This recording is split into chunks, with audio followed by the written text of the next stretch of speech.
skills and putting together reports and venture days to foster innovation in the public sector. And to tell us a bit more about that, I am delighted to welcome the lovely Sofia Silva, project lead at the lab, here on stage, who will take you through the morning. Give her a warm applause. Thank you so much, Daniel, for the introduction, and welcome everyone to the GovTech track. The reason we're here today is because innovation is not limited to the private sector. In fact, technology and government are very linked together, and governments play a huge role in technology, whether if it's as users, buyers, also procurers, regulators, or developers of technology. So over the past few years, there have been recent movements in the government technology industry to make government much more entrepreneurial and agile, with the objective of having them work with startups that have solutions that could work with the public sector. So these may sound a bit bizarre to some of you, this mix in between startups and government, but it's actually starting to be a reality, and we don't have to go very far away to see how it's playing out. We have actually brought here today a selection of GovTech startups that work in the field of sustainability that are already working in government and that are already working in government here in Madrid. So to tell you a bit more about that and to introduce them to you, I'd like to invite Rocío Suances, a startup specialist at the Public Tech Lab, to join us on stage. Thank you, Sofia. Well, thanks a lot, and thanks, Sofia, for the introduction. Well, as Sofia said, yeah, it's happening, and startups are already working with Madrid institutions right now. We are doing 5 pilots right now, and we are about to start another 5 this year. So this is all in the GovTech Lab Madrid, which is a program that we've done, Open Innovation Program, and is the first GovTech laboratory in Spain. So there we identify problems with public workers, and we scout startups to solve those challenges. So here we have today 4 startups that participated in our bootcamps last year and the past edition, and they are solving these challenges in the field of sustainability. So Patricia, if you want to come up and show us your solution, you have 3 minutes. I'll be timing. Thank you. Thank you. So there you go. Wait a second for the presentation. Good morning, everyone. Okay, good morning, everyone, and thank you for being here. I'm going to start with an easy question. What do you see here? Pretty obvious, right? Well, where you see waste, we see opportunity. An opportunity that has a value of 3 billion euros. This is the value of the materials that we throw away every single year in Europe, together with the waste that our companies generate.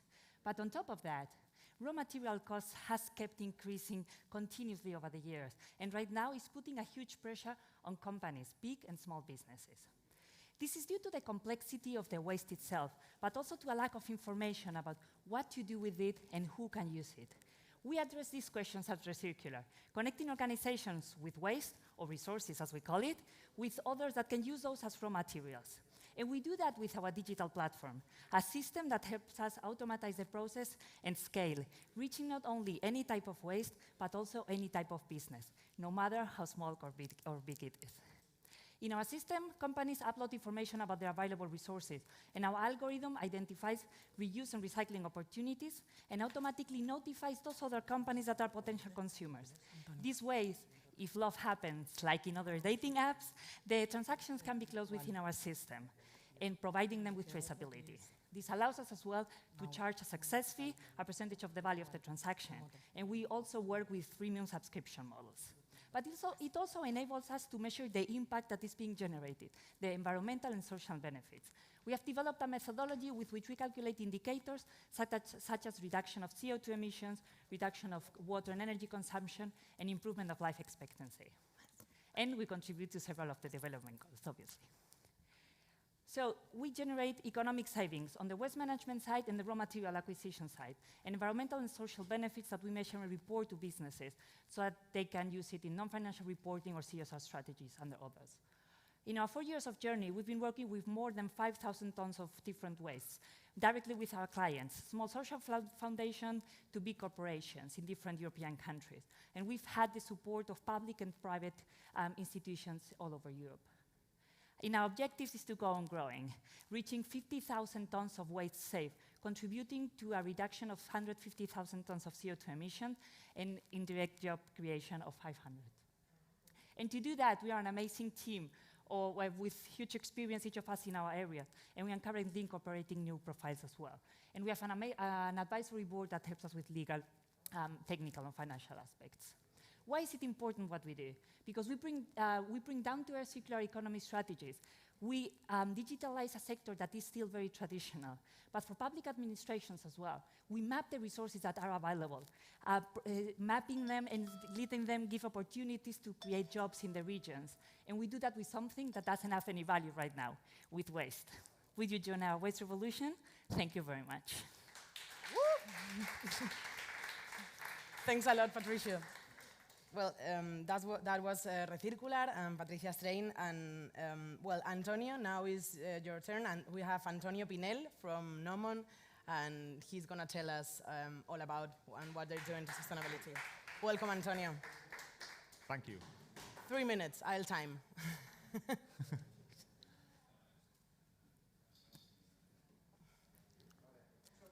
Lunch break, no? No, yeah, I'm joking.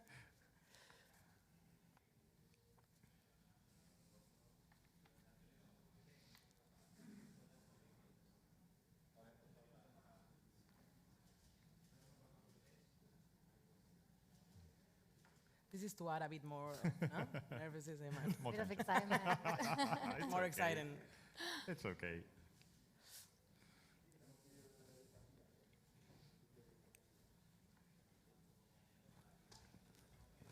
There's a few technical issues, I'm very sorry. No problem. This is a terrible moment for technical issues to happen. I know how it is before you're about to pitch. You have, everything there. More tension. Yes. Okay. Wonderful. So as the tech team is sorting everything out, how is everyone doing this morning? You feeling good? Energy? Good.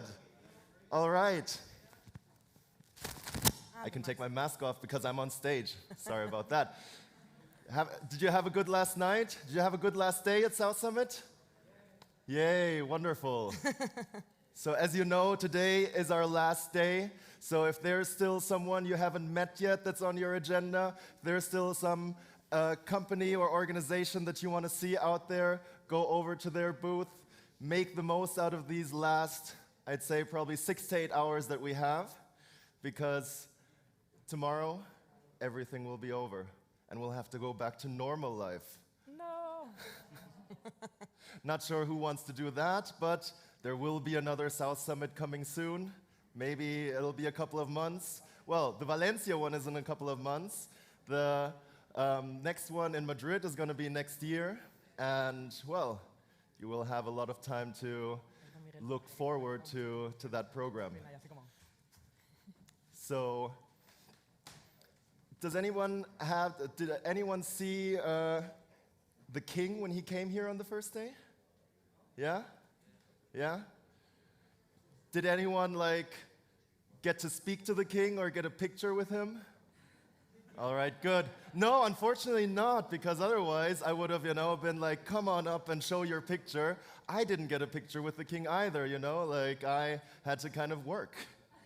You guys are here having fun, also working, of course, but, we're trying to make things work smoothly here, and so that's what I didn't have, access to the king, unfortunately. The king doesn't come on a stage like this, Even though it is very beautiful, all recycled materials. I think maybe you've already read it outside, but yeah. We're still sorting things out. I am very sorry for this, especially because you came here early in the morning, you made it, third day coming on time. That is pretty professional, I have to say. I'm not going to talk about what I would do if I wasn't working.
Good morning, ladies and gentlemen, and welcome to South Summit 2021.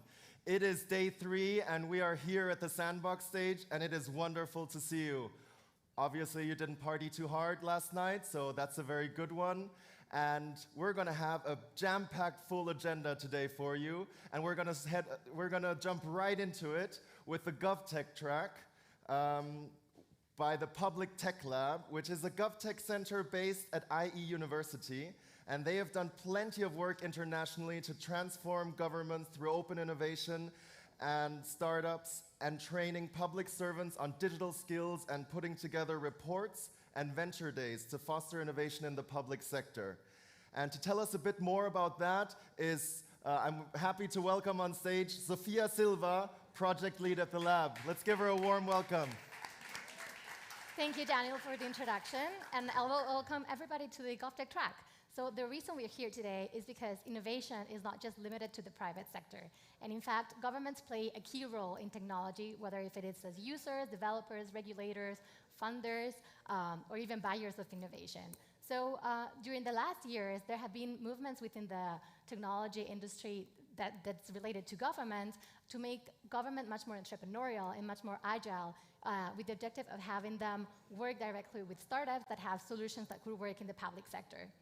So some of you may be wondering if this is actually a priority for the Spanish government, and to find out about that, we have put together a very interesting interview, and we have brought in Francisco Polo, who is a High Commissioner at Spain's Entrepreneurial Nation, who's also a former entrepreneur and former Secretary for State for Digital Advancement. And we have invited him to join us in an interview led by Manuel Muñiz, who's Provost and Dean at IE University and former State Secretary at the Spanish Foreign Ministry. So welcome both of you. Please join me on stage, and we're really looking forward to the conversation. Thank you. Well, good morning, everybody. It's wonderful to be with you today. I'm happy to see that there's some interest at almost 9:30 a.m. on the last day of the conference on GovTech. It's in fact a fascinating topic because government and the public sector are a huge spender in innovation and technology, and they can become a major catalyst for innovation, and the Spanish government has been very focused on this, and we're very fortunate to have Paco here with us because he's in fact the leader within the Spanish government at the PM's office on our efforts to become an entrepreneurial nation, and that to a large extent involves also public innovation. So my first question is, why do you think this is relevant? You know, how can the public sector contribute to the innovation push? How do you see this? And a follow-up question will be, what are we doing about it? But then I'll try to ask you also about the long term. But why is this relevant? Well, I think this is important because it goes beyond what we usually talk about. We should talk about startups, or we talk about the economy. But the reason why we decided to create this High Commissioner is because of 2008. In 2008, Spain suffered, as many other countries, one of the worst financial crises in history. But there was a big difference between Spain and every other country in Europe. For example, the UK, France, and Germany, they took only 2 years to recover the same purchase level they had before. Spain took 6 years, so three times the time that other countries needed. And that meant a lot more of suffering from people and families. And that's what we want to change. We want people to suffer less, to have an economy that is more resilient. We have jobs that are more resistant to financial crisis. And we want to do that with startups, with big corporates, and with government. So basically what we want to do is to change the productivity system in Spain. So we have a system that gets innovation through startups, that we not only promote that innovation within the startup ecosystem, that it also translates to the corporate system. And we also want to do that by closing different gaps, social gaps that we have in the country. So we want to close the gender gap, the territorial gap, the age gap, and also the socio-economic gap. That's the vision from government. We want an entrepreneurial nation with the highest social impact in history. So that's the why. I mean, I've always thought that this was fairly extraordinary that the government would make such a big bet at the Prime Minister's office level to try to foster this and push this. But when you think specifically about government, so of all of those actors that you cited, the startups, the corporates, and then government, when you look at government as a catalyst, as an actor in this space, what are the fundamental features that you see there? What type of government and public administration do you think will make an entrepreneurial nation possible? Well, thanks for the question. This is something that has been on mind for a very long time, and we are very happy that this year the Prime Minister decided to present the Spain Entrepreneurial Nation Strategy. So it's released, it's out there. We have a document that states what we want to do and what is needed to do. So basically what we did was putting together a strategy that is using the innovation power of startups, working together with corporations to generate virtuous circles among them, and by closing these gaps. In this strategy, we are featuring 50 measures that represent a consensus with the startup ecosystem and with different bodies in government. So basically, we have a 10-year plan that is going to allow us to turn Spain into an entrepreneurial nation. So when we have the check in every measure that we have in there, we are going to be closer to that. These 50 measures that we have in the strategy are basically trying to face the 4 big challenges that face Spain specifically. The first one is accelerating the level of investment in startups and scale-ups in our country. France is 4x and Germany is 5x above us in terms of investment in startups. We want to close that gap in the next 10 years, and we want to turn Spain the #1 country in the continental Europe in terms of investment in startups and scale-ups. Second, talent.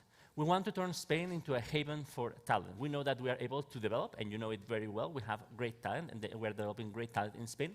We need to be the best country in terms of retaining that talent and attracting that talent. We always talk about Spain, about this amazing country. We also need the legal framework that allows us to have that talent, to attract that talent. Sure. Third is promoting policies in order to turn startups into scale-ups. Why? Because we know that big companies resist better the impacts of financial crisis, so they are better positioned in order to keep the jobs that they are able to generate. So that's what we want, a more resilient economy. And fourth, we want to turn the public administration into an entrepreneurial nation. Basically, this means for us removing barriers. Second, creating legal frameworks that are more positive for startups and scale-ups and the innovation system, and putting together the investment that not even the riskiest venture capital fund would be able to do. An example of this is the Next Tech Fund that we just launched. That means 2 billion euros from government and 2 billion euros from the private sector, creating the biggest venture capital fund in Spain ever. Or this new figure that we created, PERTES, that allows the government to make a calling to the country to face the challenges of the future. The first PERTE that we have launched is the one about the electric and connected vehicle, and we are putting on the table 25 billion in order to make this possible.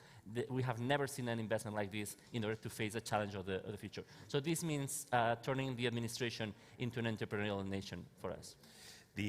On the PERTES, I think this is one extraordinary example also of public-private partnerships of the state and the government being able to deploy enormous resources to change the economy and to change our productive model. So we happen to be in a very particular time, I think, with a huge opportunity because of the European funds. So we have a plan, and now we have the funds to be able to deploy it. No? So if you were to draw, and I think this is the last question that I get to ask because this is the timer, right? It is. If you were to imagine where Spain should be in 10 years, or you would wish it to be in 10 years, how would that look? You know, how would that country look for you? It's the same as asking if you get to deploy fully your strategy and it works out. No, how will this place look in 10 years' time? So now that we have the High Commissioner for Spain Entrepreneurial Nation, so we have the institution to do it. Now that we have a plan, that is the strategy, and now that we have the funds, that is 4.2 billion euros only to build the entrepreneurial nation. What we seek is to reach 2030. And being in Spain that has become an entrepreneurial nation, that means that we are able to attract investment through Europe and the world, that we have the best talent available in the country, that we have a higher percentage of scale-ups working in Spain or from Spain, creating better jobs for everyone, and where the government has become clearly an ally to do this. And we are recognized internationally as the entrepreneurial nation with the highest social impact in history.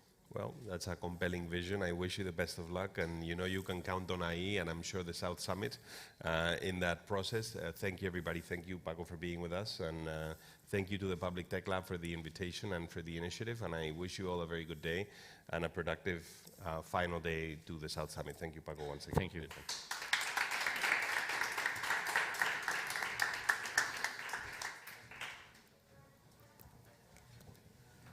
So thank you so much, Francisco, and thank you so much, Manuel. It's great to hear about all these strategies and ambitious goals, but bringing startups closer to government is very hard, and the reality is that there's still a very long way to go. So what's important here is to identify the right tools and right resources that we can access today and that we can activate to move this agenda forward as fast as possible. And one of those resources that we can access right now are European recovery funds. So we have put together a very interesting panel to discuss how startups and if startups can actually approach these funds to innovate at scale in government. And for that, we have a great moderator. We have Idoia Ortiz-Artiñano, director at the Public Tech Lab. We have Gustav Christopher Jensen, who's a digital counselor at the Danish Embassy in Madrid. Carolina Rodriguez Arias, head of impact at the High Commission at Spain Entrepreneurial Nation, and Antonio Pinel, chief business development officer at Noman. So, Idoia, the floor is all yours. Thank you all. Thank you, Gustav, Carolina, Antonio.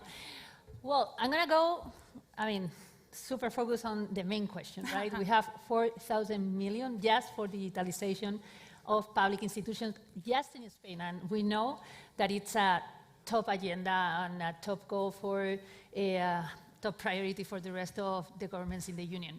So there is a lot of money, a great opportunity to improve service delivery for citizens, also efficiencies and so on, but also a great opportunity for businesses. And great opportunity for businesses such as the ones that we are seeing here at the South Summit today.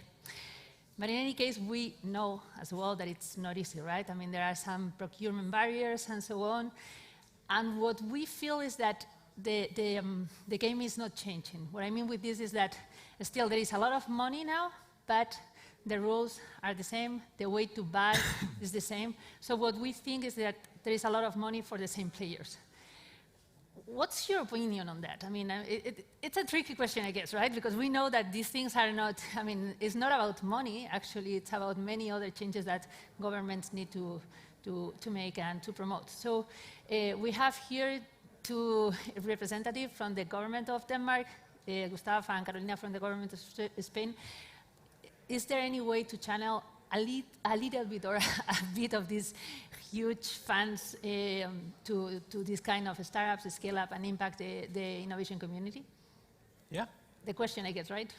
The question is for me, from an outsider, the importance is to use the startups as the good ideas, to make sure that all the traditional way of transforming your society, when it's digital, you need to be able to build small and scale it, so you can use this in all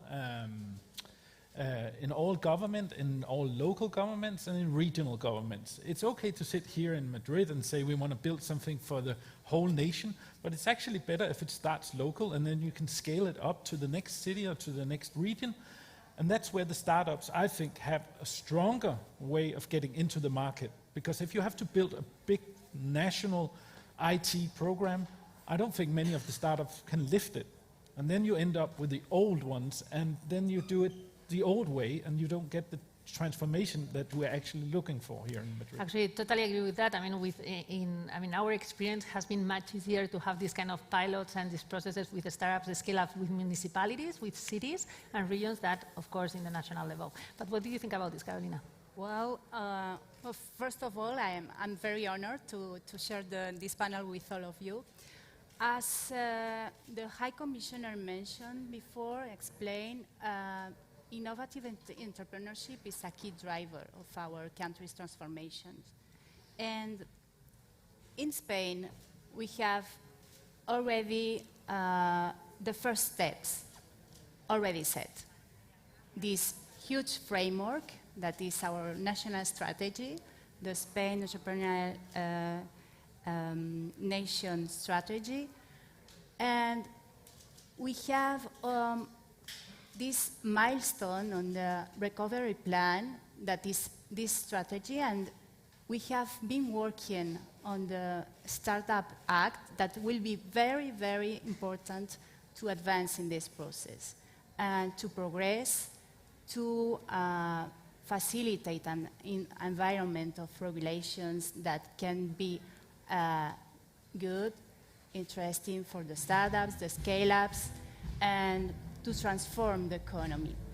And we are working with the ministries in the development of this strategy, and we have measures that are looking at the problems we have to access these public procurements, for example. But this is only a part of the problem. We have to keep the role of the state as an early adopter of innovative solutions, and these frameworks are going to help us to do that with pilots, with sandboxes. The financial sandbox was approved last year. There are more sectors coming. So we have the instruments in this context to develop these opportunities for the startups, the emerging companies in general.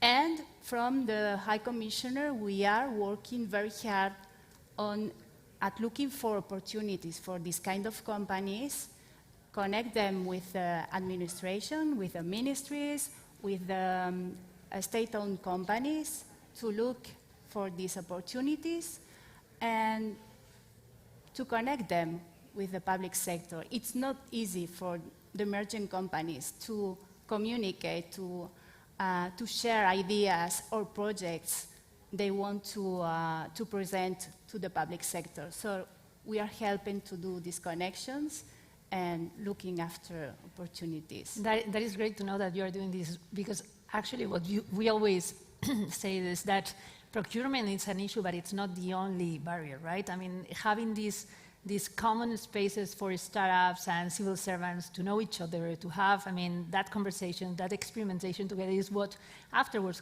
could help to inform future tendering processes, future demand from public institutions and so on. So it's great to know that you are doing that work. Of course, Antonio, we need to know the view of an entrepreneur, of a startup that is already working with a lot of public institutions. I believe that a lot of cities as well, as we were talking, not just in the national level, also internationally, Latin America and so on. So what's your view on this? I mean, how are you seeing as an opportunity these European recovery funds as a startup, as a business? Yes, thank you very much. Absolutely. The short answer is yes. We are very optimistic about these funds. Actually, our company was founded under the umbrella of a European-funded research and development project. And from then on, we have maintained a steady flow of European-funded research projects, and these have allowed us to push forward our technology, and they have funded the development of cutting-edge tools that we actually use. So when the next-gen package came out, we were very excited and we were very optimistic. However, truth be told, we have seen that over the past months, large, enormous companies have agglutinated most viable opportunities, turning them into multi-million projects with scores of participants and rendering small and medium enterprises into something meaningless, really. So I have not seen any specific instruments directed at small and medium enterprises. There may be grants, but we're not talking about business really. So I think there might be room for improvement if some mechanism was developed and implemented to ensure that small tech companies can access directly some of those funds, instead than doing so through the charity of large organizations. That is where we are right now. That's interesting that you are saying that, because my next and I think last question was about these specific channels, right? What we have seen the last 5-6 years in different countries, also internationally, not just in Europe, is that some countries that they really believe that it's important to get that innovation from these kind of new providers are creating pre-procurement processes where they can create this, as we said before, these common spaces where public servants, public institutions can see what is out there and ask for it in a tendering process, right? We see that in Denmark, for instance, you have a program such as this one. I mean, I think that you started 2-3 years ago doing that, so it would be great to know a little bit more about that. And Carolina, it's something super new. It's just in the plan, but we know that the government of Spain has said, or said, I'm sure that they are going to do it because it's in the plan, that they are going to create a GovTech lab here for the government of Spain. So I know that it's not in your case, let's say, but I'm sure that you know a little bit about that. So can you tell us about these two things, or these specific ways or approaches to try to get together these startups and governments? First of all, I understand what you're saying right now, and it is super difficult also for startups to compete with bigger, larger companies, because they love the tendering process, because already there, 200,000 euros are just flying away to make paper. Second of all, so how can the government help? I think the government actually should be able to make hubs where, first of all, small and medium-sized businesses are protected against the big companies with making access to data. So data has to be free. So if the government owns data, they should be able to tell the big companies, we want not only to rent this data from you, we actually want the ownership so everybody can use it fair and square. Then you can compete. Otherwise, you'll have big companies who all the time will push the small ones away because they will say, we want 20 euros every time you go into our database, and when they access their database themselves, they say 0 euros for us. Of course, they will always win. So how can we make it more fair to make startups compete against the big companies? Because we need it. They have better ideas in the smaller companies than they have in the big ones. Carolina, very short, sorry. Yeah, the Laboratory Innovación is under the umbrella of the Spanish Digital Agenda 2025 from the Ministry of Economic Affairs. And just one line is the use of advanced technologies to transform public services. So I think it will be looking forward to see a very, very good opportunity. What's coming with the GovTech Lab in the government of Spain. Thank you so much. It has been a pleasure. Thank you.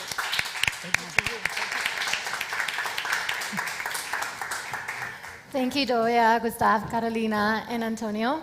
We are close to wrapping up this GovTech track, but we want to do so on a very positive note, because despite of the challenges that the public sector has, there's a lot of very exciting news and interesting initiatives. So I am pleased to be interviewing Alexander Holt.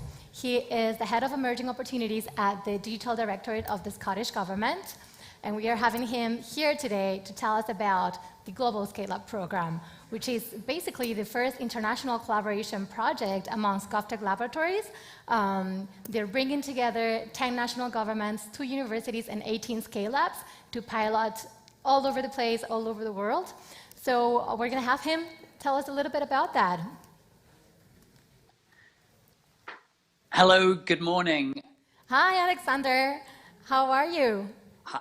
I'm well, thanks, Celia, and thanks very much for having me on today. Pleasure. So before we start, why don't you tell us a little bit about the objectives of the program?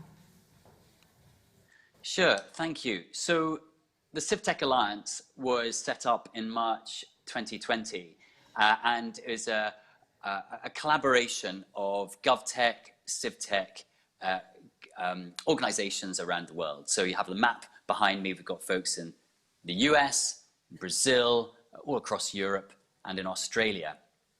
And we recognized there was an opportunity to leverage this expertise. And so this was an opportunity to, how could we tap in to that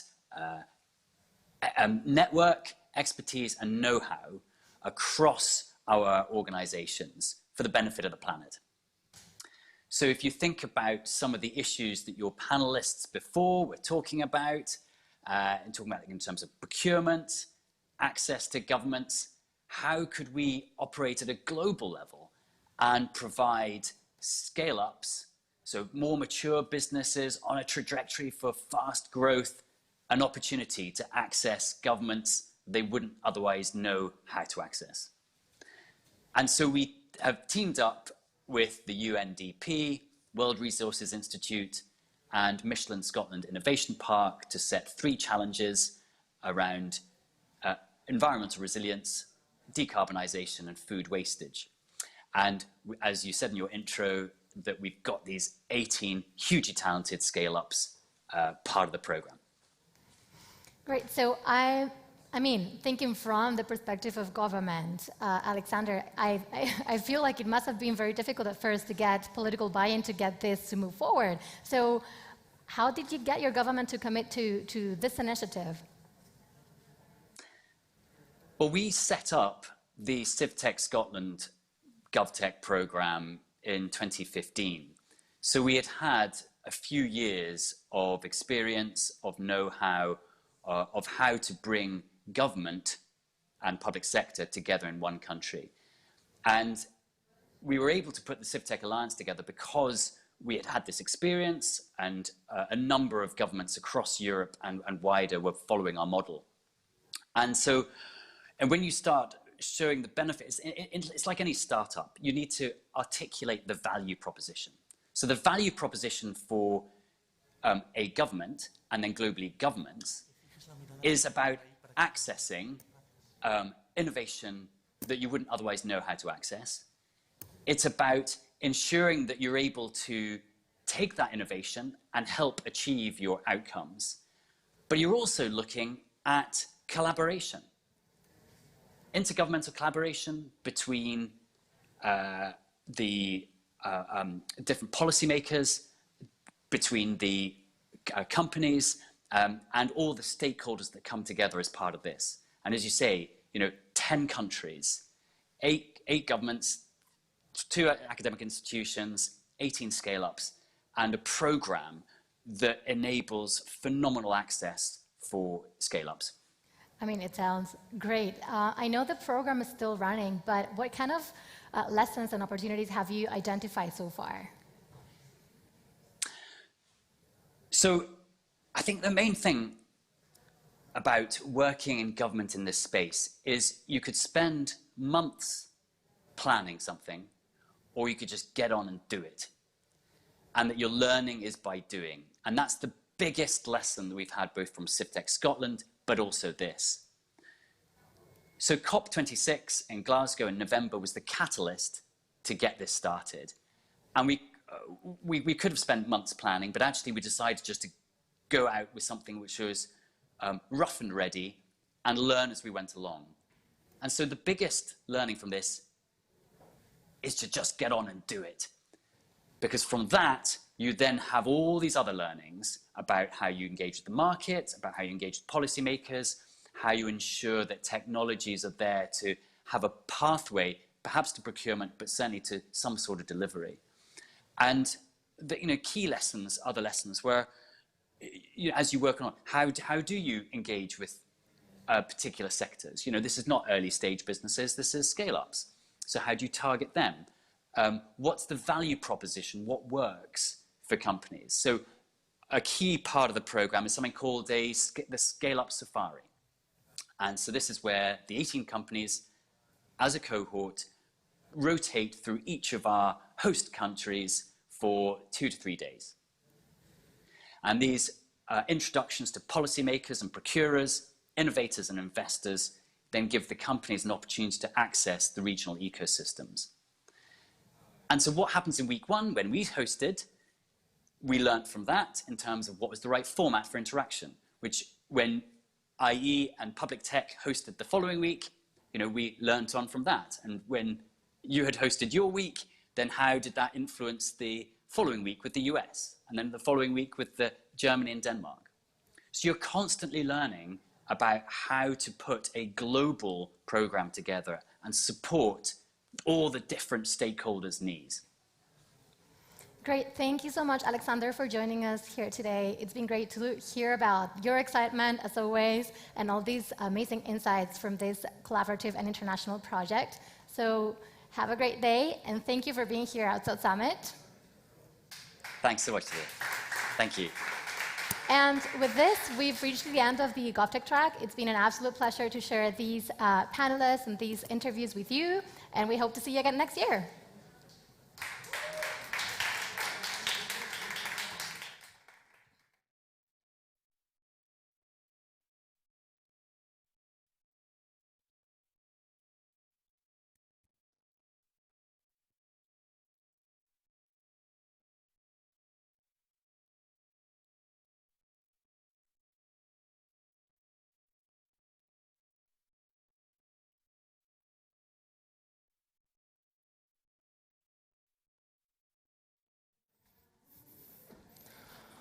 All right. Thank you very much for this wonderful morning. How is everyone doing? Feeling excited for a little bit more? We are going to continue, not exactly with GovTech, but move a little bit further and move into a bit more of legal tech.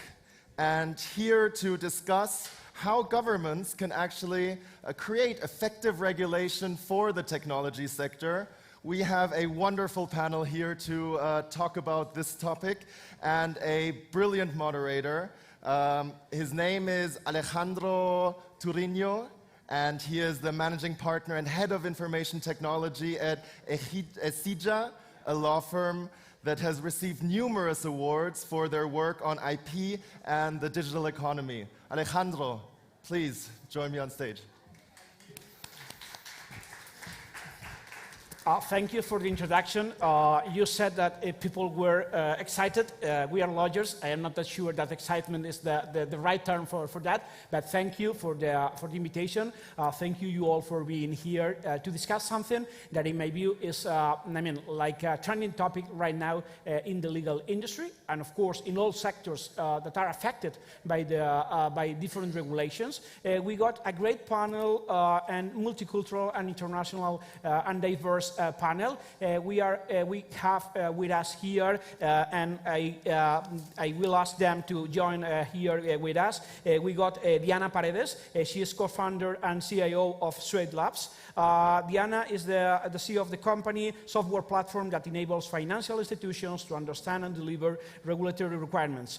Prior to founding Suede, Diana has a successful career investing banking, covering all assets classes at Barclays, Merrill Lynch, across sales, trading, and structuring. Also, very welcome. Also, we got here, big applause to them. We also got here Cristina Mesa, one of my colleagues. She is partner at the Garrigues, partner of the Intellectual Property Department, also joint head of the Garrigues Fashion Law Group, passionate about new technologies and the fourth industrial revolution, providing recurring advice to clients on internet-related matters and new forms of communication and cultural and business participation, including e-commerce platforms and so on. She is admitted by the Madrid Bar Association and also the New York Bar, and is an arbitrator before Adigital. And also we got over there in the distance Adriana Knapp, senior public policy professional with a strong background in financial services regulation and an advocacy focus on all digital and innovation topics, cybersecurity, data, also covering shadow banking, securitization, and tax. Welcome to the panel. We are open, of course, to discussions all together. We have no much time, so being around lawyers, this is sometimes good news. But in general terms, I would like to start asking you several questions on a very general and big approach. I mean, what's your view on the current situation of the regulation of the technology? I mean, is the existing regulation adequate? Is it sufficient? What do you think? I'm trying to start. Okay, you can start. I think, so currently I think we can all agree it's not sufficient, but I think we want to really enter a world where when regulators really look at regulating technology, that they really understand the detail that there is to do, because the last thing we want is to regulate technology in a way that prevents innovation. Okay. And so I think that that's really the danger and the balance that we have to strike right. And regulating technology, I think obviously, do you regulate the technology or do you regulate the concept behind that? And I think understanding in depth what a technology can do for good versus what it can do in bad is actually where the detail really lies. And so we need regulation, but it needs to be done in a way that's really intelligent, that is agile, and that doesn't take 5 years of consultation and then you have to change this for another 5 years, you need more time, because the technology moves so quickly that by the time you regulate one thing, then everything will have changed already, right? And so there's an element of timeliness and of the right level of regulation. Okay, thank you. Christina, what's your view? Is it sufficient? Is this adequate? I think it's not sufficient nowadays, because if you think like 20 years ago, the companies we are using, like I'm thinking about Facebook, Google, TikTok, didn't even exist. So the technology has changed a lot, and probably the laws that were drafted 20, 25 years ago are not sufficient to regulate the actual environment. Mm-hmm. Adriana, what do you think? Hold on one second. I'm off mute. Hi, everybody. Thank you, and muchas gracias por tenerme aquí. Un placer. Bueno, I think that the Commission, if we look at it, from a European perspective, is definitely going in the right direction. Something that we've always lobbied for is for a level playing field and to not to regulate the technology. So 2 years ago, the Commission finished work on a report which was called ROFIEG, the Regulatory Obstacles for Financial Innovation Expert Group. And this group was made up of the different ESA, so EBA, ESMA, IOPA, and the industry. And across the board, for quite a long time, they spent time going through regulations and looking at what were the obstacles and then what they could do to future-proof regulations. So they, the findings were, they had 30 findings, and they understood they needed to remove fragmentation, that international coordination was incredibly important, that there needed to be standards, and there needed to be a fast, agile way to adapt regulations that, in time that change. So they understood that the regulations that currently stand will need a review and will need updating to take into account. So MIFID and EMIR and things like that will need to take into account data protection and different technologies. But their aim is to keep technology neutral, and to create a level playing field. So that means that fintechs and that the risk is regulated and not the activity. Okay, so I understand from your responses that you are not quite happy with the existing regulation. And based on that, what's your view on the trend? I mean, what should the regulator do? Should we regulate everything on a proper way? We should deregulate and go into the basics. I will say that I always say that my favorite book is the Civil Code. It's not very popular, but it's quite funny when you do digital, and most of the basics are enough. But what's your view? We need new laws, or we need to avoid many regulations, existing ones, and go into the basics? What do you think? So I would say that it's a bit of both, right? So you want, again, to really go into the detail and understand where you need to start from scratch, because obviously the regulation will not be taking care of things like artificial intelligence, which is obviously very recent technologies advancement, and you want it to be appropriate and to the point. So in some instances, you want to maybe do new regulation where there is really nothing, okay. But then, if there are things that exist already, I'm a big fan of really building on what there already is. The last thing people like when they're regulated in particular is to basically end up in a situation where you're regulated for one thing that's very similar to something else in another regulation, and then you end up having to do 3 times exactly the same work, but for different regulators. Okay. So I think there's definitely an element of that.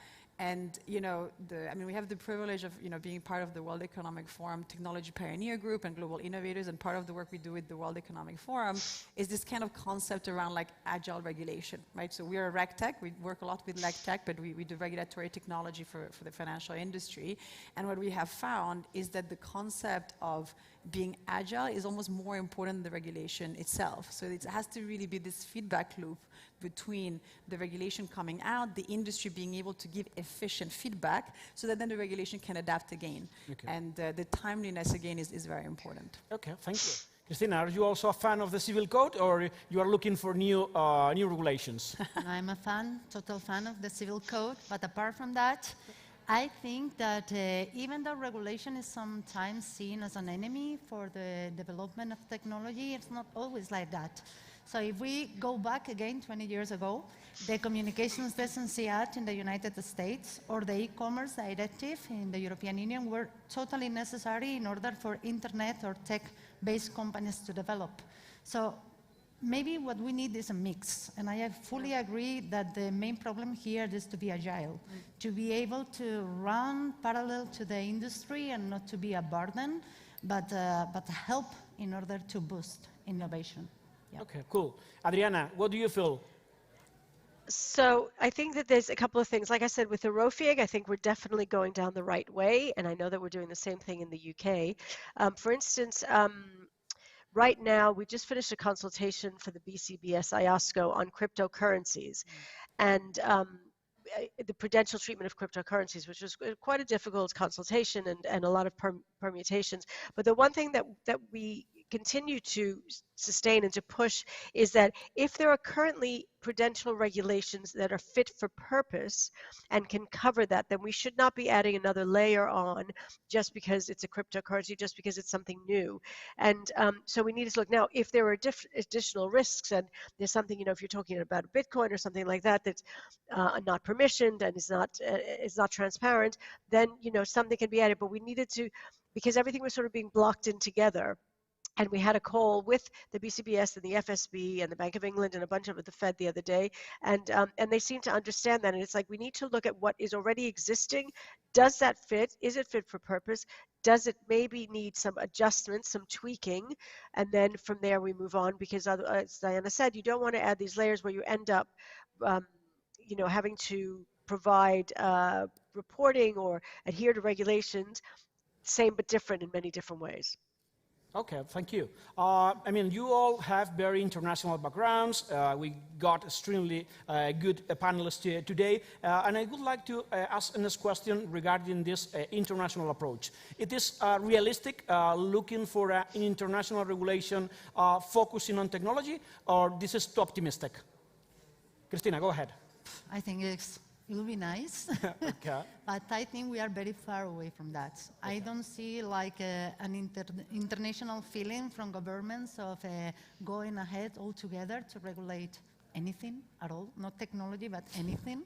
So if we are realistic, I don't think this is going to happen. But on the other side, I think that the creation of standards, like with the participation of some governments, organizations, and private companies, is working very well. So this is like so-so. Okay, I love discussion, but when you read the title of the panel, it says regulate the activity and not the technology. So this is a spoiler itself. But I would like to check based on that, which is, how do you feel the risk of regulating technology and not the activity? What do you think when the legislator takes, I would like to regulate blockchain, or I would like to regulate artificial intelligence, and not thinking on the activity itself? I think it's very dangerous. Right? Oh, sorry. Oh, sorry. Adriana, go ahead. Go, Adriana. No, go ahead, Diana. Go on, Diana. No, absolutely not. Don't worry. I think there's a bit of a lag. A delay. Don't worry. So I think it's very dangerous. I think if there's anything we've realized in the past few years is that the regulators are not necessarily in the best position to regulate technology, right? Like politicians, legislators, they can't necessarily understand the detail of how implementation of technology really happens. And so this is also why this international effort, it would be fantastic to get, but it's very difficult to get there. So I think there is an element where we need the governments and politicians and legislators to become upskilled in what technology actually does before they start touching to really look at regulation around it, because if not, you end up with situations, GDPR is a great example of successful collaboration at the European level, but when you go into what happened in implementation, I mean, it's not very efficient. The whole point of GDPR was to regulate, in particular, the large tech companies, but it had a huge, relatively negative impact on small companies and small startups and scale-ups who were not established enough to even have enough data to have their businesses ready. And so I think that that's a very good example of if regulators go and start doing things and they don't understand what they're really doing in the detail, it can really, really, stifle innovation. And I think that that's, where we want to be very careful. Okay. I love people complaining about legislator, about laws. It's not only against the lawyers. Adriana, you wanted to say something. Go ahead, please. No, I wanted to say that it is very much in the, whenever you speak to anybody in the Commission these days and you speak to any of the regulators in the UK, it's very much front of mind for them that they do not want to regulate the technology, and they're aware of that, and they understand. So, but there are things like, for instance, in artificial intelligence, that, it has to be unbiased. You have to be able to explain it. You have to understand, you can't use it if you can't understand the outcome. So there are things around the technology that would be regulated in order to use it. So it is, and as Diana said, the upskilling is something we've been talking about for years, and they are getting better at bringing in experts and getting us more involved. And one of the fantastic sides of the pandemic was the collaboration and the roundtables on a weekly basis with all the experts from the Commission, from Parliament, and with people from industry and fintechs and regtechs, and everybody sort of putting in their 2 cents. And really, it was, they were sitting there moderating this, but wanting to learn and ask us questions. So it's been a very open dialogue. So I think that the regulators of 5 years ago and the regulators of tomorrow are completely different, and these new ones are technology-driven regulators, as far as I can see from the work we've done. Okay. Let me ask a question to Cristina. I mean, you got a privileged vision. You are admitted to practice law in the US and in New York and also in Spain. But being Spanish and from the European perspective, do you feel that the European legislator is properly approaching the, let's say, neutrality on regulating tech industries or tech-related activities? Okay, there is a long way to go yet. But when thinking about the most important pieces of legislation that are being discussed, and I'm thinking, for instance, in the Digital Services Act, or the proposal for artificial intelligence, I think that they are doing so. So they are trying to keep an eye into the market, and for instance, in the Digital Services Act, of course, they are not regulating a technology, they are regulating an activity, and they are taking into account important things, for instance, the size of the companies they are regulating. The obligations for startups are not the same than the obligations imposed on very large platforms.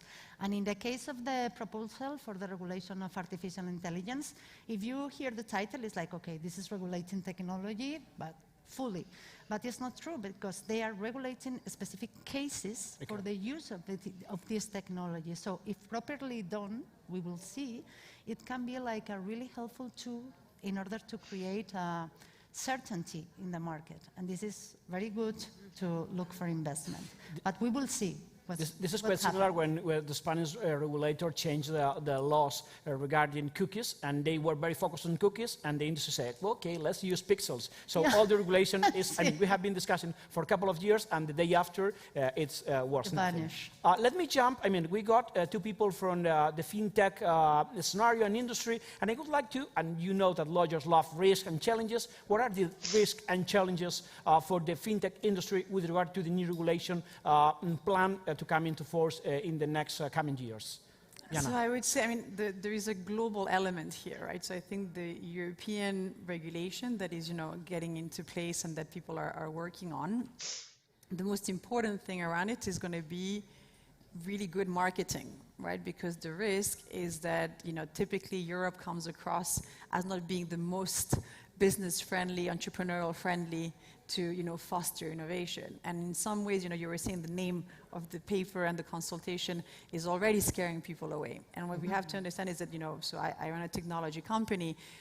I am globally, in the stage of what's happening. And so I have to think, well, do I want to continue expanding my business, in the US, where they have a much more lenient approach to all sorts of things that really do help to foster innovation?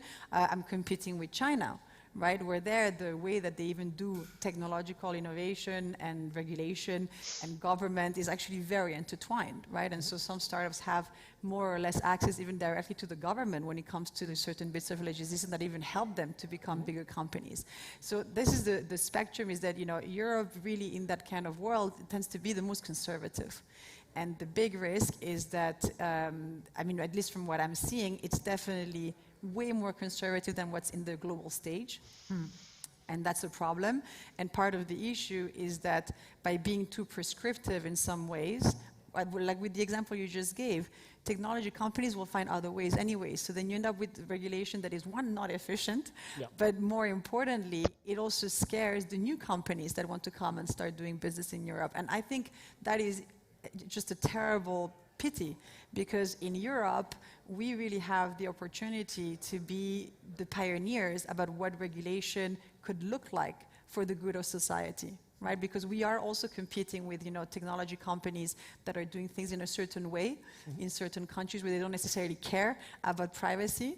And then you also have, you know, a whole other spectrum that we can represent in Europe in terms of really pioneers that do regulation that is not only, you know, efficient to regulate, but also good for society, good for innovation. And that's the opportunity that I think we're missing, and we're not proud enough about what we could be doing in that space. Okay.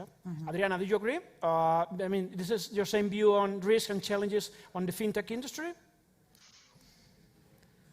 Yeah, and I think that the fragmentation is also a problem. There's, you know, you're talking about innovation and digital, and there's something that has no boundaries. And, you know, we're in a much more international world. And one of the things that we push for all the time is international cooperation, harmonization, and some sort of, you know, interoperability. For instance, the new digital identity that is coming out in Europe, EIDAS, you know, really, that's fantastic. That it's, and I think it's now basically a mandate by the governments, will be mandated that people have to implement it, because when it's a you know, you can do it, it wasn't going to work, but people are so global now, and businesses are so global, you know, and the, you know, in order to develop the capital markets union, which was a big push for the SMEs in Europe, you need to have things where they can expand their customer base outside of Europe as well. So in order to do that, you need to have things that are interoperable, and that fragmentation is reduced, and that there are standards that would help. So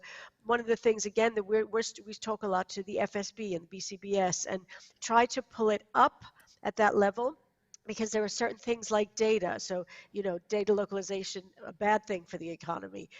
You know, stopping the free flow of data, a bad thing for the economy. You know, things that need to really be, we need to look at it from a broader perspective, you know, digital IDs, again, all that kind of thing, because you've got someone in Spain that's doing business with somebody in New York. You need to be able to look at their records or anything like that. You need to know who this person is, and it needs to at least have been verified by someone.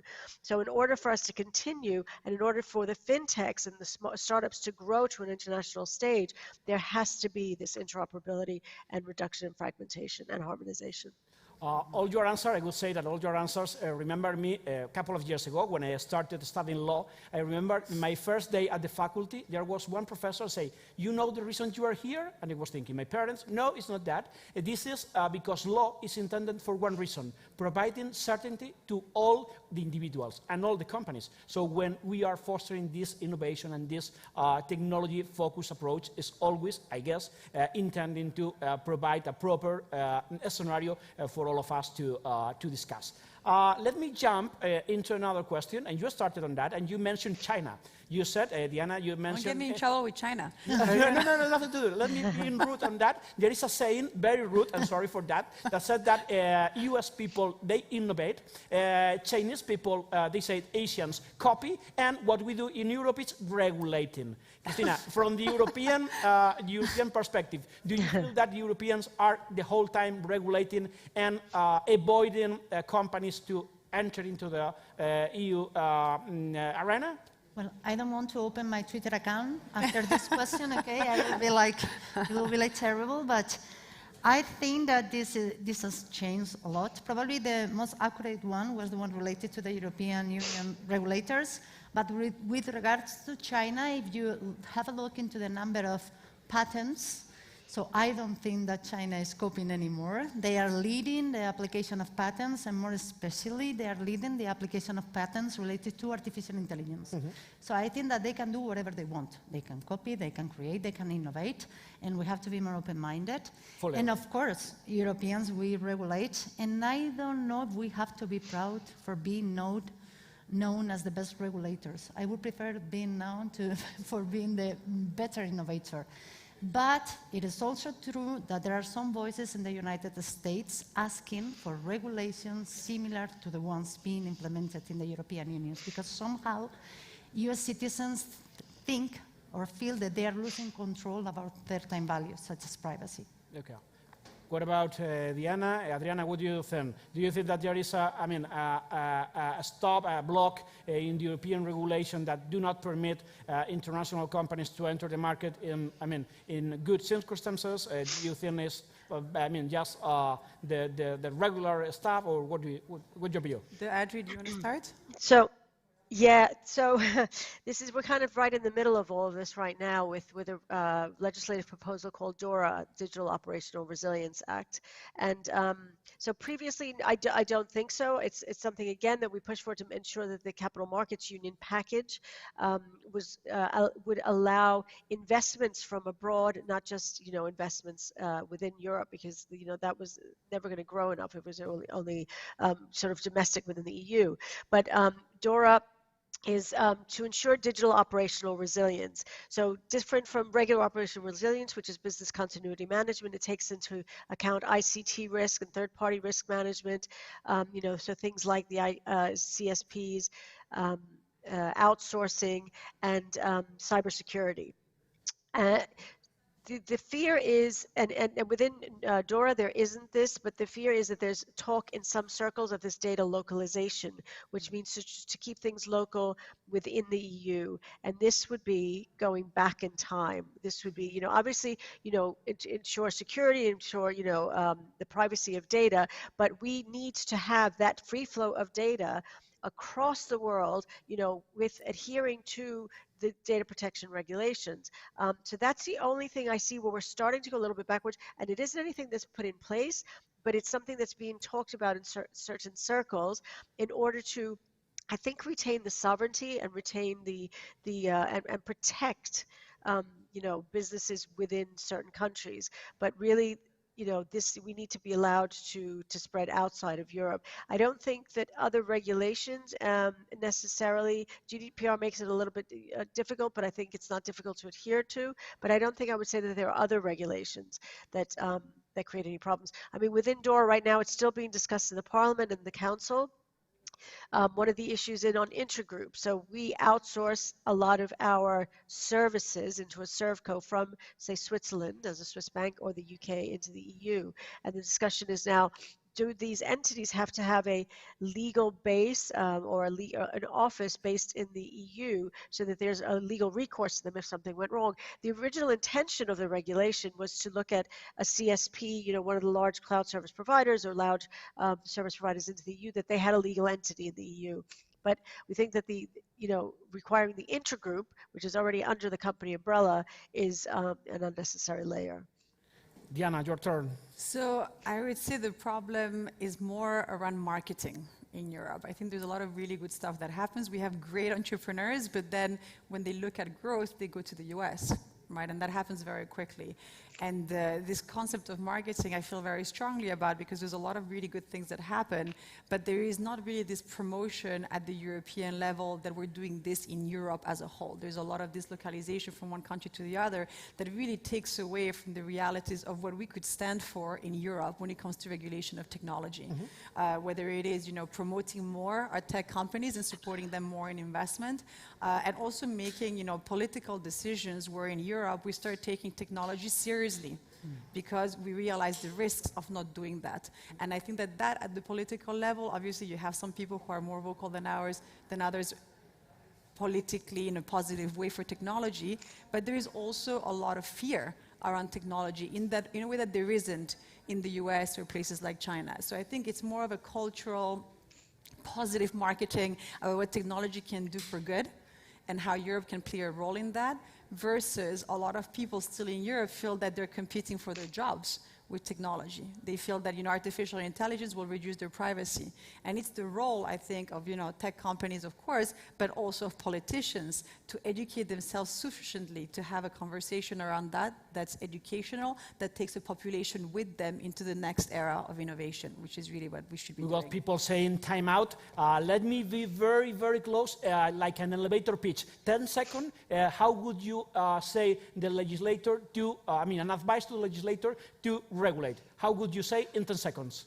10 seconds, I would say to focus in agile regulation, in doing legislative pieces that are more like minimum viable products, and then really doing an iterative process where you consult with the industry at a much faster pace than what we're seeing. Thank you. It's okay, it's okay. All right, I did the 10 seconds. Thank you so much. Okay. I apologize, I'm No, no sorry, problem. but Thank you. we have to keep things moving along. Thank you very much for this very interesting panel. Wonderful, thank you. So we are going to switch gears now, and we're going to focus on one of the key topics here at the summit, and that is sustainability. What is the roadmap that is going to get us there? What are the challenges? What are the best practices? Here to have a wonderful conversation with an exciting panel is the director of CaixaBank Day One in Madrid. Ladies and gentlemen, please welcome Gonzalo Sáenz.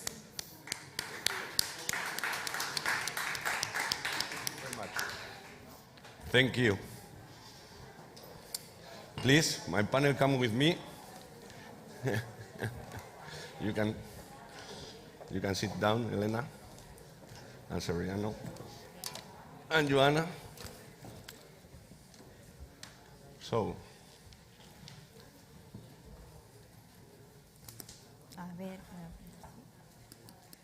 now we are going to start.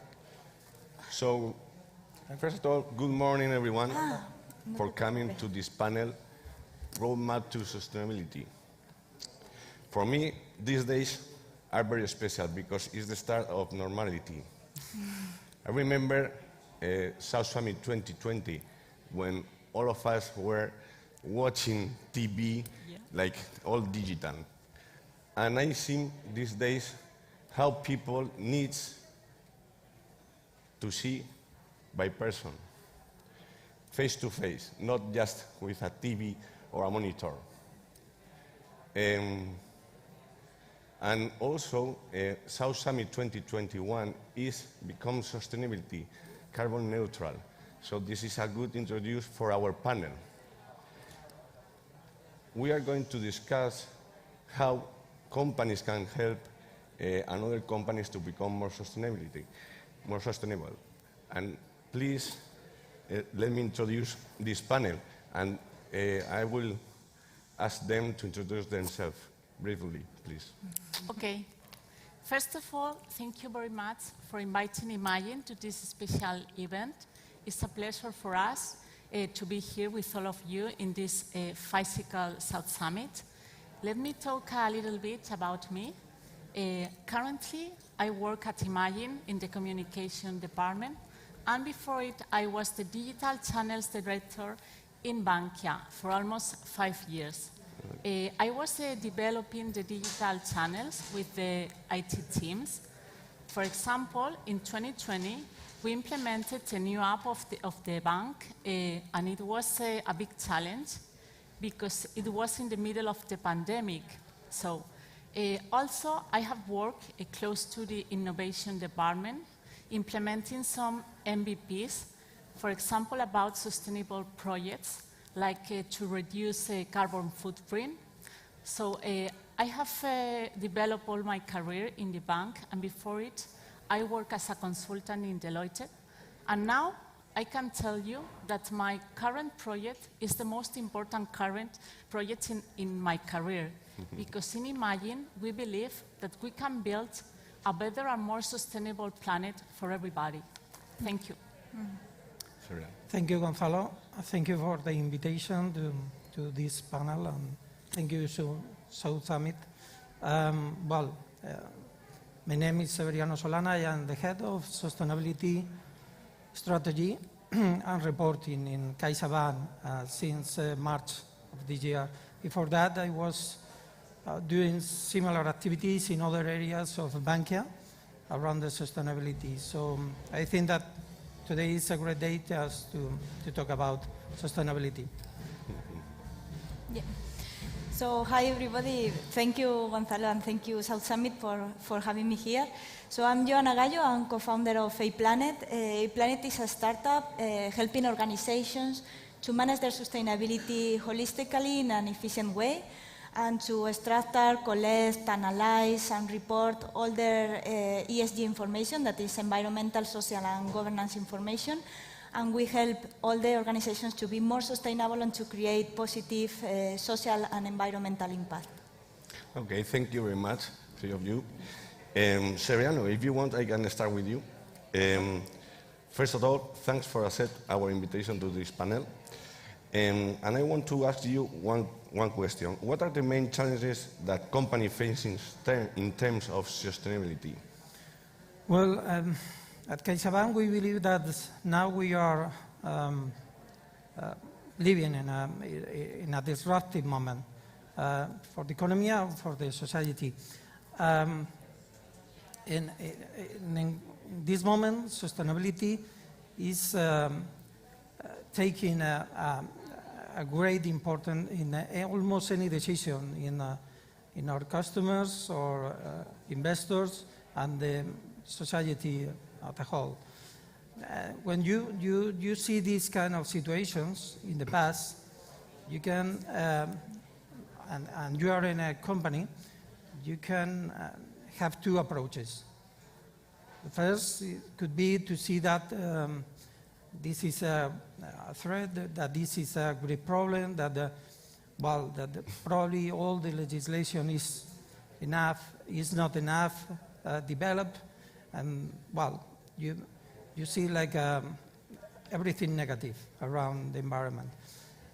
The second option is to see that we are opening in a new opportunity world, and that sustainability is open a great opportunity for the SMEs in Spain, especially, to generate a great leap in terms of competitiveness for the next years, especially if we see that we have the support of the European funds. Yeah. Almost 40% of the Next Generation program is under the umbrella of the sustainability. So we believe that it's a great opportunity for our companies to be able to see this change in the society. And it's very easy to see this change when you are able to listen to your customer and your stakeholders. We hope that we will be able to help to our companies to be able to be in this path during the next years. Thank you, Severiano. I see that we see not this challenge as an opportunity with the Next Generation funds to become all the society and companies more sustainable. That's a great truth. Thank you, Severiano. Joanna, I come with you. Thanks for accepting to join this panel in this morning at South Summit 2021. For a company like A-Planet, how do you see this challenge for this company, especially the small and mid-caps companies? Yes, so what we have seen is that the companies nowadays, they all have sustainability in mind because of different reasons. Some of them because of regulation that is affecting them, that we have laws that are like international, other are countries by country. In other cases, because their stakeholders request them, for example, the investors or customers, or because it's in their vision, or they want to use sustainability as a competitive advantage. But every organization nowadays needs to be sustainable. And the problem they are facing is that they have to start with something. It's like start measuring where they are, what are their environmental, social, and governance information. And for that, it's super complex because of the uncertainty. It's an industry that is changing almost every day. They don't know where to start, and also there are a lot of data to manage. Yeah. And technology is super important to help them, to make all the processes, the data management more efficient, and be able to measure what they do, what is the impact that they are having in the society and the environmental. Thank you, Joanna. We will talk later on about technology in this case. Yeah. Now, Elena, from Imagine, how do you see these challenges for these companies and for society as a whole? Okay. Imagine is a community with a positive impact. It's a new banking for today's people. Yeah. For those who want to manage their money in a clear, transparent way with values like sustainability and solidarity. We include financial services and innovative third-party technology solutions and partnerships and much more. Okay. And there's not necessary to open an account to be an Imaginer. Okay. Let me tell you some figures. For example, we have 3 million users in our app. We have 1.8 million monthly active users. We have 200,000 followers in our social networks, and 60% active users engage with our content in the app. So, Imagine is a digital community with the purpose to build a more sustainable and more socially responsible planet for all of us. That's great. Yeah. And that's why that we have two main projects. The first one is Imagine Planet, that is our sustainability program. And the second one is Imagine Changers, that is our commitment to solidarity. In Imagine, we have a vision that is that every change starts with oneself. We want to be an example as a team and as a company. And that's why that our employees used to participate in all the foundation activities and that kind of sustainable activities.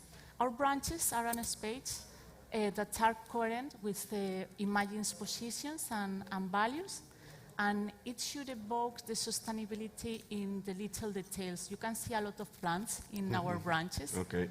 And the most important thing is that we have the B Corp certification as a sustainable and responsible company.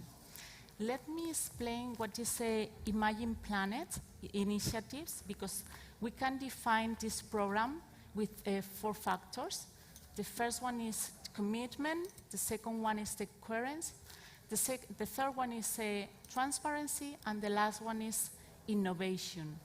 In Imagine, we are focused to fight against 3 big problems that are the deforestation, the pollution in our seas, and the food waste.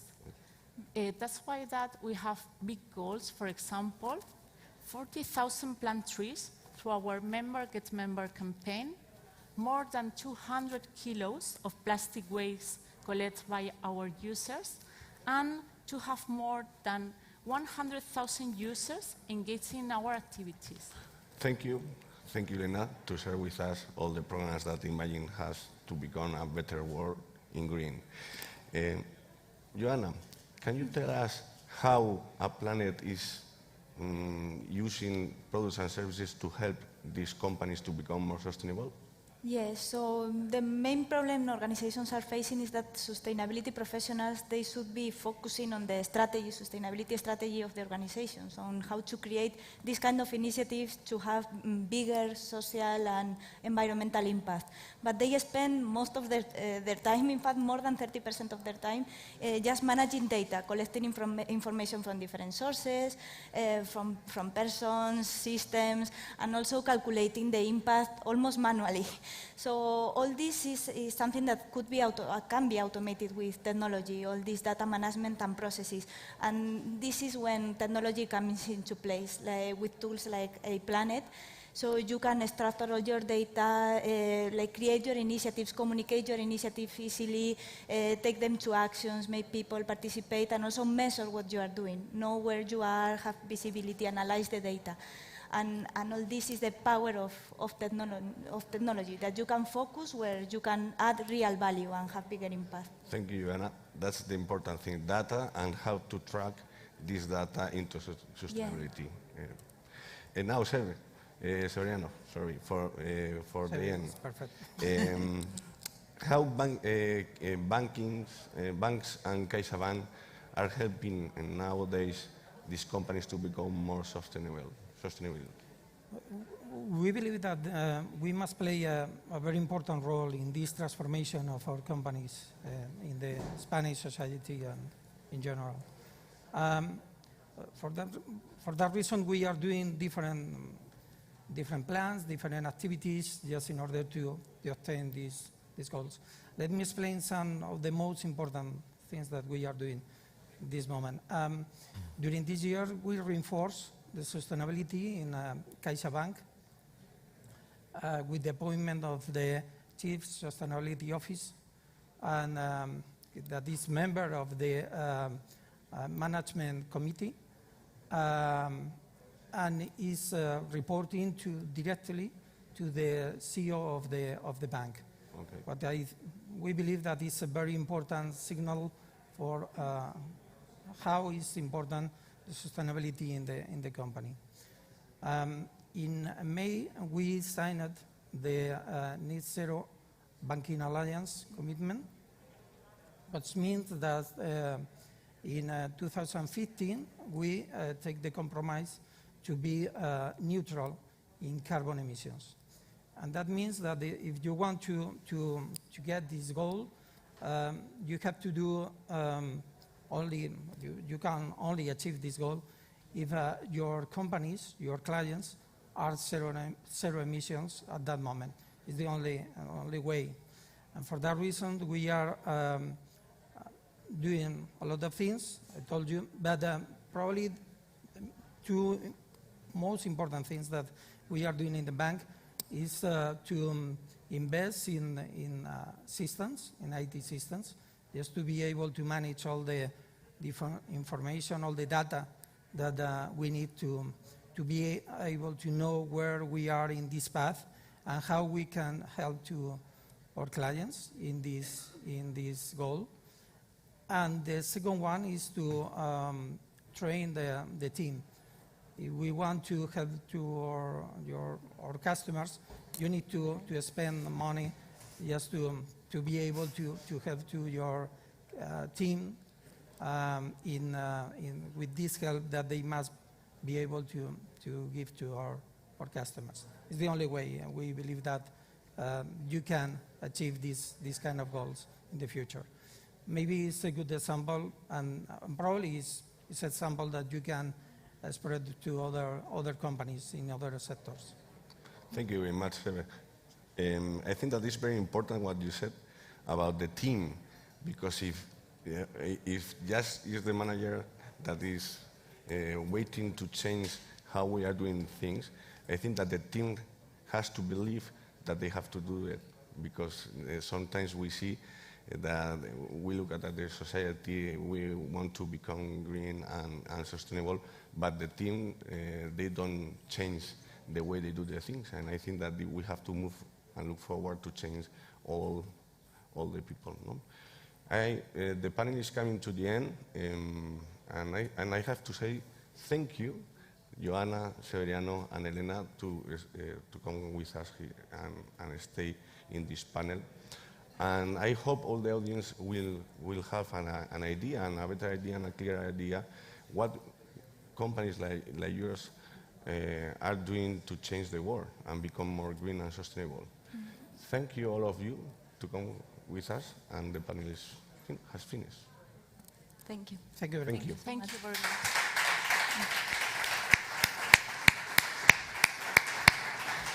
Thank you very much. Thank you very much, Gonzalo and the panel for this wonderful presentation. We are going to stick to the topic of sustainability.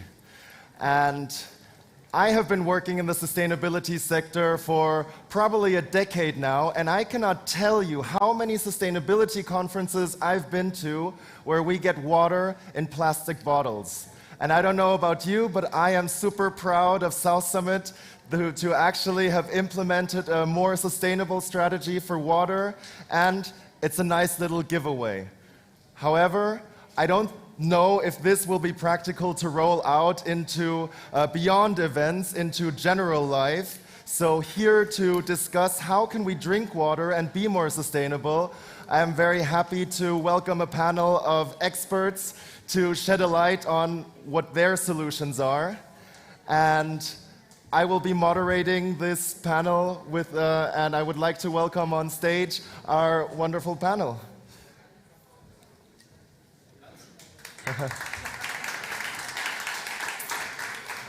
We have Carlos Ferrando, who is the CEO of Kloska, Patricia Aymar, who's the Executive President and CTO of Venvirotech, and on live stream we have Svanika, who's the co-founder and CEO of Repurpose Global. Welcome to you all.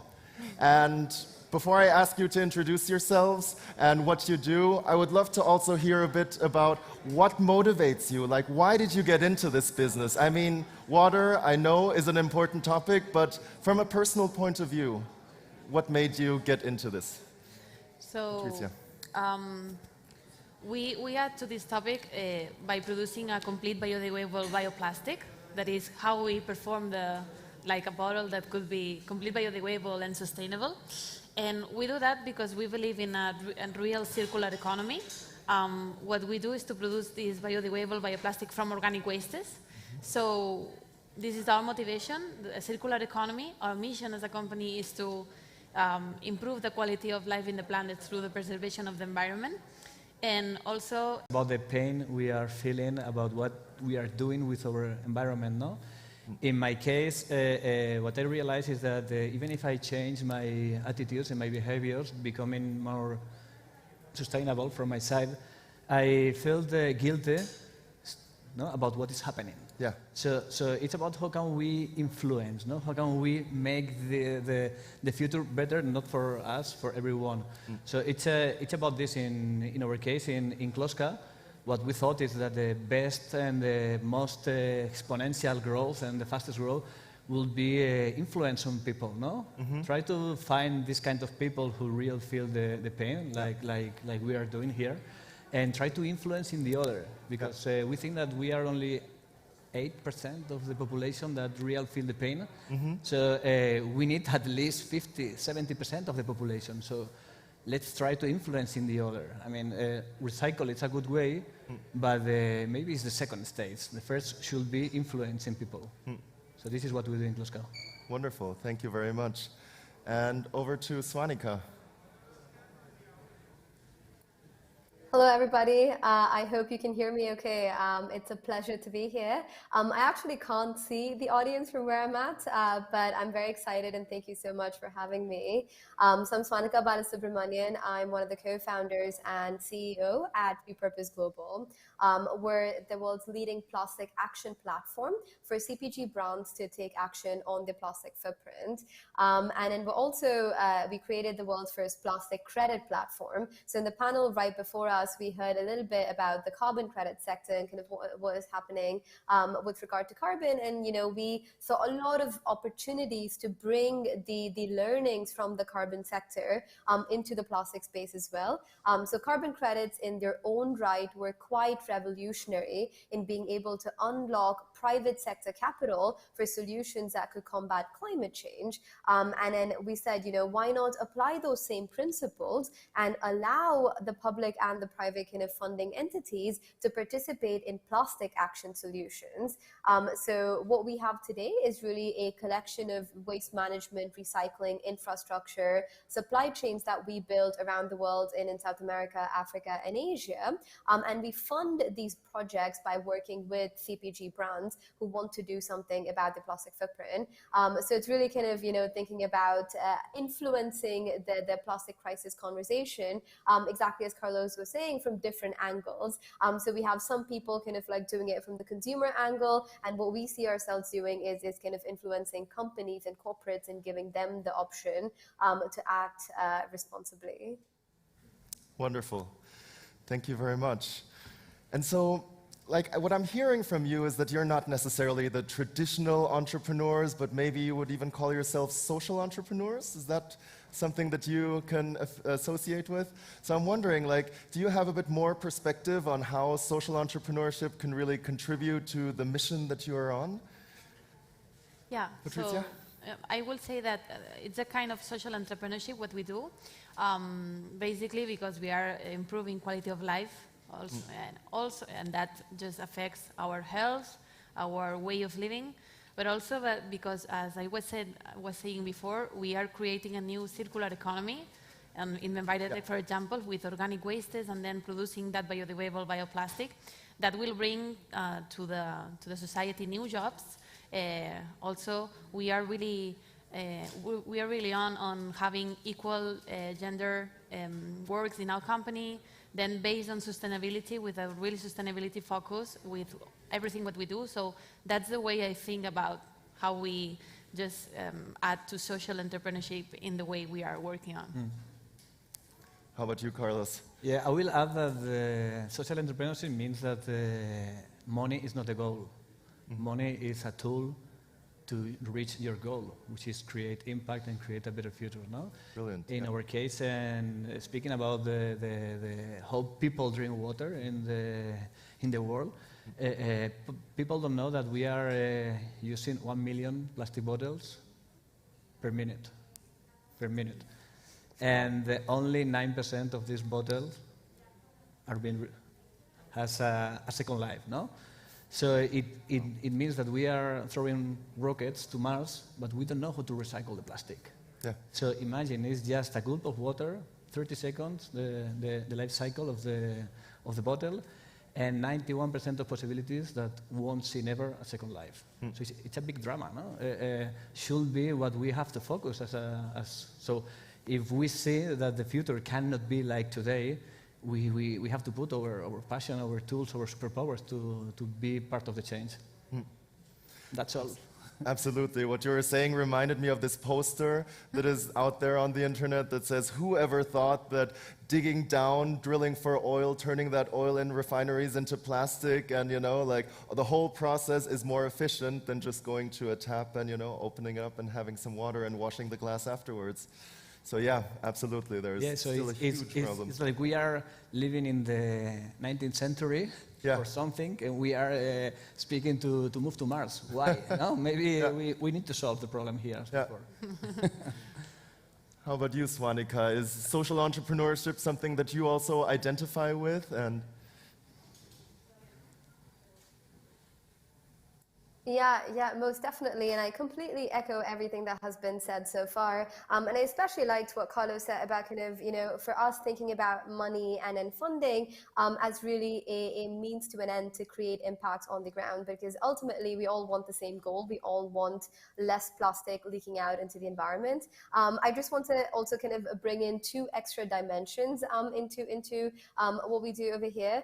One is absolutely, as you were talking about, only 9% of plastic in general is recycled today, and the remaining 91% ends up leaking into nature in some way, shape, or form. But the interesting thing is when we have countries, in Europe, the UK, the US, Canada, and so on, the vast majority of plastic waste is actually not even dealt with within the country. It gets quite literally put on a ship and then sent halfway across the world to countries like Vietnam, Malaysia, India, all of these different places that unfortunately do not have the capacity to be the rest of the world's dumping ground.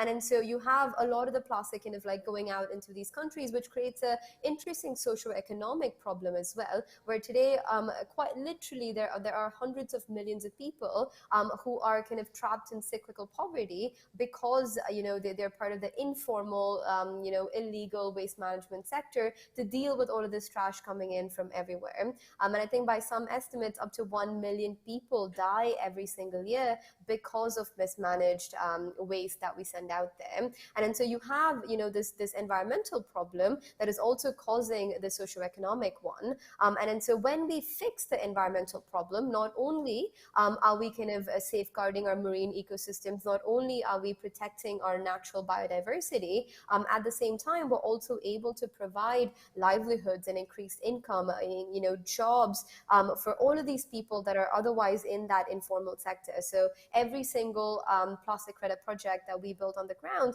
has a funding earmark. So every plastic credit basically is equal to 1 kilogram of additional plastic that we remove from the environment. And that could be by building recycling infrastructure, that could be by, incentivizing supply chains, but all of it also makes sure that at least 2% of the funding or so on goes into the socio-economic improvements of a lot of the workers that you see on the ground who are suffering because of our consumption. So that's really kind of what we think about, right? For all of us over here, we don't think twice when we, buy these plastic bottles over here for my little show and tell. But this is not only worse for the environment, it's also kind of creating a lot of socio-economic problems. And so as social entrepreneurs, it really is very important for us to be intersectional when thinking about impact.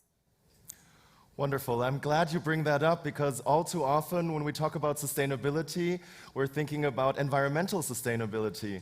But there is also the social aspect that is essential because, yeah, as you said, it seems a bit funny that we're going to create a better, greener world, but then we're going to maybe increase inequalities around the world within the countries.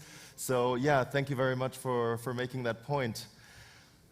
I know also a bunch of people who identify as social entrepreneurs, and sometimes it's not the easiest trajectory as well. And so I was wondering, what are some of the challenges as well that you're coming up against when you're trying to bring your product or your company out into the world? What are some of the barriers and what are some of the strategies that you've kind of developed to bring people on board and not say oh, this is all just, do-gooder stuff and charity and everything, but actually, as you said, that we're using money as a tool.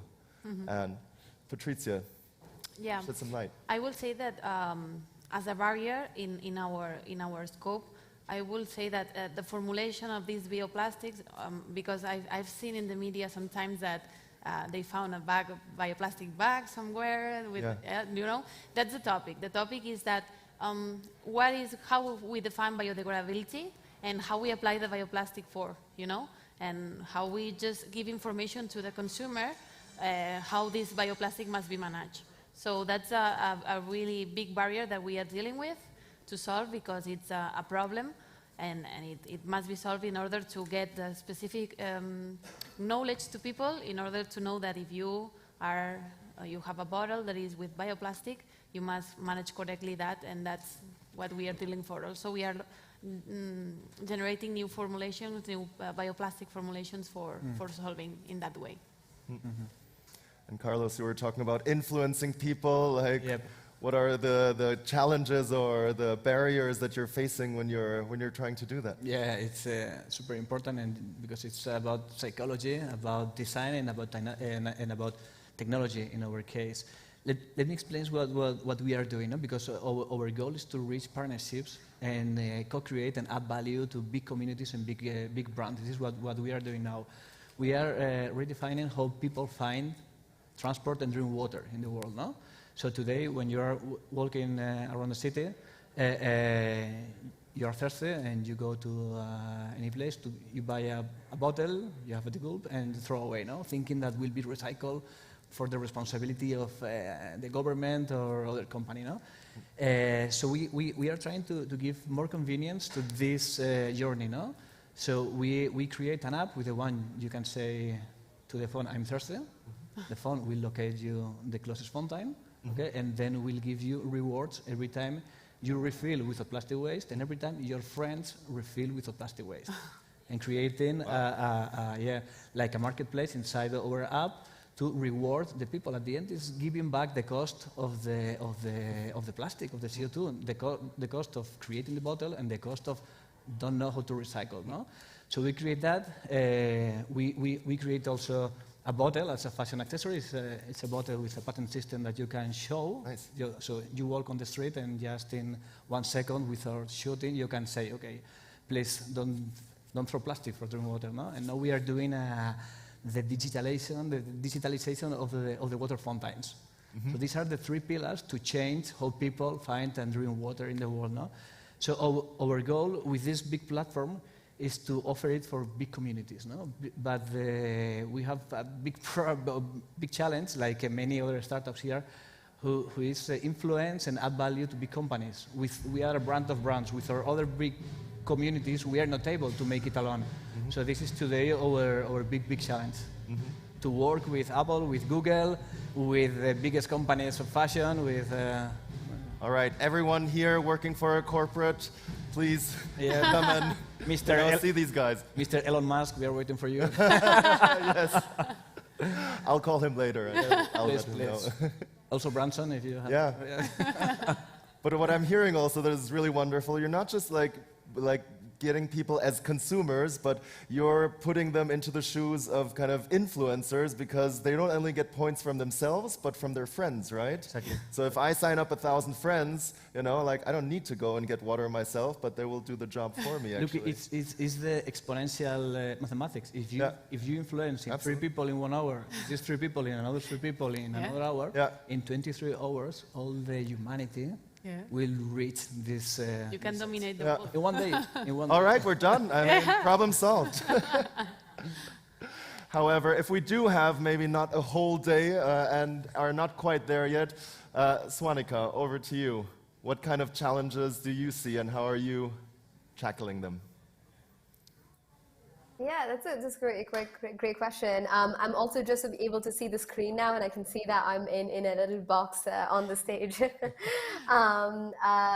But yeah, so I think it really is interesting for us, because we work with a different sort of influencer. I guess for us, the influencers are the brands themselves who work with us. And so we have something called the plastic neutral certification, wherein a CPG brand comes in and they get to measure their plastic footprint, and they say, well, we're creating these chips packets and candy bars and so on, that is putting out this amount of plastic, 100 tons of plastic into the environment. Well, now that we've measured it, let's think about a roadmap towards redesign and reduction. And then once we have done that, let's also think about offsetting some of that damage that we're doing to the ecosystem by funding the removal of that 100 tons of plastic that we put out there. So how do we also recover? So it's kind of like a combination of both, thinking about redesign and reduction for tomorrow, but also healing the damage that's already happened in the past. And that's happened kind of yesterday and today. That continues to happen as we get out there. And so when we think about working with a lot of businesses, oftentimes it's really interesting because Patricia, Carlos, what you are doing with consumer influencing is actually what drives the businesses to take action. Because anytime a consumer comes up to them and says, hey, why are you using plastic? I'm seeing all of these alternatives that are coming in that don't have plastic. Why aren't you doing something about it? All of these Instagram comments and people like emailing the people saying, why are you doing this? That's what drives these brands to come to, repurpose and say, well, we're getting this huge consumer awakening, this exponential awareness that's happening, and we want to do something. Tell us how to redesign our packaging. Tell us how do we recover? How do we kind of offset the plastic that we've already put out there? So a lot of the brand action, I think, to kind of agree great extent is really driven by that consumer awareness that needs to come up, and then ask them. It's almost kind of like we're voting with our dollars, right? Every time we make a purchasing decision, we're choosing the kind of brands we want to support as consumers. And so that becomes a very integral part when we think about this transition to a more circular economy, to a more sustainable economy, especially if we don't want to wait for governments and regulations to catch up to all of our problems, right? And so I think I see it as a very, intermingled type of solution. Yeah, that's an interesting point, because you bring up governments, and there's a whole bunch of players that we could think about who might be responsible for the plastic problem. And I'd just be curious, like, who do you see as responsible for kind of ultimately dealing with this problem? And probably it's not a single one, but maybe you can just share some thoughts on what can every one of these players really do to work together. Yeah, Patricia. it's a great question. So I will say that the first stage is the consumer, that they are buying these products, and also the managing, sometimes it's not correctly. I believe in self-criticism, and I think that the society needs to have more, better, I think my microphone. No, it's okay. I fell out, yeah. So I think that, as I was saying, the society is the first stage that I think that has contributed to this pollution. We need more education, more civism, and things like this. Then we have the brands that chose to have this plastic on the market. There's several alternatives, and I think that will be great to explore. And last, the governments, they need to push more money into investigation, into new other alternatives for making that better, that problem solved.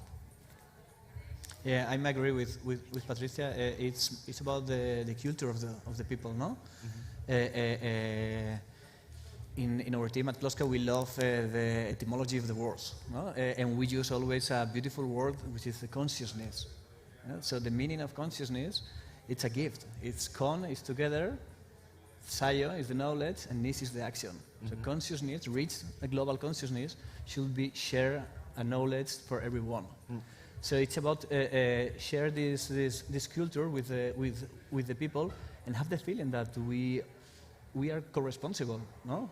And not the government, not the brands, not the materials. We have part of the action. We have part of the responsibility. So this is from my side the big challenge that we have. It's not a climate crisis, it's a social crisis. We can say that openly. Absolutely, yeah. Wonderful.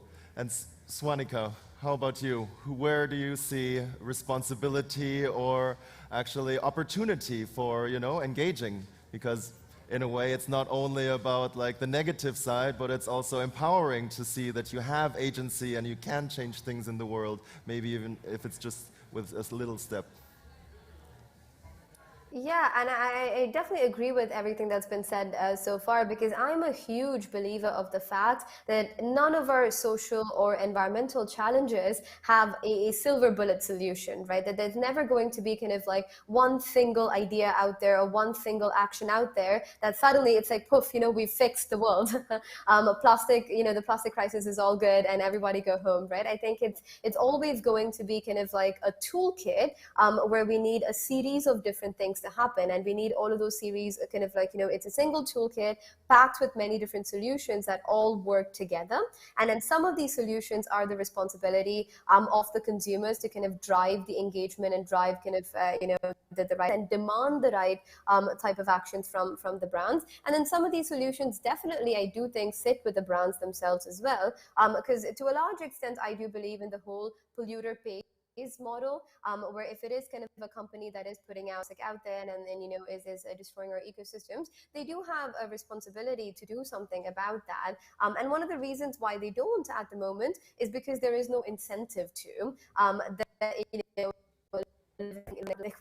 oftentimes the incentive tends to be the bottom line, like how much profits we're making. But if governments then come in and say, well, here's, a little bit of a tax that I'm going to put on top of your, the line that you have, because you're putting plastic out there, you need to pay a little bit more for me to remove that plastic and recycle it.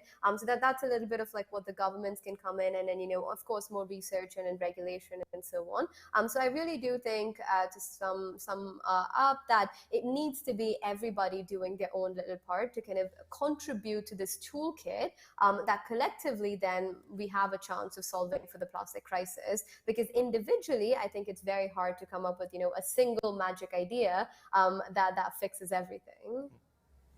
Absolutely. Wonderful. And well, as I mentioned earlier, I know a bunch of social entrepreneurs, and I know how tough sometimes the road can be, because you're kind of in this environment, in this world where, well, a lot of times money counts and people are like, I need to feed my family, this is how we measure success oftentimes. And so you talked a little bit about your motivation earlier, but I'm wondering, what are the things where you keep on drawing inspiration from on this path? Is it things do you keep in touch with other social entrepreneurs? Is it certain media outlets? Do you have maybe some shows that you can recommend to us to, really stay kind of focused on the mission that we're really trying to solve, that is in the end going to benefit everyone? Yeah. And you're kind of, paving the way to get there. So I will say that what I do for inspiring and things like this, I am really focused on my work in biotech, because being a biotech is something, the level of excellence in what we are doing is quite hard.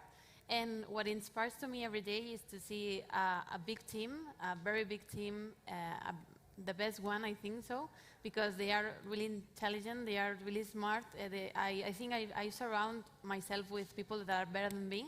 And that's something inspiring, to know their stories, to know what their goals are, and to share that in the same company, because as you said, people have their lives, they have their work in, for example, in biotech, and that's great. That's for me inspiring. And also I try every week to search about new things and the topics in the internet, and things about sustainability and plastics, and that's what we are dealing with.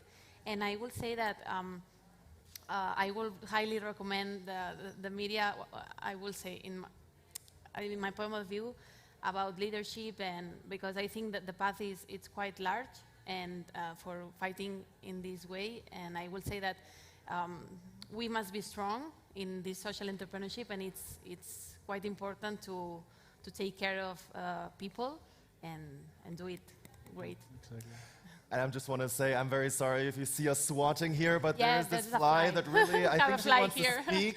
And that's why she's trying to come to our microphones. But sorry, the fly is not solving any sustainability problems today, so we'd rather hear from quite Alice. Annoying. I love your comments, Patricia. I would love to complement with, it's difficult to give advices to other people now, yeah. But I will, from my perspective and from my experience, I started this company 8 years ago. Now I'm 44, starting to become with less energy, no, let's say. Yeah. So it's important, I will say, first, red line, take care of yourself. Okay, when you're fighting for your purpose, sometimes you become a slave of your purpose, no? And you have this kind of obsession that you forget to eat, sleep, get friends, make exercise, read a book. You forget of everything because you are just focused on your obsession. So with this obsession, your superpowers are getting down. So first recommendation is take care of yourself. And the second one, I will say, and this is something that is a big opportunity, let's say that our environment, entrepreneurship, it's open people, no?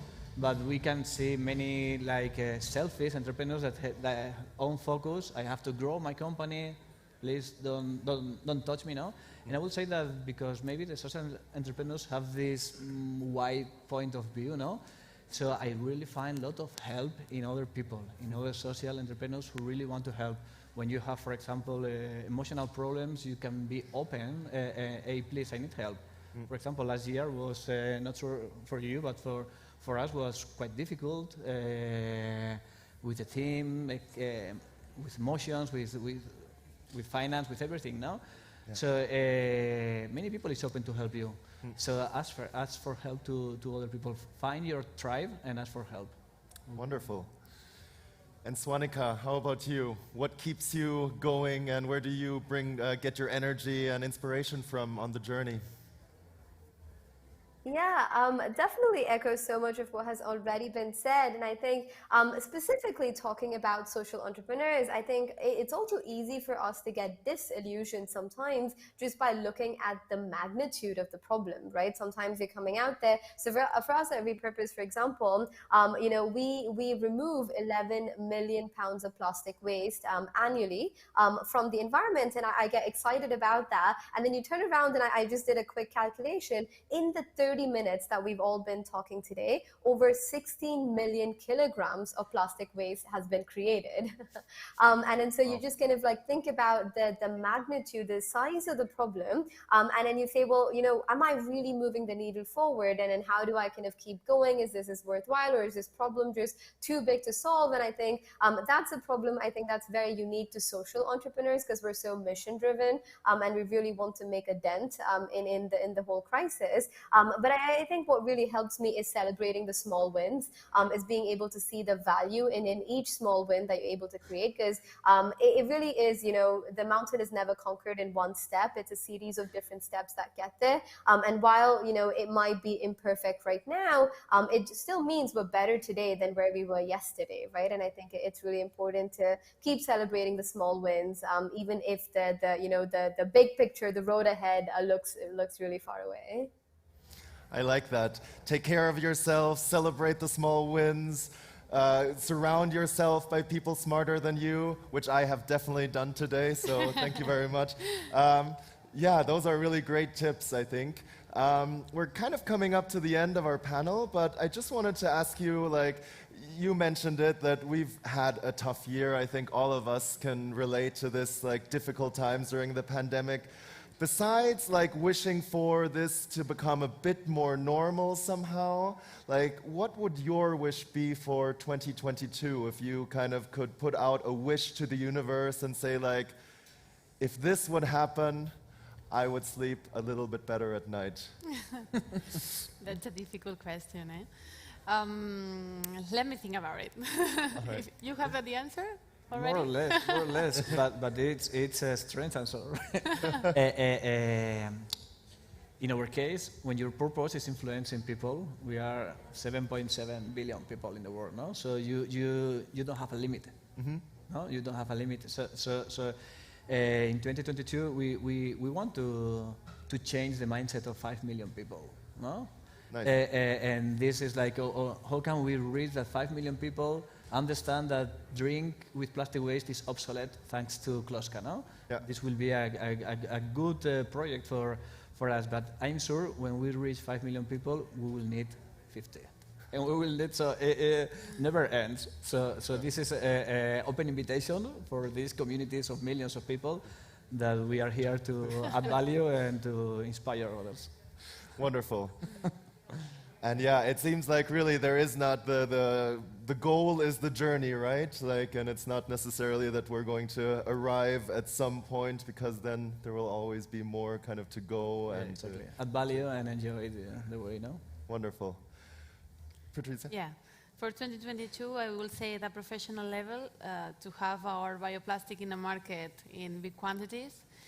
Nice. And in the world, I will say that I would like, in a very specific scope, I would like to see people increasing their separation of the organic waste, the management, and to get it correctly, to get people involved and working, you know, as a society for having all the wastes that we generate better collected, better separated. I think that that's an early point, or a point that is really important to go ahead. Wonderful. Over to you, Swanika. What is your wish for? Yeah, this is a very difficult question. I want too many things, but I think on a professional level, I think with Repurpose, definitely the goal would be to kind of grow the plastic neutral platform, get more brands involved, get more funding for projects that we're creating on the ground. Today we've just crossed about 200 brands that we're working with across 26 different countries, and I'd love to kind of get that number to 1,000 to 2,000, and then have that network effect so that it becomes a default where it's kind of a no-brainer that if you're a CPG brand that's putting out plastic, you're also doing something to remove plastic from the environment, and that just becomes a status quo, and it doesn't become something special, and that you have to talk about. So that would be kind of my goal for Repurpose. I think maybe thinking a little bit more kind of about the world at large, because I think your question was quite broad. I would definitely say it would be great for people to learn from the COVID crisis that it really is one planet that we have, and then situations cannot be contained in isolation. We can't say right now this is a problem that is only, I don't know, affecting the Philippines or only affecting Indonesia, and here I am sitting in France or Spain, and it really is not my problem, because that was the very fundamental piece of COVID, that something that affects one piece of our population is going to affect the entire planet, because we do live in such an interconnected space. And so I guess as a millennial who has a lot of anxiety about kind of climate and what's going to happen in the future, I think it would help me sleep at night to know that people embrace the fact that we're all connected, and embrace the fact that we all need to work together in this, and not really polarize ourselves and in thinking about, well, it's not my problem and I'll get to it when it affects me. Wonderful, and unfortunately we're out of time, but I think that was a wonderful ending. We are all connected. That's why we're here at this event. So connect with these people here. If you can help their businesses and their wishes to come true in any way, please. I think you're going to be around a bit, so give them a hand of applause. Thank you. Thank you. Thank you very much. Thank you for you. And we are going to continue talking about sustainability now. And as we've already alluded to on the last panel, when we talk about sustainability, sometimes we focus just on the environmental part and not very much on the social part. And this is what our next panel is going to be about. It's titled Digital Access for All. And here to moderate a fantastic panel and do a much better job than me, hopefully, is Gabriel Weinstein. And he is the managing partner Europe at Olivia, which is a reference point in innovation with more than 15 years of experience. And he's designed and led projects for large companies in Latin America with the desire or need to transform their business models, create new digital models, redesign their foundations, and alter their focus to put the customer at the center of their organizations. Gabriel, please join us on stage. Thank you very much. Thank you. Thank you so much. Here. Thank you. Please, guys, come over. Thank you so much for being here. Jaime, Raúl, Antonio, and Philippe from, are you in France, right? Yes, indeed, I am. Okay, awesome. So I'm from Argentina. So I have a PhD in crisis. So for the past 38 years, I've been looking how companies, how organizations behaves, right? And we find a few patterns. We have the companies that succeed, make it through. They focus on the opportunity. They find new ways of doing things. They forget about recipes. They try to connect the dots in a different way. And on the other hand, we have companies that focus only on what happens outside. And they become slaves of what's going on in the context. So what's the difference? A few of them succeed, a few of them probably don't. So my first question today is for you, Philippe. What are the changes you have been seeing for the past year or so with the pandemic in the middle in terms of customer behaviors? What can you tell us? Yes. So maybe it's worth highlighting who we are. We are Mano Mano. We are a digital platform. We are a marketplace selling DIY and gardening products to B2C and to B2B customers. And so during the pandemic, we saw a deep change of our environment. Previously, in 2019, people were purchasing on average 5 to 10% of their DIY or gardening online versus 20 to 35% for other household goods. The pandemic and the fact that people had to spend more time in their home actually brought people to spend more online than in shops. Shops were closed for a lot of them. And as a result, we've got a huge step up in where people purchase and how they purchase. And people realize that online they can get more choices, more prices, more advice, and has changed their relationship with their home, thinking, well, actually, I can do things more easily. Awesome. Thank you, Philip, for that. So, Raul, what do you think, present yourself, of course, in a few seconds, in terms of skills, what skills businesses are needed nowadays after this pandemic and after looking for these new needs of the consumer or the customer? Hello, thank you for the question. Yes, just in few seconds, I'm Raul, the International Director of Hotmart. That is a platform to help creators to sell digital content. So we are specialized to help people to sell digital content for the last 10 years around the world in more than 166 countries. And the skills now that have to have a company to become digital or to be digital are so many.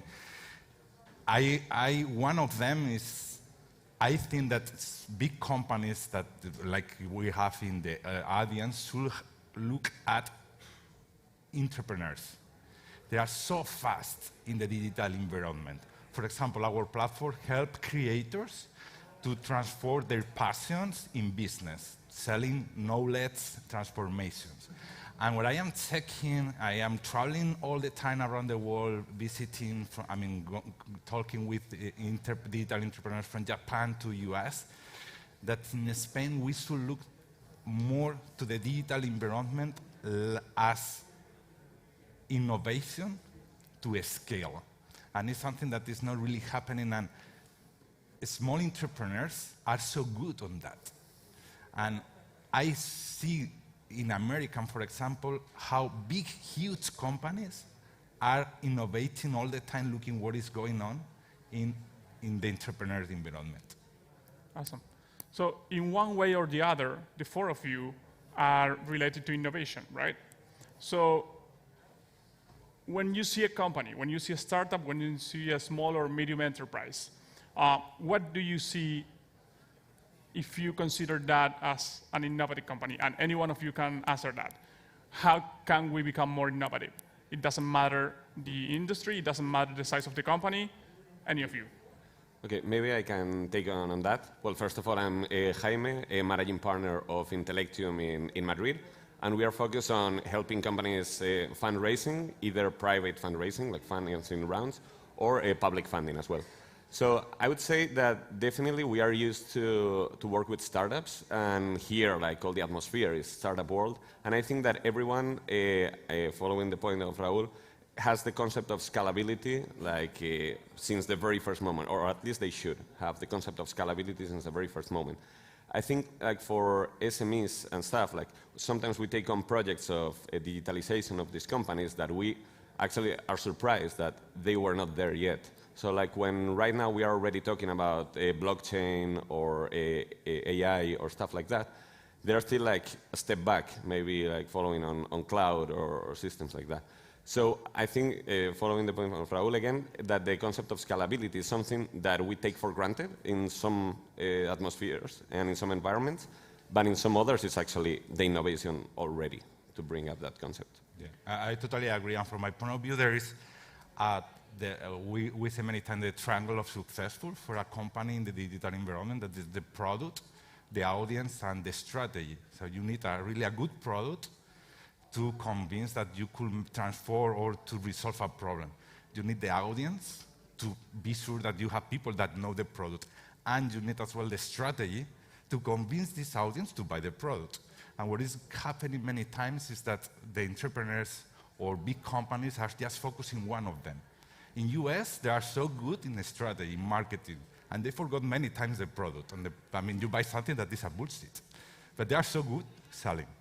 And in other countries, in other cultures, are so good in audience, buying traffic. The Indian guys are amazing buying traffic, but for anywhere. I mean, it's like, okay, I have a huge audience. And we are so good in product. We are so focused into have the best product on the world. I mean, I have a really nice product. So from our point of view of Hotmart, you need to connect the 3 points to have a good product, a huge audience, and the right strategy in online to be sure that your audience buy your product. Awesome. Philippe, any comments? Because yeah. You want Sorry, to Philippe. Yes, yep. and I fully agree with everything that has been said. But I would add also that maybe one of the things that helps with innovation is the background of the people and of the entrepreneurs and their teams. Because people which have the right background, people come from an industry or often, oh, I'm sorry, there's someone talking here in the background from your tech team, I think. We are listening perfect.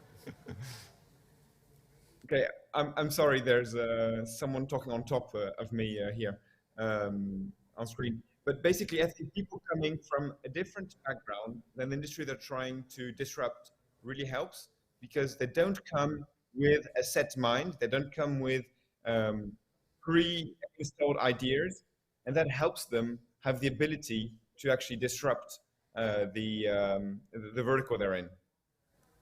Perfect.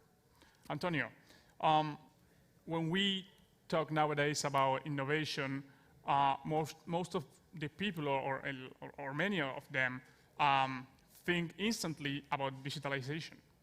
It's not always like that, but most of it nowadays it is, right? So what are the threats you see for companies to digitalize?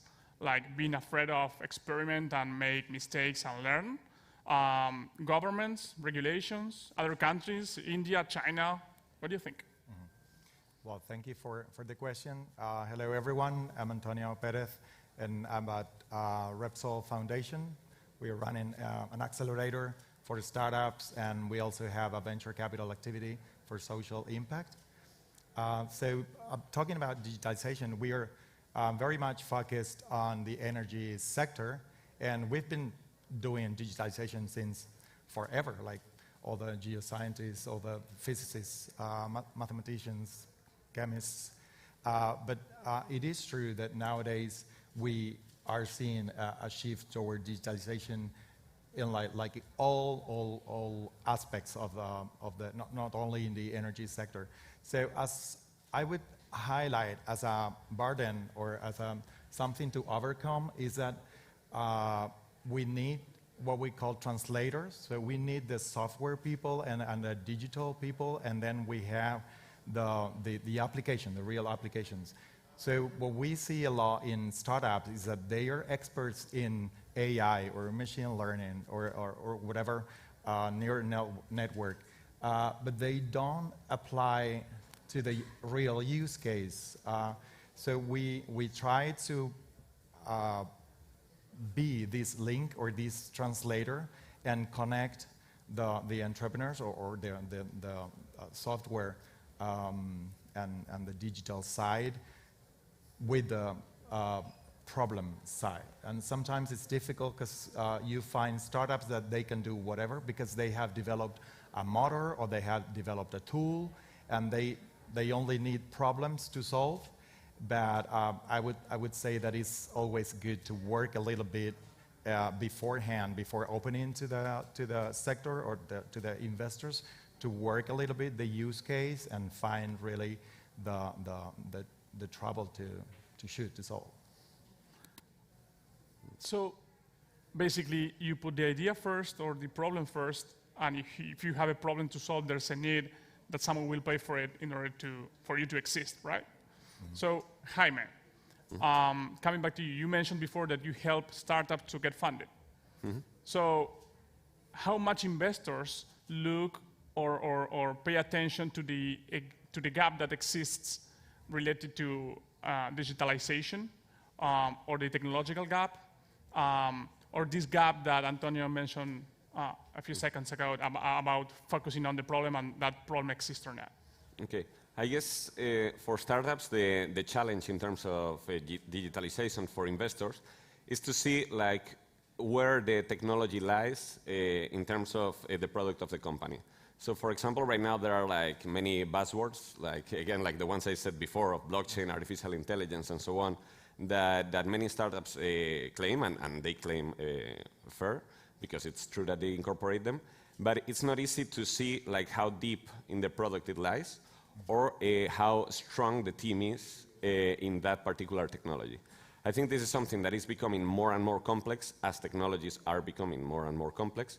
And I think that's why many VC funds, for example, right now are incorporating strong tech teams themselves first, and also that technological due diligence are rising. And right now, like Big Four companies already offer technological due diligence to see like, okay, I see this technology, but how deep it goes and how strong you are on that. I guess for corporates, well, I don't know if this is... The party starts... Exactly, yeah, we're late. So yeah, I'll speed it up. So yeah, I guess in corporates the problem is more related to what Antonio was saying.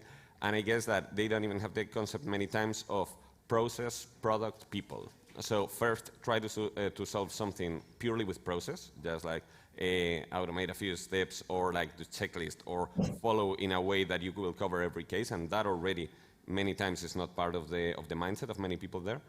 Then, if anything, build a product and create a product for that.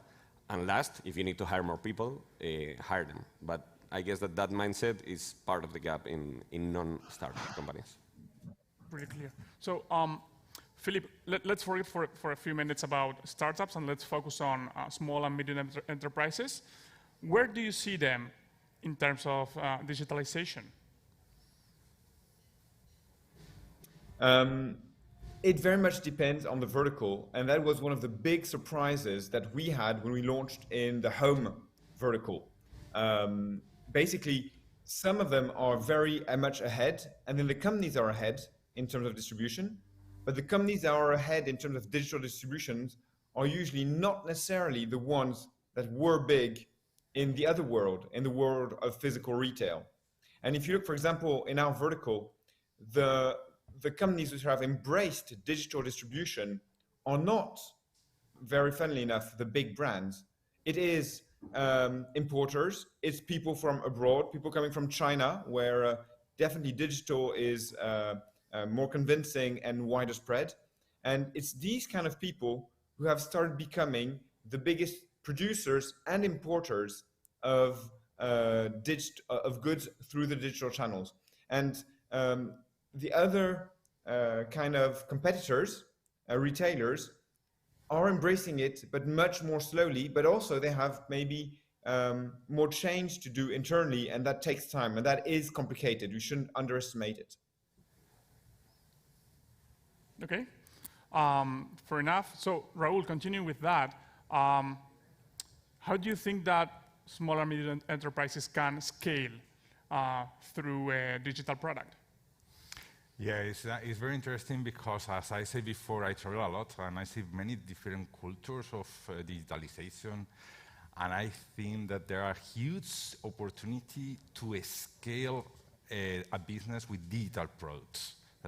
Hotmart, of course, is focusing on digital products, and we see many opportunities. For example, in the first phase, is that before, we told before about the product audience and the strategies, that before to deliver the product or to build the product, try to feel how big is the market, how could be affected the product in the market, what is the feedback of the market for this product through a digital product.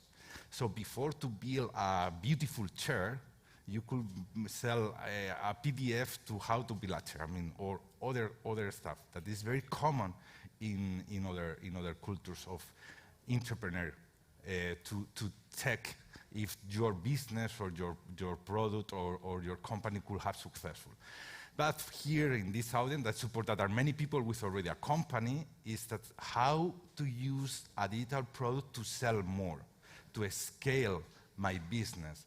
So I invite all of you to go through Hotmart to check an infoproducer or a creator to check the strategies of sell, for example, or other infoproducer or creator that use a PDF, online course, or a podcast, or any digital content to have or to get more audience, or even to get customers that could buy another physical product or to buy your core business product. And it's very common in US to use a digital product like Tripwire, so to get the customer, because if I am selling a car, it's easier to sell an ebook to how to drive a car, for example. And it's quicker or it's easier to get this customer and then to do the upsell of, okay, now that you know how to drive a car, you have to buy my car. And it's very common, and I see these three huge opportunities to use a digital product to test or to feel how is big the market. The second one, to learn marketing strategies in online. And the third one, to use a digital product as upsell, downsell, or cross-selling for your business. Awesome. Thank you, Raul. Let's change dramatically the industry, Antonio. What are the startups that you are more excited about? I mean, you work with many startups. What are the ones that you are more excited about in the intersection of digitalization and sustainability? Well, hot topic. Yeah, hot topic now. Like, we are running a very exciting project. It is called Green Motor, and digitalization is going to be one of the pillars of this project. So you all know about the voluntary carbon market. So you know that in the future, part of the activity of all the companies, all the countries, and individuals are going to be compensated. Your footprint are going to be compensated by planting and by growing forests. This activity has been done from many years before, but now is it going to be credited, validated, and it has to be controlled and monitored. So the business model here, how it goes is there is one client or one country that want to compensate their footprint across the years, and they're going to plant a forest. So we are going to be the ones who are going to plant the forest through one of our participating companies, Silvestris. And then we are going to, through digitalization, we are going to monitor this growth via satellite, via drones, via sensors. And we're going to be validating year by year how the forest is growing. We're going to care about the forest, like with wildfires and preventing as an asset. We have to protect the asset, and we're going to be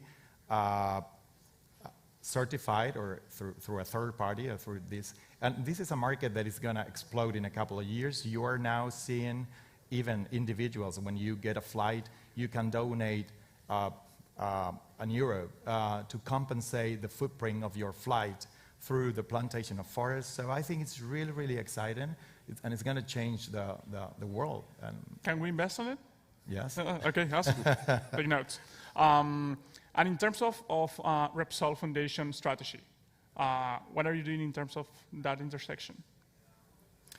So this for example, is one of the project, and I was saying that we have on the one hand the accelerator for startups in the energy sector. Here also we are seeing a lot of activities aimed at reducing the carbon footprint or in the fields of circular economy and also efficiency. Like we see a lot of IoT sensors that are going to bring and work with an algorithm behind to do the process more efficient. And then we have, on the other hand, the social impact venture activity. And these companies that we take a participation and we help them grow, they have like a lot of impact, not only environmental, but also in the employability in the country. We are very focused now in this project in Spain and Portugal. For example, for the Green Motor project, we aimed at the Iberian Peninsula, Spain and Portugal, to make them the sink of CO2 of the European continent. So I think we are really engaged and excited about it. Awesome. Congratulations. Jaime, what you do has been done for many years in many different ways. How do you see the evolution of that to a digital version? I would say that there are like two areas of it. So one of them would be like the tools already, like for finance management, for example. It is funny that like even now, 2021, it's not so easy to find like many financial tools for day-to-day use or that friendly to the user or the management of a company that are not like directly based on an Excel file by today. So there are some startups right now growing like Orama, there's Abacum as well, and seeing them like rise right now, it means that there's definitely a gap there still on the user side for the financial management. Again, I think it's funny because it's like a huge market. In the end, like every single company, I'd say, that would need it. And I also see that another part of the story is on the investing side. Actually, recently, I don't know if it was this week or last week, that a new law was proposed in order to lower the limit for private investors to invest in venture capital funds. Or now with blockchain, actually, thanks to digitalization, they're like popping up STOs, such that you can fund, for example, a venture capital fund on a similar way than you will like that you would fundraise doing an IPO in the stock market. Such that, it's a oversimplified way of putting it, but in the very end, it would mean that any random person could buy a token of a venture capital fund and start investing on the fund. This is something that could not exist very few years ago, and hopefully it will help like democratizing, which is also one of these buzzwords in startup, will help democratizing investing in our world, in our startup world. Awesome. Thank you, Jaime. We have only 4 minutes, so 1 minute for each one of you. One last question. Thinking forward, what are the challenges and the opportunities for your own businesses in order to get more digitalized and to give even access to more people? So anyone? Philippe, do you want to start? Yes, sure. Happy to do that. I think the biggest challenge is the production. It's actually the hardware, the goods. We've got 800 people at Mano Mano. We did 1.2 billion last year of sales. But let's face it, a lot of the products we sell come from outside of Europe. And the real problem of digitalization is being able to qualify your products, to know them well enough, despite not actually touching the product. And that only happens if you've got the good quality of description of products when they're built, if they're built with the right kind of attributes. And that is a link between technology and hardware, between manufacturing and digital selling, which is not easy to create. And so that's one of our challenges at Mano Mano, which is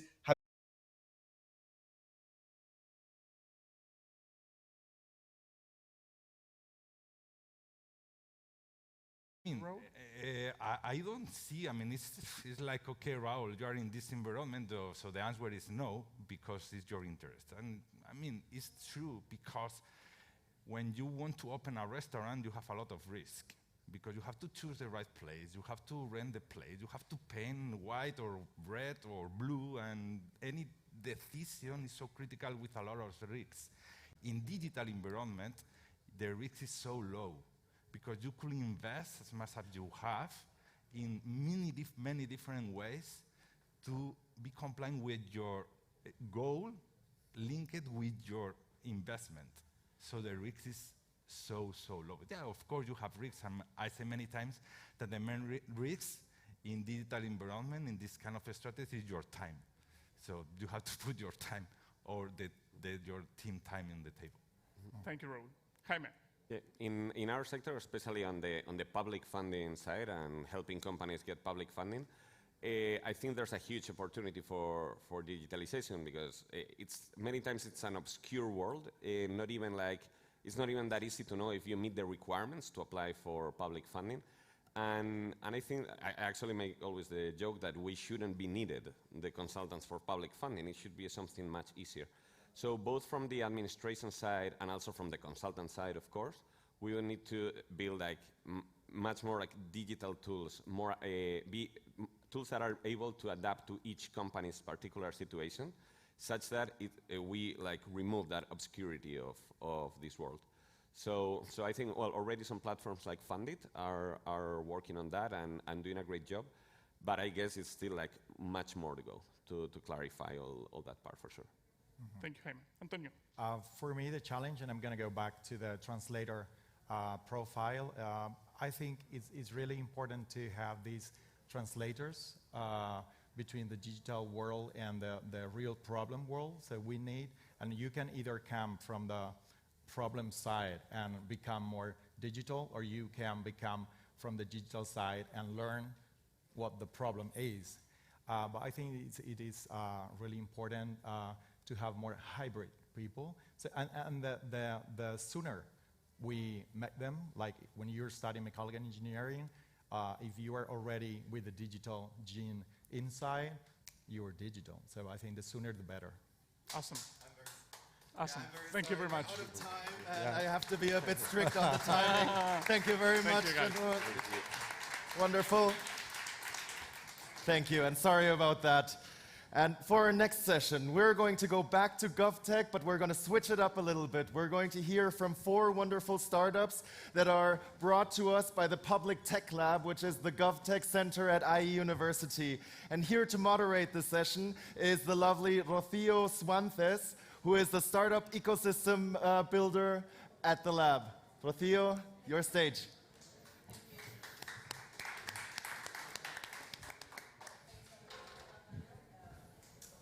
The introduction. Thanks again. Thanks a lot. Introduction. Well, it's a pleasure to be here today. As Daniel said, we're gonna have 4 of our startups that have participated in our bootcamps, in our GovTech bootcamps. What we do in the IE Public Tech Lab is we foster innovation to bring startups together to work with public institutions.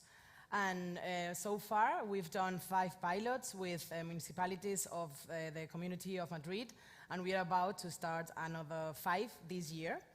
And what we do is we identify challenges within public workers in the administrations, and then we pilot solutions to inform future tendering processes.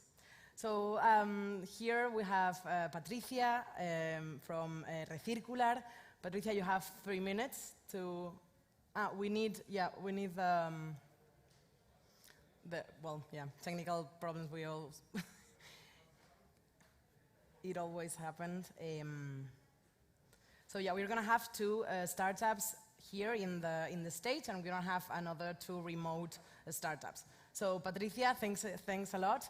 I'm gonna sit here, and so I'm gonna time your. Well, I'm gonna go through the call. Awesome.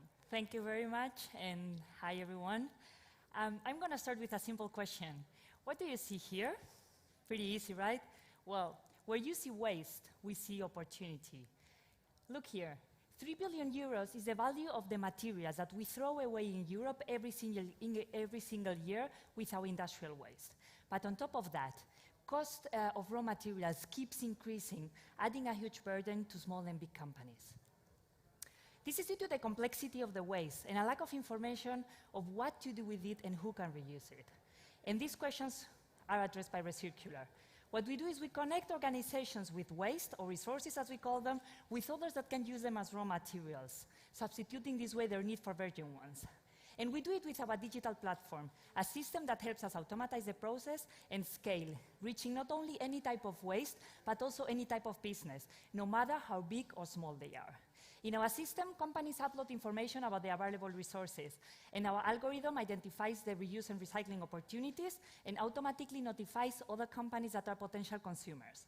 This way, if love happens, like in other dating apps, transactions are closed within our system, providing them with traceability. And we also charge for it. We work with success fees and a freemium subscription model. But moreover, we are able to measure the impact generated, the environmental and social benefits. We calculate indicators such as reduction of CO2 emissions, water and energy consumption, and life expectancy improvement. And we also contribute to several of the SDGs. Therefore, we generate economic savings on the waste management side and the raw material acquisition side, and environmental and social benefits that we measure and report to our businesses, so they can use it for non-financial reporting or CSR strategies and others. In our 4 years of life, we've been working with more than 5,000 tons of waste, directly with our clients, from small social foundations to big corporates in different European countries. And we've had support from public and private administrations. And our objective is to go on growing, saving 50,000 tons from landfill and generating an impact of a reduction of 150,000 tons of CO2 and contributing to the creation of 500 indirect jobs. And to do that, we are a very experienced team, all of us with lots of years of experience in our areas, and we are right now hiring more profiles. We also have an amazing advisory board. So why is it important what we do? Because we bring digitalizations to a very traditional sector, waste management sector, and we do it bringing down to earth circular economy strategies with tangible and measurable actions. And we do it with innovating with resources, with waste, with something that doesn't have any value today. And for public administrations, this is very important because they can map the resources that are locally available so that they can do some strategic planning in terms of business development and job creation. Therefore, would you join our waste revolution? Thank you very much. Wow, that was sharp, 3 minutes, thank you. Thanks, Patricia. Well, Patricia has participated in our bootcamp. We've done the first GovTech laboratory in Spain, and this is an open innovation program, and these are the startups that participated in the field of sustainability. I forgot to say it, and I think it's important that we know who is speaking. Now we have Antonio Pinel from Nomon. Thank you, Antonio. Welcome. So, good morning, everybody. Thank you for having me here. Please allow me to introduce you Nomon, our company.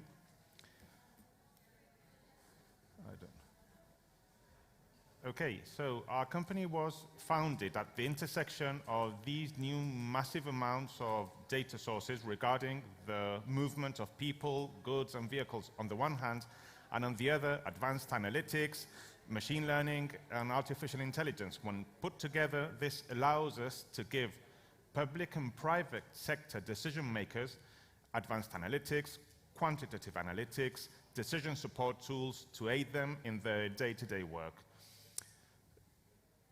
COVID-19 has created a great insecurity in the numbers that these clients had before regarding the movement of people, the presence of people, how people go from one place to another. And the sectors that have been most affected by COVID are these that are precisely the ones that we have as our objectives: transport and mobility, smart cities, retail and geomarketing, and tourism. We are organized in 4 main business units. The first one provides descriptive analytics, what is going on one certain day at one certain time. The other 3 build upon that information to provide a further analysis and provide predictive analysis and provide prescriptive models, whether in shared mobility, connected autonomous vehicles, smart cities, retail, geomarketing, aviation, airlines, drones, and so on. Allow me to illustrate this with a visualization of how this works, of what we see with our data. This is the city of Santander, and each one is an individual user we have tracked, knowing where he's going, where he comes from, where he's going, what is the purpose of that trip, how long does it take. We can select one zone and say people who live there or work there, where do they go? What do they do? How do they travel from one place to another? Each dot represents one user and one single trip. And we can do this, we can see this in many ways through artists that represent the intensity of trips between different places, or we can do this for certain streets, where we want to know people who travel through that street, where do they come from? Why are they traveling through that street? We can do it for the whole city, or we can focus on one specific zone and say, okay, people who go to that place, where are they coming from? And why did they go there? Is it because they are going to work, they are shopping, or they are going home, or they are going to school? So I hope this gives you a better insight on what we do at our company. Thank you very much. Woo! Thank you, Antonio. That was also sharp, like 3 minutes.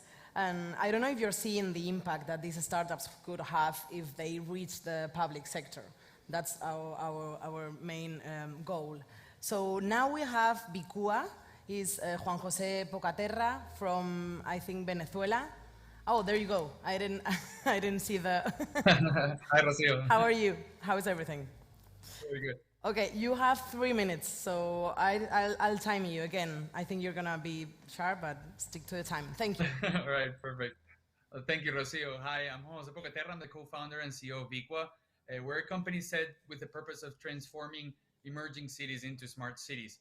Basically, this comes from having a past of work in the public sector and knowing that throughout the emerging world, local authorities face the same problem, which is inefficiency in their government operations. Not because they want to be inefficient, but because they lack real-time information, and especially because the way they operate are based on large data silos and operational silos across different agencies. So that drives the pain of mayors and public officials of not being able to know what's happening in real time in their city and being able to operate those assets. Basically, what we created was a platform that we call Urbo, which is a single SaaS solution that operates in a single platform through its web and mobile apps, 6 urban services. That's transit operations, public transportation, waste management, public works, environmental risks, and public lighting. This allows us to have impact on SDG 11 and create sustainable communities, but especially to target those intermediate cities of the emerging world that have multiple agencies working on public services and that spend over $400 billion a year in operating those services, as I said, with large inefficiencies according to the Inter-American Development Bank and other multilateral organizations. How we do this is that we try to do an end-to-end solution where it comes with field data acquisition, integration of IoT devices, but up to having urban insights that helps them make public policy evidence-based decisions.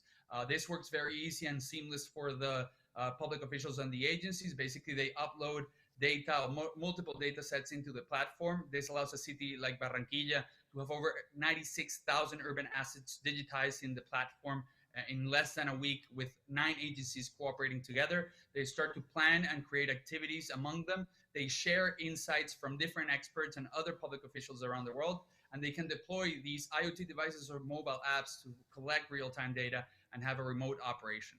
This has led us to work with over 280 agencies, but create real impact on the city. For example, optimizing times to do the trimming of a tree that involves 4 agencies, or even finding out where are the large generators of waste and how to optimize those routes. This has somewhat created the opportunity to collect data across multiple cities really fast and already have operational over 600,000 assets in our platform, and to have grown in the last 2 years to be in over 5 countries and being able to generate revenue on the GovTech side, which is very challenging in the emerging world. So what we're looking is to make science fiction a reality in the emerging world, and we hope that you can help us drive this forward in the coming years. Thanks a lot. Thanks a lot, Juan José, and yeah, I think we all are trying to contribute to that goal of having more solid institutions and innovative institutions, right?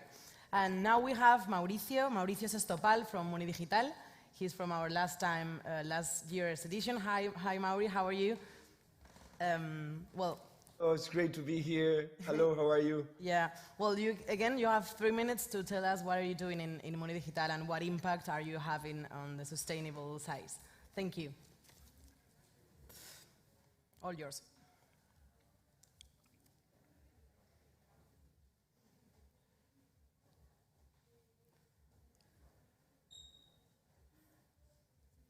I think we're having a bit of connection or delay. That's great. Well, hello everyone.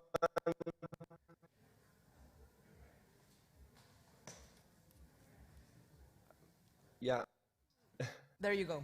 Yeah. Ahora sí. Just Let's see if we ahora can. todo control. Genial. Great, thank you. It's just a difficulty, but we're done now. Okay, great. What we're doing, we're building cities where people want to live in. And we're doing by creating cleaner, safer, and efficient and sustainable.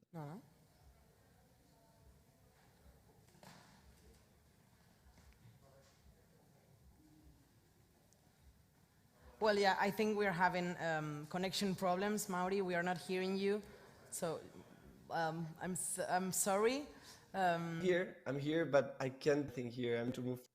Yeah, well, I don't think. Yeah, it's working. Yeah, seriously, I'm having.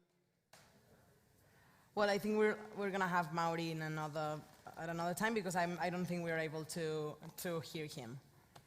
So what we can do is, but we haven't it planned, but yeah, we can try again. Okay, let's try again with Mauri. Mauri, go. Let's see if we can. Okay, I'm here. Yeah. Yeah, I think now we hear. Well, this is the typical. Well, this is part of the entrepreneur. You fail and you start again. So let's do it. Okay. So what we're doing is we're building cities where people want to live in, and we're happy by doing that.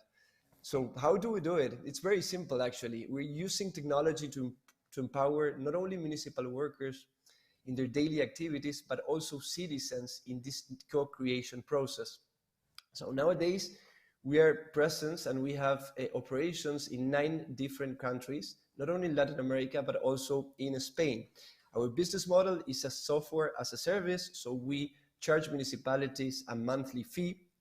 In fact, these daily operations that we interact is currently in 200 municipalities and local governments, so prefeituras in Brazil, ayuntamientos in Spain, or municipios in Argentina are using our technology in their daily basis. We have trained more than 50,000 public workers in just 3 years.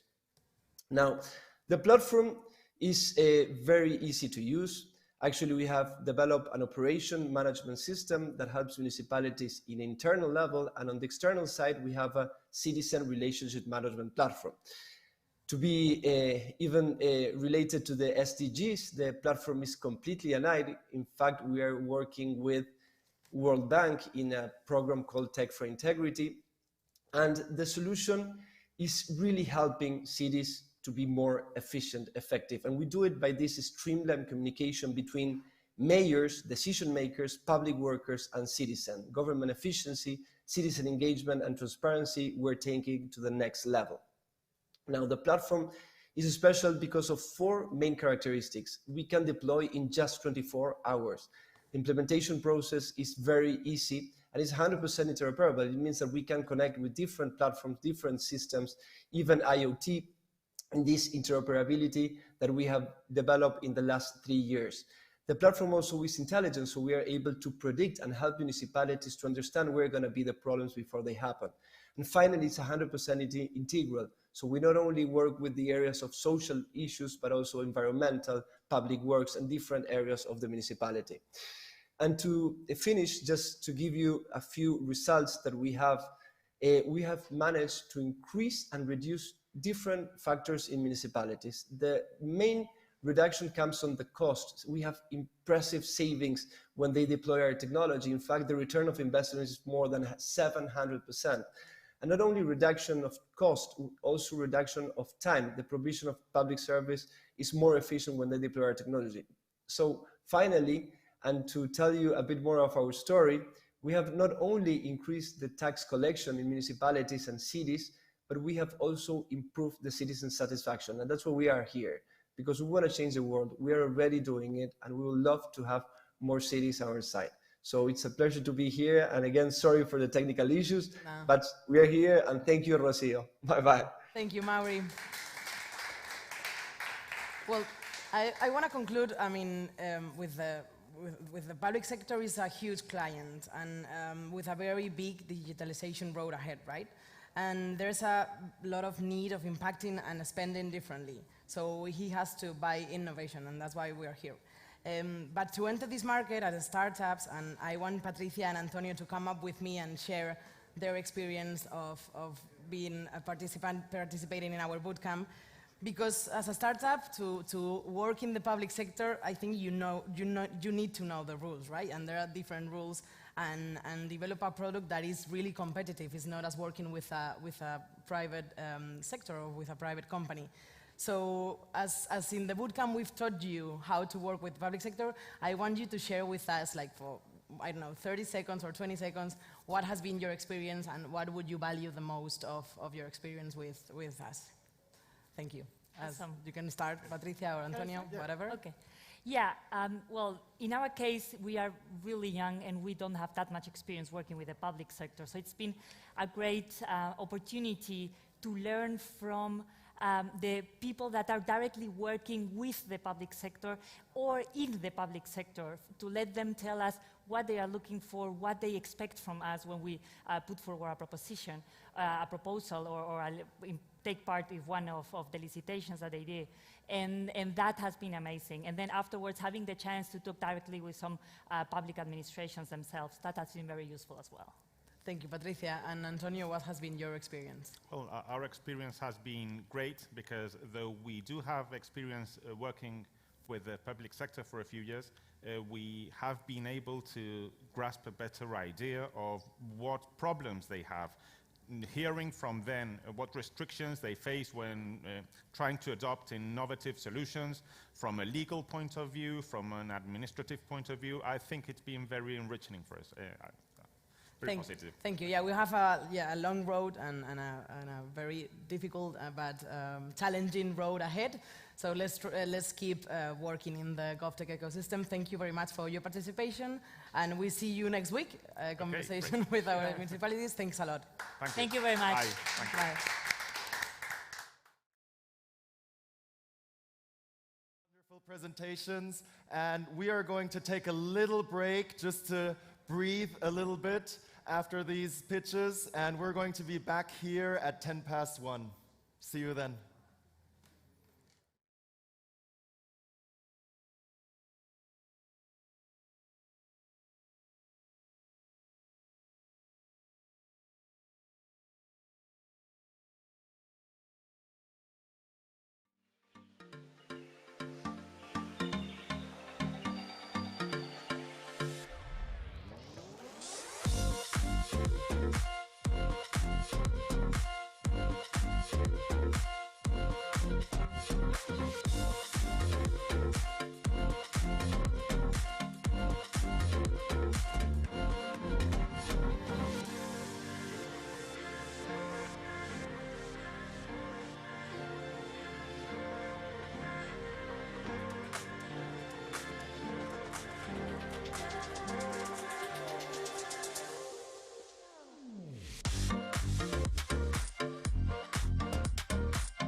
SANBOX Stage here at South Summit 2021.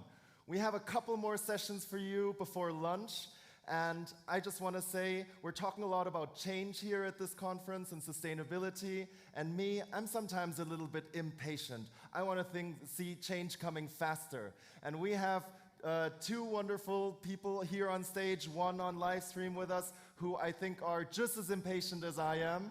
And here to moderate this panel about how we can accelerate change faster is Joe Haslam, who's a professor at IE and has a huge biography that I'm going to spare you with, but I can guarantee you this is going to be a fun session because Joe is one of the best moderators that I've seen here at this event. So please give a warm welcome to Joe Haslam and his panel.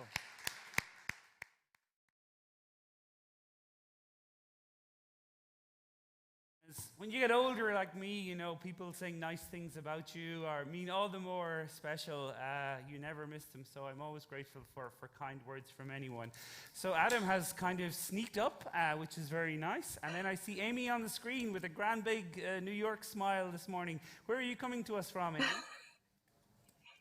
Hi, good morning. Well, good morning from the U.S., upstate New York. Oh, upstate New York, yeah. Albany, in fact, no? Just a little bit further north than that, actually. So not so far from Montreal. Yeah, I know. Oh, right. Oh, wow. That's farther. The only thing I know about Albany are the jokes in The Simpsons. You know, one of the writers is obviously from Albany, so he makes a lot of jokes about The Simpsons. And my brother-in-law went to law school there as well. So, you know, those are two little connections. Anyway, let's not use up the time talking about, like, my family connections as if we're having dinner in Spain. We have some people here who've come to talk about the circular economy, and we don't want to let them down. So let's begin then, Adam. Maybe if you, A for Adam, can you introduce yourself, please? Yeah, absolutely. Well, thanks a lot for having me, and thanks for everything. So I'm a co-founder of Net Positive Labs, and Net Positive Labs is an organization that's trying to accelerate sort of global transition to a circular economy. We do this through 3 key pillars. One is a knowledge hub or a think tank, where we try and conceive ideas of what a circular world could look like and how do we sort of get there from a theoretical perspective, and I'll get into that a bit later. We have a Circular Academy, which is our advisory unit, where we work with companies, with governments, universities, even with entrepreneurs, and help advise them on what they can do to become more circular themselves, what different activities they can do, and how to get started quickly, as we mentioned before. Yeah. And then finally, we have a venture studio, where we're currently working with quite a few entrepreneurs on building startups that directly sort of address needs to help enable circular transitions, and we do that also with companies and as well with public sector too. Okay, I'm going to have to ask you, just for the purposes of the audience, just to define the circular economy for those who don't have a bookshelf as extensive as yours. Well, I can already say that it's a bit complicated because there are so many different definitions. Okay, that's not what I want to hear. I want to hear like exam, punchy. Essentially, for us, circular economy, from a macro perspective, is what does a best practice value chain look like? So the principles of circular economy is how can we change our value chains to reduce the amount that we consume, reduce the amount of waste, inefficiencies, problems within the value chain. How can we reuse more? How can we recirculate materials? How can we recirculate idle equipment, vehicles, etc., so that we don't need to produce as much? And then finally, can we regenerate the environments that we actually take the materials from, whether it's urban or natural environments? And we've got another part, which is actually nothing really works if everyone's miserable. So how can we also help people feel happy and empowered within all of this? Okay, right. I mean, the second thing is quite a deep thought. Okay, I wasn't waiting for that. Like, how can we stop people from being miserable? That's. But we get the central point of you making that less waste, so that you go back to and regeneration and those kind of ideas. Okay, Amy, can you introduce yourself, please? Hi, good morning, or good morning, everyone. Yes. My name's Amy Ryan. I'm co-founder and CEO of ESG Strategies. This is a company that is meant to support anybody that wants to learn more about environmental social governance and how is it going to infuse within your business. I'm sure all of us are wondering, what does ESG mean? Or how can I You're make taking this my question, work? Amy. That's my question. I was going to ask you to define ESG, but yeah, you go ahead and do it, please. Sure. Because technically, ESG is so many different things, right? You've got a very vibrant debate going on right now in the EU, as well as the US and all over the world, which we're going to see in just a few weeks. What does it mean to all of us? And what I think it is the ecosystem that we all live in. What is ESG? It is how we treat each other. How do we communicate with each other? How do we teach that its value means to be good with the environment as well as the buildings that we reside in? It's basically an ethos. Okay, but the words E, S, and G have an actual meaning as well. So can you just provide those for the audience? It's environmental, social, and corporate governance. So the environmental impacts are air, waste, water, how a building impacts the outside environment as well as inside. Social, how are we going to take care of each other and be kind to each other as employers as well as mentors at work and in school. And then governance, how are we going to create laws that are going to be equitable for society that truly help everybody? There's a lot of different conversations about what do words mean, and the words that are going to be inputted into laws are going to be so important as we move forward within this new economy. Beautiful. Okay, so Adam, give me reasons to be cheerful, please. I read the newspapers, turn on the news, all of these things, and everything is not going in the right direction. So please, in your impeccable British, credible voice, give us some reasons to be cheerful. Well, I would say the biggest reason to be cheerful is that there's been some strong internal reflection from government, from companies, that something has to change. There's a lot of random numbers being thrown into the air. We're going to be carbon neutral by 2050, but at least the realization that something has to change is a starting point. I feel that there's an enormous amount of momentum coming from universities, from companies, I think, you look at the fashion industry alone, I think they've had countless chief sustainability officers kind of evolving as a new role. Yeah. And for me, this is like a decade ago, we started seeing CIOs pop up. The fact that we've got chief sustainability. There's a joke about the sustainability officers regenerate themselves. They're inherently sustainable. Sorry, I shouldn't be using more sustainable jokes, but anyway. They're like, you put 3 sustainability officers in a room and suddenly you have 5 because they start to regenerate. Anyway, I shouldn't be making jokes on video. But I mean, in a sense, there are reason to be cheerful that there, but this is sort of what people always promise us, that like this will be the year, right? Well, you're saying that this will be the year when people start to take the circular economy seriously, and this will be the year when change starts to accelerate. I mean, that's essentially what you're telling me. So, but think, why this year? This is a starting point. This year, because actually the last couple of years, we've seen the investment community really get behind this. And okay, so the money is driving it, right? The money, I mean, it's, yes. the stick as well.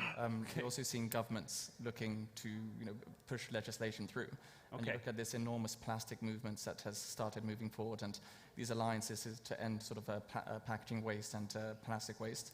It happened simply because one country said, you know what, we're going to ban single-use plastics.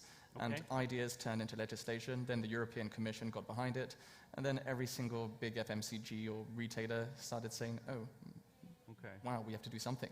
Sure. No, I mean, that's always the theory, right? That if you talk to people in the fashion industry and stuff, they say, like, as soon as our customers demonstrate that, they don't want cheap T-shirts anymore, then we are quite happy to make expensive T-shirts, In other words, that they will follow the trends.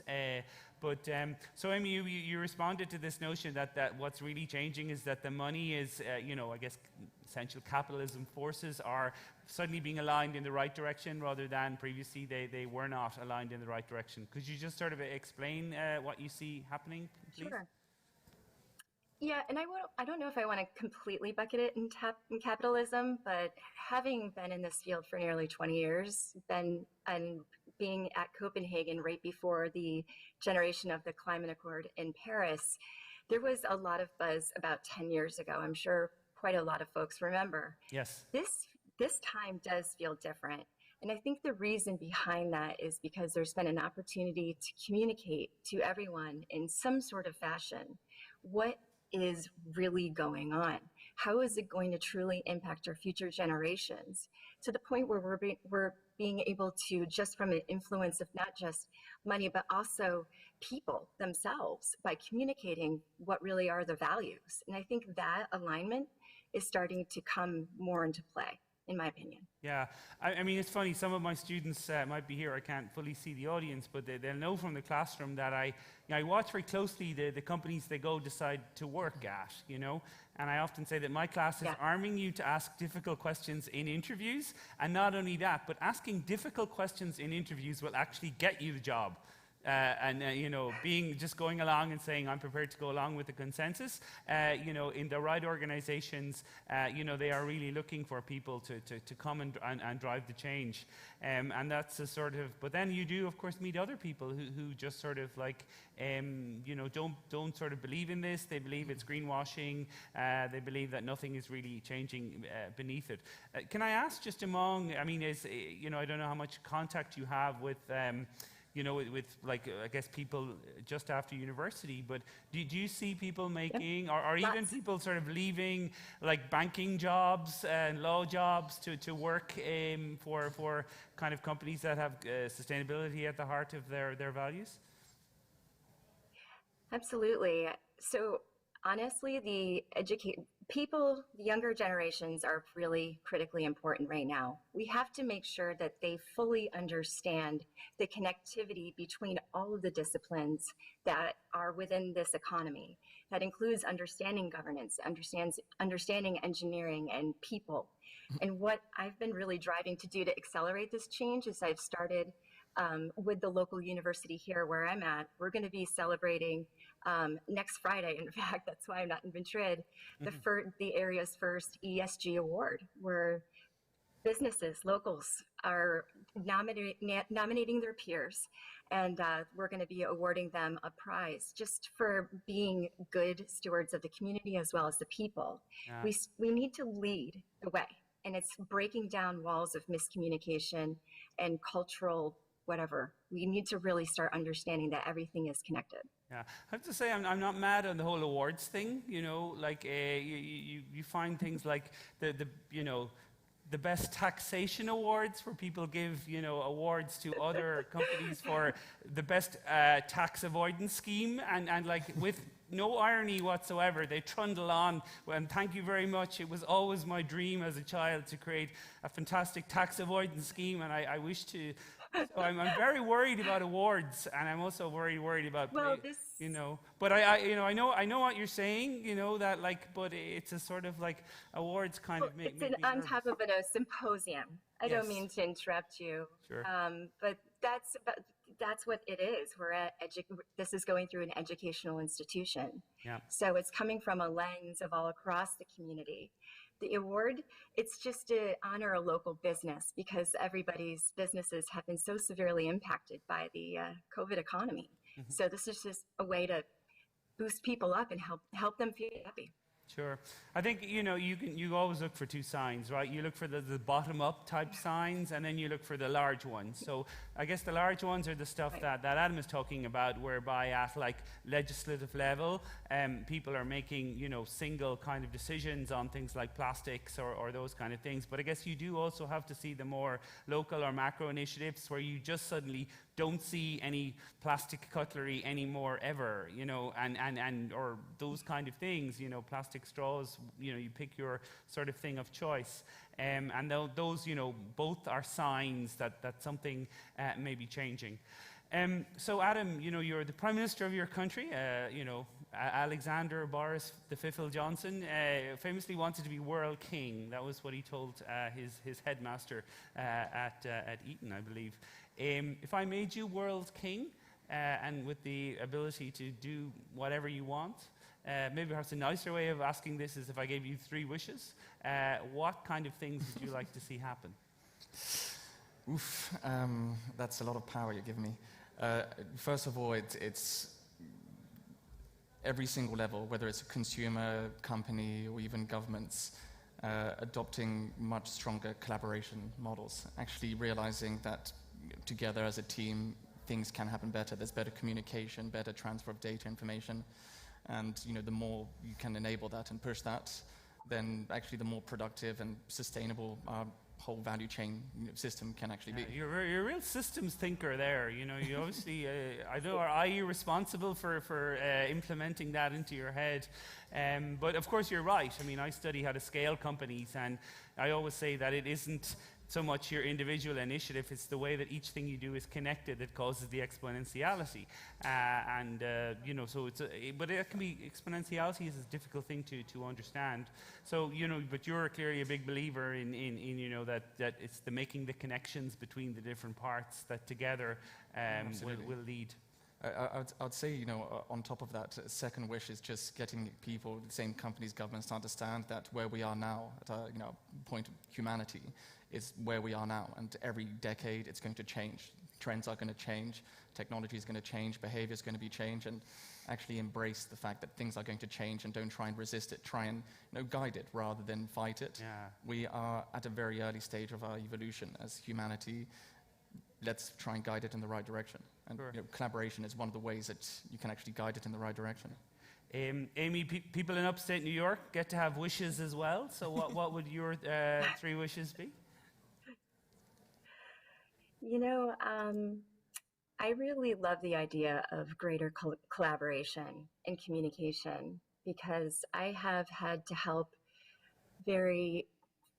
really challenged individuals that needed to do really technical jobs, and their safety, their life safety depended on it. The one problem is if you're not able to fully communicate and convey why this is important for them to understand and the value of them and their safety in their life, then you may always have a chance that they could just eventually not understand it to the depth that you need it to. I think we need to start listening to each other as humans, because that's who we are. We have that similarity. We all beat a heart. And I just think that that really is honestly my wish, is to start doing that. It's going to take a long time, but I feel that the momentum, all these systems thinkers in here, I'm so glad I'm not the only one, and start driving change in a way that includes a holistic approach. Sure. That's a big hope of mine. Being a mom, I just want to be able to have my kids be able to have a hopeful future. Oh yeah, well we're all on board for that. But you know, people often sort of say that, and it goes back to this initiative of like what. It's very, you know, we all try and be good and those kind of things, but it's not a lot to sort of ask people, like, what I just want is that we communicate better. You know, that's always what the, you know, people who are in sustainability and work in these areas, they always sort of say, oh, okay, I need to communicate better, but like, you know, give me something more specific that I should be doing. I mean, you know, is it unfair of me to ask you that? No, absolutely not. I'll put a specific example. I have done a lot of audits throughout manufacturing in the industrial space. So I got to see all kinds of employment from, you know, the CEO to the boiler room. And the way to communicate why something is important needs to be appropriate for who you're speaking with. I think it's really important to consider the shoes that are pointing at you. What is their experience? Because that really will be very impactful on how they receive your message. My message of safety around a boiler for them may be completely different than it is from a value standpoint or to the board or presenting to the CEO. So I think it's just taking that moment and understanding that not everybody understands things the way you do or sees things the way you do. So you just have to be I mean, it's actually really interesting. Sorry for kind of jumping on you, but I see this all the time because, like, it's just sometimes it's just too lofty goal, you know, unless you can be like, sort of like, unless I have the time to give you, Amy, right now to make you feel as if you're the only important person in the world, and like then I don't engage with you because I'm afraid that it will, you know, and that's like, you know, if you want people who are in the middle, which is always, you know, the dangerous space, to kind of convert them over to your side, you have to try and make it easy for them, you know, and there are two ways you do that. One is like, you know, that she'll judge me because I will say or do something inappropriate, and that's always the sort of, you know, the issue that I think that holds a lot of people back. I mean, again, it's a huge issue in my class where very often people feel they can't speak about a subject unless, you know, they've read a book on it, kind of thing. And I kind of went, no. It's like, it's okay to sort of begin the conversation by saying what you think, and then we'll sort of take it from there. So I have to, I'll give you a chance to, I'll come back to you in a second, maybe on that point, but I just want to give Adam his red digits allotted time. So more kind of concrete actions that people might take in terms of, you know, the circular economy without, you know, having like, you know, I guess I'm totally gone kind of news you can use here, but what sort of specific things? I mean, obviously you work in very detailed legislative, you work with big companies and stuff like that, but you know, what can I do, you know, each day when I get up in the morning? I think before you consume. So when you're going to the shop and you're going to buy food, check where it's from, check how much packaging it's in, check if it's recyclable packaging, and are you actually recycling it? Yeah. Do you need to take a taxi to go into town, or can you take the bus? Can you cycle? Do you need to fly to that meeting in, you know, the other city, or can you take a train, or can you attend virtually? I know I'm attending in person from London, so I didn't think before there. But these are kind of small things that everyone every day can do. Yeah. And I think it's just a mentality that one has to sort of develop and create. And tell me, like, why were you personally interested in this area? I mean, you probably other things you could have done. Probably your parents wish you did other things, you know. But like, what was interesting to you about getting into sustainability and the circular economy? I think it's a fascinating area. I think that this whole sustainability topic and discussion has been something that everyone's arguing about. And the way I see it, we're on a very good trajectory when we don't even need to use the word sustainability anymore. When we say, hey, it's a business model, and people just assume it's sustainable and it's going to last a few hundred years. And you know, sustainability shouldn't be a savior type thing. It should just be It should be the rule, not the exception. Yeah, well, that's the argument for not having a sustainability officer, that like we should all be sustainable rather than having like, oh, the sustainability, that's over there. And we've only 3 minutes left, Amy, but I want to ask you, I mean, do you ever get discouraged? You know, you presented a very positive, optimistic view of the future, but we're going to finish on a positive, but I mean, you know, do you often get discouraged? I mean, you're a human being, so there must be moments when you think, are we losing rather than winning? Oh, sure. It's a hard battle. This is one of the most difficult careers that you could probably imagine to go into. I started nearly 20 years ago. That took me on a path from in the field to in the regulatory agencies to corporate America to what it is today. It's terrifying. Yeah. What's going to be happening is terrifying. The fact that we're in, you know, an exponential moment of change from a scientific standpoint, that's also terrifying. But at the same time, we have to realize that we have a chance. We got to use the best ingenuity we've got and not forget that, really. Mm-hmm. No, that's cool. And Adam, just in terms of career advice to people, like, I mean, you know, you have your own firm and stuff, but perhaps, you know, people who are starting in this area, there's probably, you know, not ready to go into a firm like yours. So what, you know, someone is interested in a sustainability career path or an ESG, what kind of advice would you have for them? I would say treat it like a normal career, except be excited that you're in an area where there's an enormous amount of innovation that's happening. I think most companies that have started going into sustainability have realized that they're also achieving a lot of innovation goals as well. Yeah. That it's going to be an incredibly strong skill set of the future. It's, you know, encouraging systems thinking, encouraging collaboration, encouraging, you know, adopting new business models and new technologies. I think it's just a really great area to be in and build a really strong set of skills you know, across the board with it. Okay, and last question then is for Amy. Where can we get more Amy Ryan? Are you on YouTube? Do you have a website? Do you have a Twitter? Do you publish? You know, what kind of, if people want to find out more about you and what you do, where can they go? Oh, thank you. I do have a website, esgstrategies.org. I have a Twitter, but I'm working on it. So I'm a scientist by trade, so I'm starting to get out of my shell a little bit, but I really look forward to being more part of this. So got that Twitter account going. I have my LinkedIn. We're getting there. I'm a Twitter addict, and you know it's very difficult to justify it in some ways, but you know, you do learn an awful lot from it as well. You know, just have to, like, you know, not go negative is the rule. Just don't go negative, and you'll be fine. Finally, just Adam, to be fair to you, what's your website? Do you have a Twitter? Where can we get more, Adam? No Twitter, but we do have a website, netpositivelabs.com.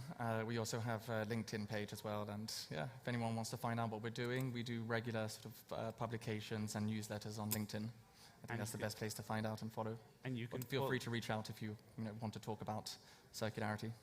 Fantastic. Okay, so it just remains for me, first of all, to thank Adam. Thank you very much for your contribution today. It's been really interesting to talk to you. And thank you also, Amy, for speaking to us this morning and connecting on video. I know speaking on video is never easy. You know, you'd always rather be in the room. But as Adam mentioned, it is sustainable. So in that sense, we have to never see it as being a lesser experience and always regard people on video.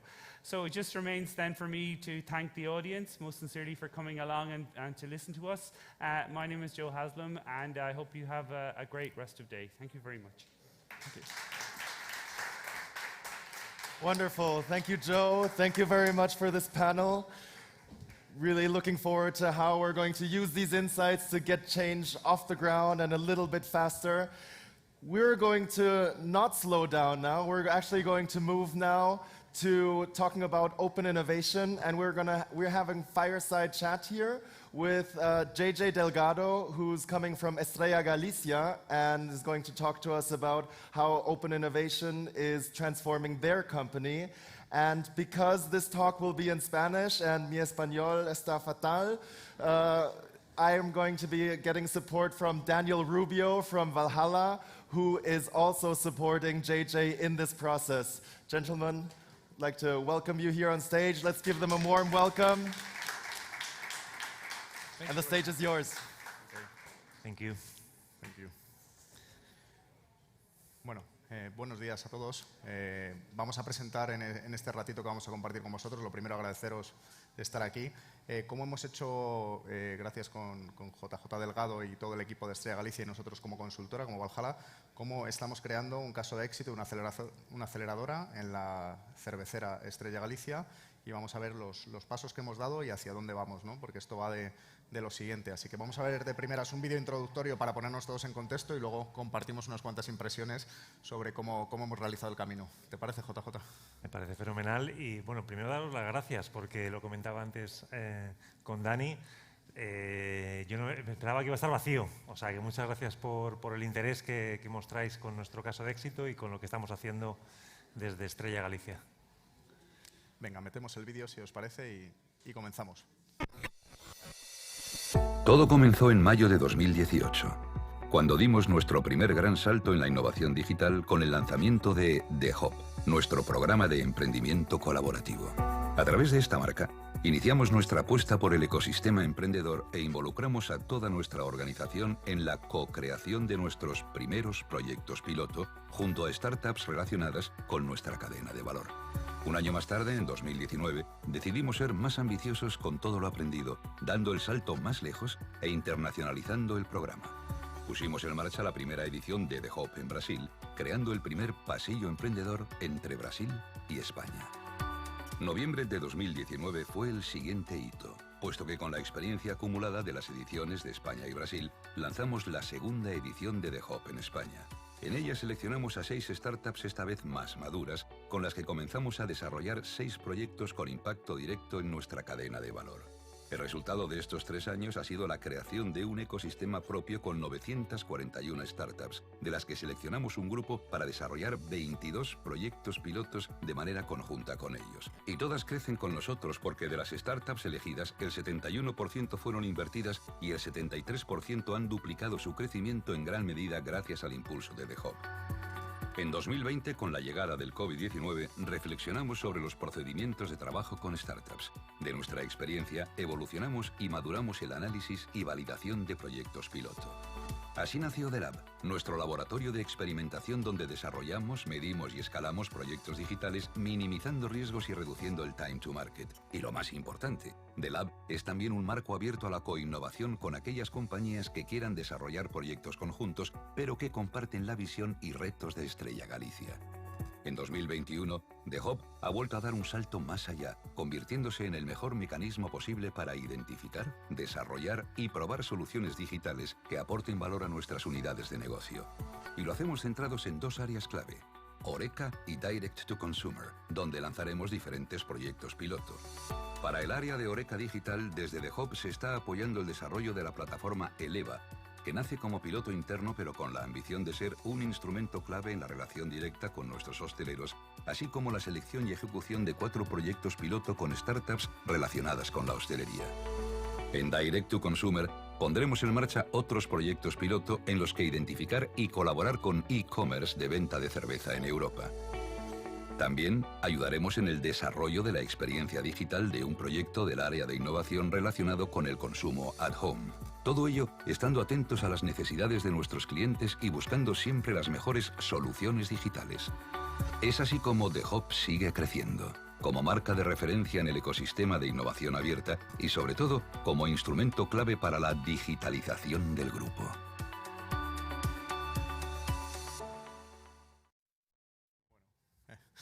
Da vértigo verlo, ¿no? De 3 años intensos de trabajo, más de 1000 startups analizadas, más de 30 proyectos pilotados, todas ellas con impacto, al final creciendo, invertidas y sobre todo aportando a una cadena de valor de un negocio hasta entonces que se convencía o estaba más enfocado en modo de vida tradicional, ¿no? Un punto de vista más tradicional.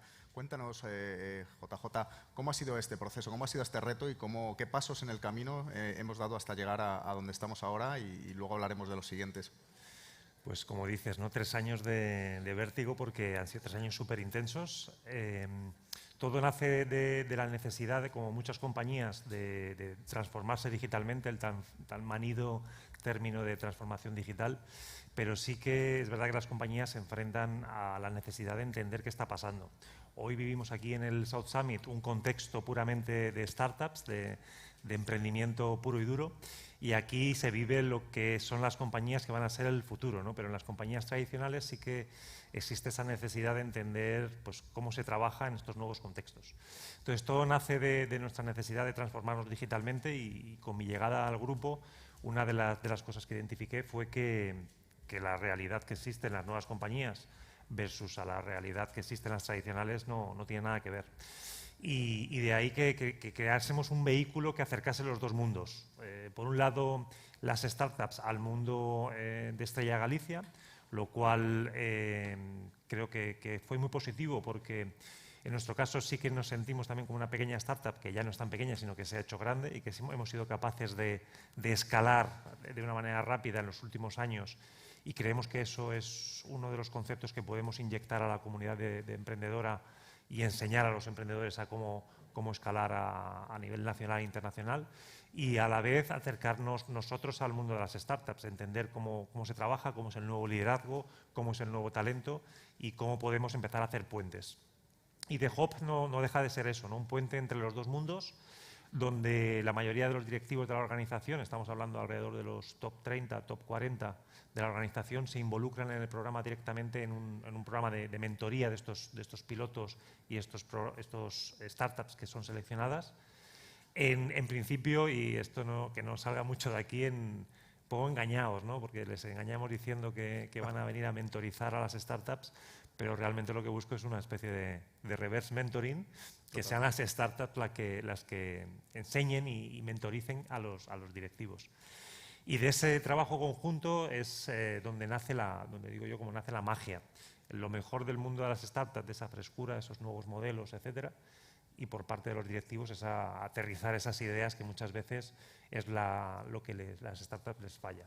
Y del trabajo conjunto y la co-creación pues han salido iniciativas chulas, algunas que tú conoces muy de cerca, algunas de las que traemos hoy aquí a nuestro corner para que la toquéis de primera mano, como son carritos de servicio autónomo de cerveza, ¿no? Muy inspirado en los patinetes estos de Line, que los vas cogiendo y los vas dejando en la calle y los activas con el móvil. Pues de aquí salió la idea de la compañía Tapi, que se llama, de la startup Tapi, que lo que hace es tener carritos autónomos de cerveza en el cual tú activas con el móvil, te sirves tu cerveza y conviertes la cerveza en una experiencia y luego terminas de servirte y pagas directamente con el móvil. Entonces es un camino que comenzó ya hace mucho, hace 3 años, y que ha ido evolucionando, como veíamos en el vídeo, no solamente en una primera edición inicial en ámbito nacional, sino en una segunda edición saltando el charco y yendo pues más lejos, como es Brasil, y con todo el ecosistema emprendedor de Brasil, que he estado viendo que el South Summit también, siguiente ubicación va a ser Brasil.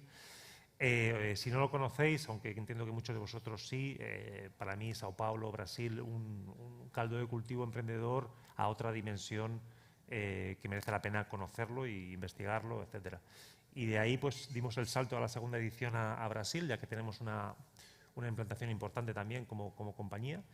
Y para mí el objetivo y la obsesión era generar ese pasillo emprendedor entre hispano-brasileño. Creo que si somos capaces de consolidar ese pasillo, no solamente nosotros, sino abierto a South Summit y a otros vehículos que permiten esa sinergia, conectas lo que son los emprendedores españoles con más de casi 200 millones de personas brasileñas, ¿no? En una cultura bastante cercana, mucho más cercana, por supuesto, que la cultura anglosajona, y que creo que hay mucha oportunidad ahí. Y viceversa, ¿no? A mucho emprendedor brasileño y tecnología brasileña que permite generar ventajas competitivas a las compañías españolas y como ventana de entrada al mercado europeo.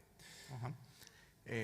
Reflexionando sobre esto que comentas, después de este primer paso, este primer estadio, porque como bien sabemos y apelo al conocimiento de la audiencia también, esto es una carrera de fondo de largo recorrido, la innovación, solo estamos en el primer salto, ¿no? En el primer salto justo de The Hub, que hace nombrar nuestra referencia. El claim de South Summit al hilo de esto es Innovation is Business.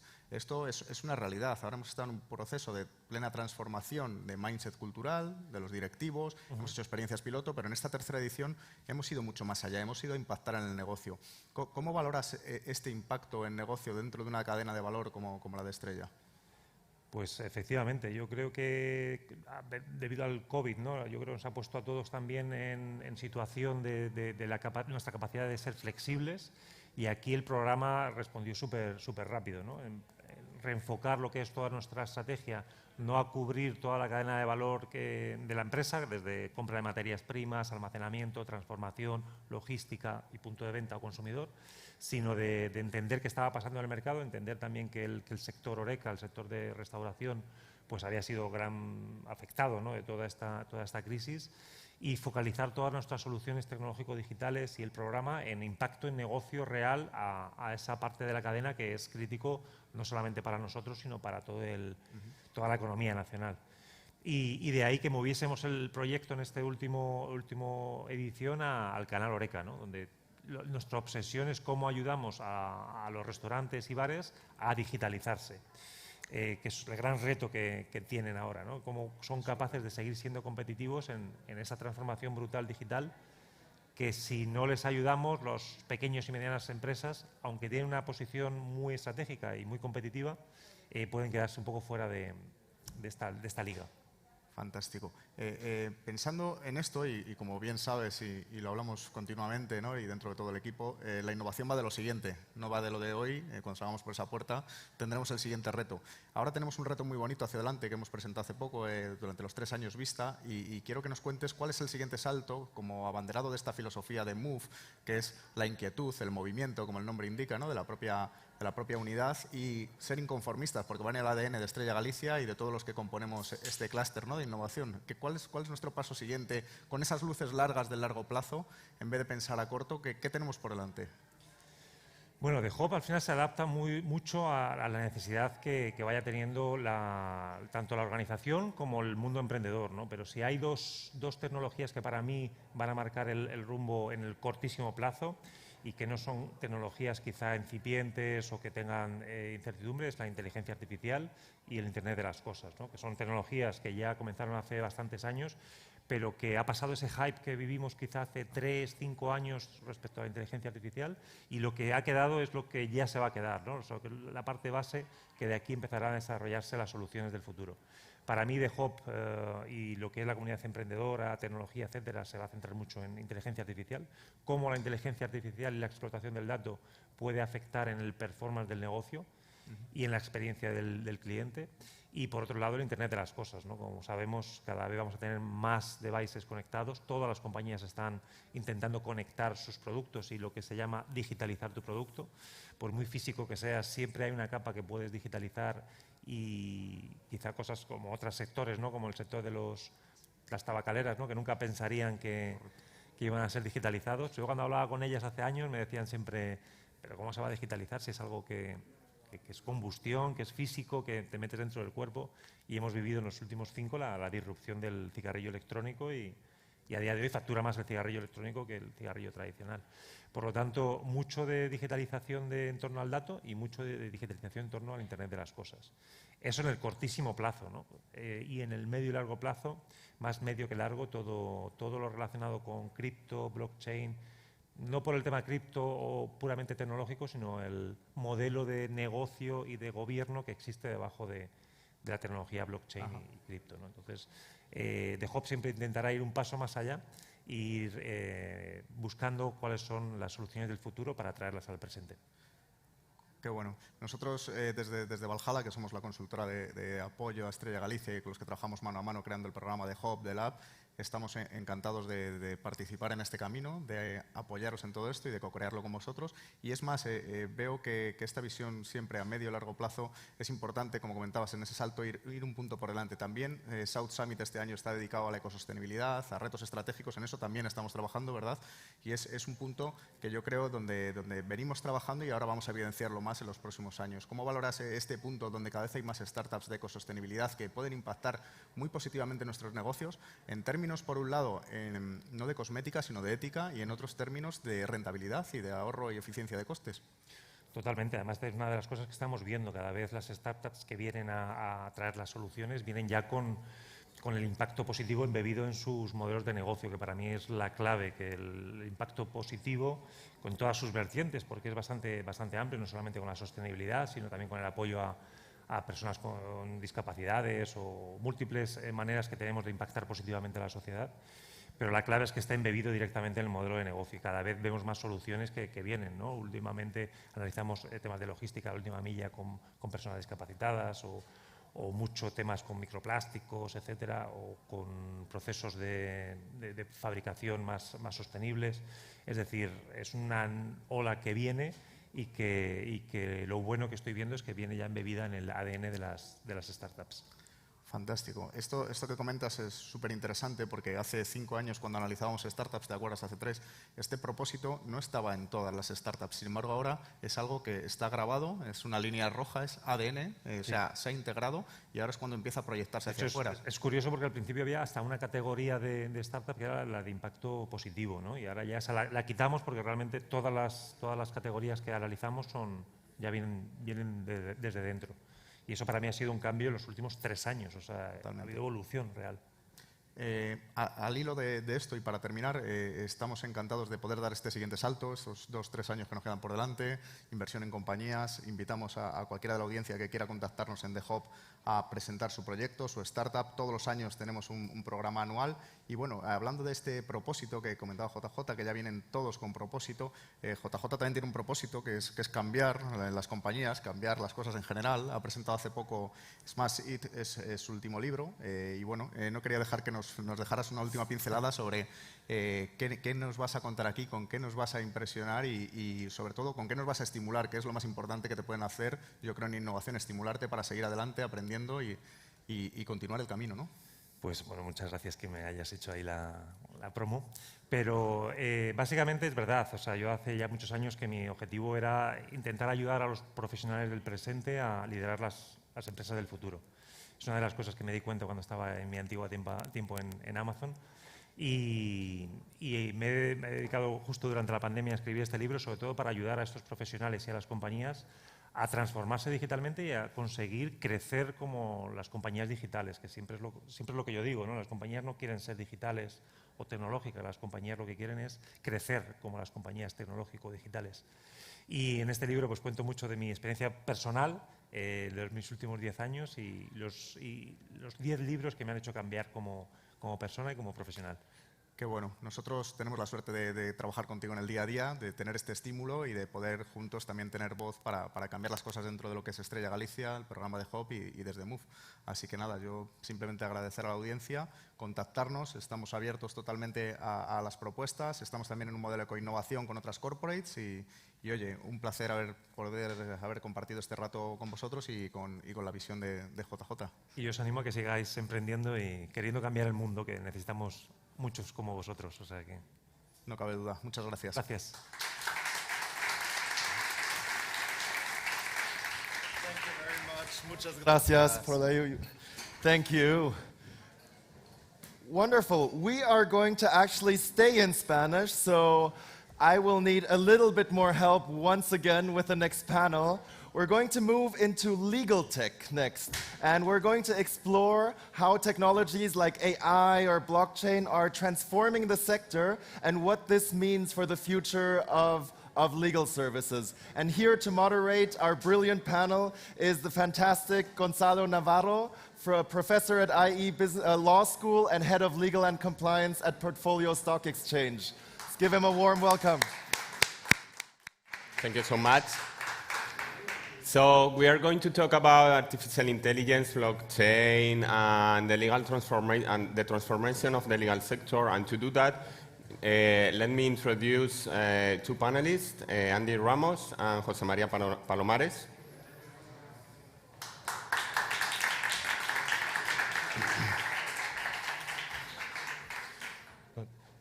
You're here in the middle? Sí. Okay. Okay. Venga.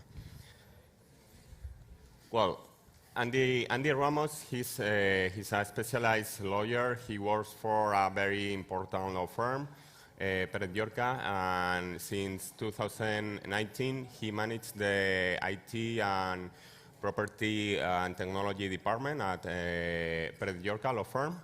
He also works with very important and big companies, advising them in very different topics such as intellectual property, trademarks, patents, and software. And José María Palomares, he's Deputy Director of Mutualidad de la Abogacía. He works with also very important companies related to Insurtech, right? Yep. And he also knows about the legal sector, and he will provide us with a very interesting thoughts about the legal transformation. Thank you. Thank you so much. Thank you. So, well, the first question that I would like to ask you, Andy, is about artificial intelligence. As you know, artificial intelligence is able to do a very complex task as human beings. So, well, the first question that comes to my mind is that is there any risk about the substitution of a lawyer by artificial intelligence, by these kind of devices? What do you think? I think that, well, first of all, thank you very much for the invitation to the South Summit, for letting us to be here and share our experience. And I think in the short term, even when in the last years we have seen quite hype on AI technologies and how they will replace many different jobs, including lawyers, doctors, etc., I think that we are still very far from this to happen. We are definitely using, but not using yet, we are trying and testing different AI tools, but they are not still very sophisticated. They can do some tasks, some monotonous tasks very well, but not provide like a real complex thinking like a human being. So probably in 50 years, 40 years, I don't know, but in the short term, I think that lawyers unfortunately, will be necessary. Right. So is there a real application in law firms such as yours? Yeah, we have tried different tools, including Watson, which is one of the most important by IBM, and as I said, it's we tend to talk about AI as a machine that can do anything, but then when you take it to your computer and you try it, you realize that it has to be shaped for a specific task. So, and for most of the tasks, at least in our law firm, the kind of job that we do, it's a little bit more complex, more sophisticated. It's not, the technology is not there yet, yeah. But we are definitely using them for e-discovery when we have to analyze 3,000 emails and to process data. Beforehand, we use tons of trainees. Now we use this kind of system, but they have to be trained for a specific purpose. And this is hard. It takes time. Most of the time, our clients don't have that time. So we use it, and we have it. And in my team, we have specific tools, but we are still in a very, very, very early stage. Yeah, because, well, as you probably know, the legal environment is very complex. Regulation, well, it's hard to understand.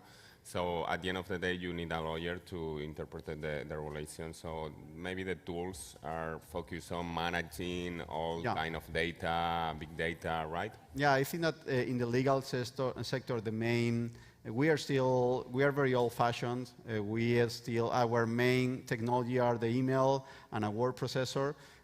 So we are not the most techies in the room. But we believe that the innovation, more than on AI, because the technology is not there yet, as I said, it's more on the process, and we have to innovate in the process and using process and management tools to improve our efficiency, the accuracy of our job, and the result, more than on a machine that you just push a button and the job is done. Do everything. Yeah. That could be very difficult. And Jose Maria, let me ask you about what do you think about the main legal risk of the sector? I mean, the main challenges. What do you think are the main challenges for lawyers and special young lawyers that are going to start in the legal environment? Well, I would say that there are plenty of challenges facing up the legal sector.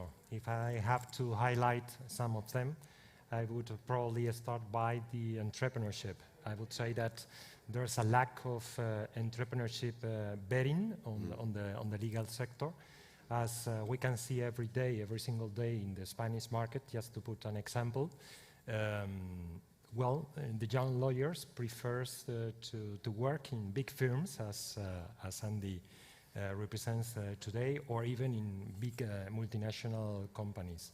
There's a lack of entrepreneurship skills development in the higher education ecosystem, and probably the young lawyers are not focused on, putting in place their own projects. Not only as leading a new law firm, but also in projects around the legal tech. So I would say this is probably one of the most important challenges that the profession is facing up. Second one would say probably a digital transformation, but not only from a technological point of view, but from a cultural mindset point of view. I think that the legal profession is very focused on, legal aspects, so obviously, procedures, processes, and so on. But sometimes they need to put the customer in the center of their own decisions, and trying to achieve every single expectations in terms of customer experience expectations. So I would mix digital transformation and also customer experience. Another very important challenge, and I'm coming here directly from the Open de Arbitraje, the Arbitration Open, which is an international summit of people dedicated to the arbitration. Over there, they have been talking about the new ways of facing the litigation processes as a way to facilitate the process to the citizens and to their customers. So I think that we have plenty of room in this specific area, in this direction, to build up new solutions around the litigation. And I think there are many other challenges, but just to summarize, the three of them would be a good. Well, I would like to dig deeper in the first one about the entrepreneurship, because, I tend to think that that kind of issue is changing, mainly in the last years. For instance, in my case, I work for a new startup, and I studied at a law school, and they are doing a great effort in order to transmit the entrepreneurship interest in the students, and to allow them to build or to set up a new very important companies and big projects. Do you think it's a reality? Do you think it has been a change in the last years? Although I mean, we have to do a great effort, but I'm optimist, and I tend to think that it's changing a little bit. Well, I would say that it's an obvious trend, but maybe the problem is the speed of the implementation of this trend. If we have a look to some top-tier business schools or even universities in Spain, they are doing this effort you have mentioned. But if we go to the rest of the higher education ecosystem, you will see that we are still doing the same things that we used to do a couple of decades ago. So this entrepreneurship spirit that you obviously have because you are involved in a startup is not at the moment very present in the new generation of lawyers. And that's why there are plenty of companies that are trying to push this kind of mindset. That's what we are doing in Mutualidad de la Abogacía. Yeah. In fact, we have a very specific program to boost the entrepreneurship spirit among the lawyers, and creating an ecosystem where the new lawyers can develop new solutions for the citizens and for the customers. There are other organizations like EE, by the way, it's here behind you, that are trying to do the same thing. So there are some players, very relevant players in our country that are trying to boost this trend. Very interesting. But at the moment, it's only a trend. Yeah. Unfortunately. I know it. And actually, I think that the real innovation in the legal sector will not, because some people are anticipating the end of law firms, that the law firms, traditional law firms, will disappear. I disagree. We will transform. We have the capacity of transformation and hiring new or buying new technological tools. But I think that youngsters, they have to, when leaving the university, they should think outside the box, which is an expression that we hear in this kind of forums very often, and think about not establishing a law firm, but other kind of legal services. You were mentioning arbitration in the States. Modria, it's a legal tech that it's providing arbitration services or arbitration-like services for claims, and right now it's the service or the court or the space that solves more claims in the States, and they have small claims, obviously, in platforms like eBay, and very small claims, but traditionally these kind of claims would go to courts of justice, and now they are legal tests, they are companies, and based on technology and legal regulation that are solving problems. And the same thing with LegalZoom,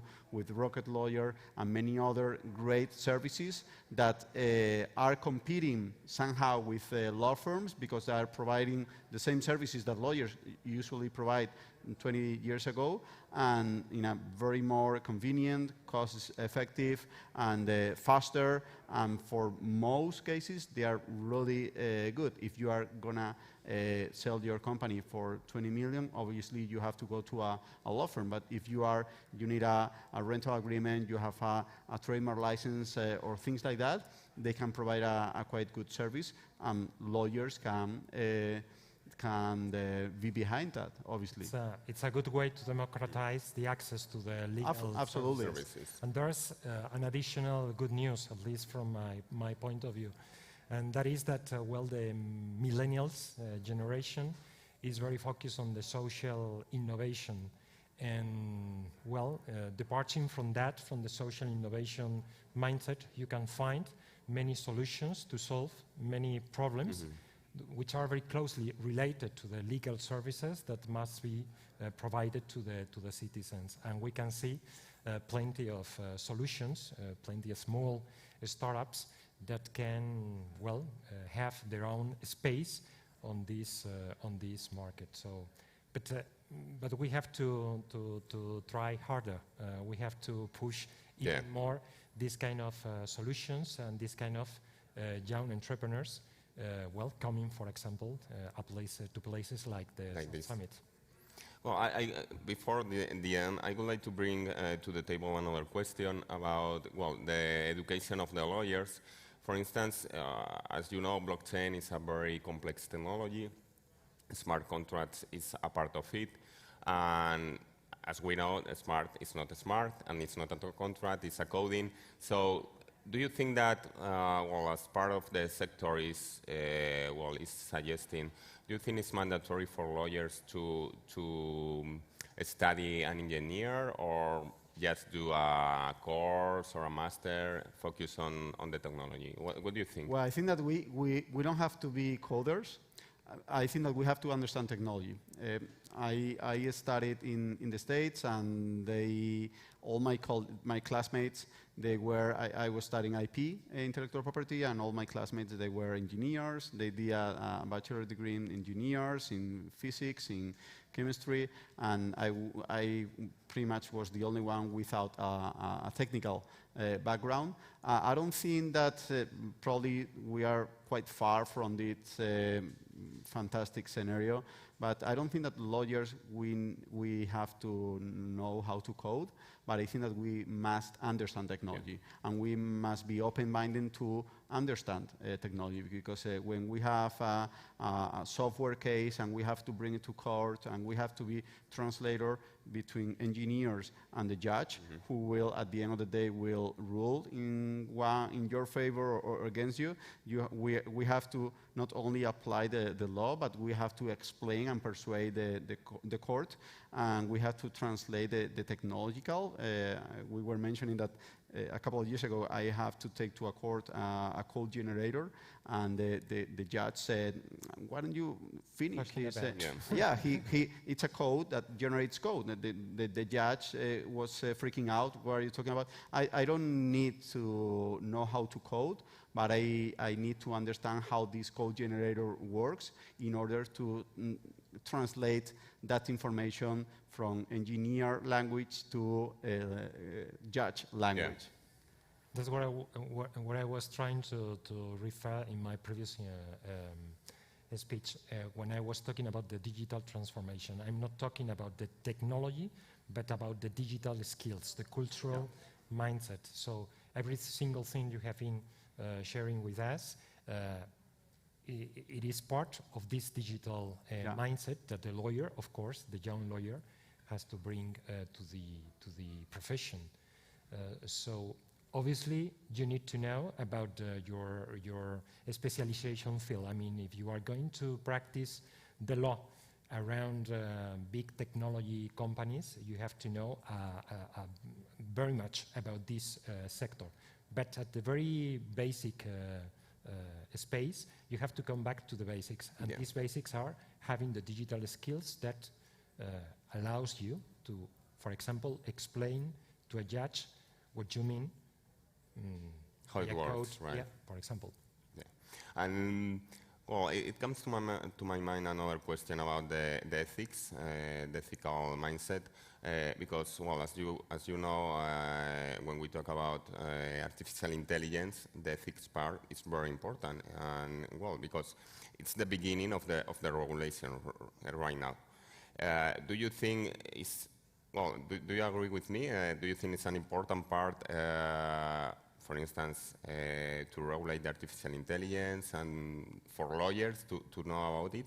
What do you think? Yeah, absolutely. From our point of view, from the Mutualidad de la Abogacía point of view, ethics on the appliance of the artificial intelligence is probably the most important topic we have to take care. There are plenty of regulations. We know that from the European Commission are planning to implement new regulations around this. But for us, as a private company who is trying to serve our clients, it is mandatory to guarantee that our ethical principles, our ethical values are put into place when we deliver a service or even a relationship with our customers. For that reason, a couple of years ago, we decided to create something which is quite innovative in Spain and also in Europe. We created a committee as part of our board of directors corporate governance body, a committee which is focused on supervising and monitoring the appliance of the ethics and the ethical values and principles on every single thing we do on artificial intelligence. We know we are not the leaders on artificial intelligence because we are not a tech company, obviously, but we are trying to be the leaders on the application of these ethical values in every single process and in every single relationship with our customers to protect them and to guarantee that the values that has been part of Mutualidad de la Abogacía for more than 70 years are still being solid and robust. Well, I think we are on time, or? I'm sorry, yes. Okay. We're out of time. We have to move on, actually, for lunch. So, thank you very much, Gonzalo. Thank you very much to the panel. Gracias. Thank you very much Thank you for so the much. fascinating insights. And, well, it's been a pleasure hosting you. The morning is over. We have some time for lunch now. So if you still are looking to meet someone, go out and network, go to the exhibition hall, look at the companies that are here, and we will be back for you at 3:30 for the afternoon session here at South Summit 2021.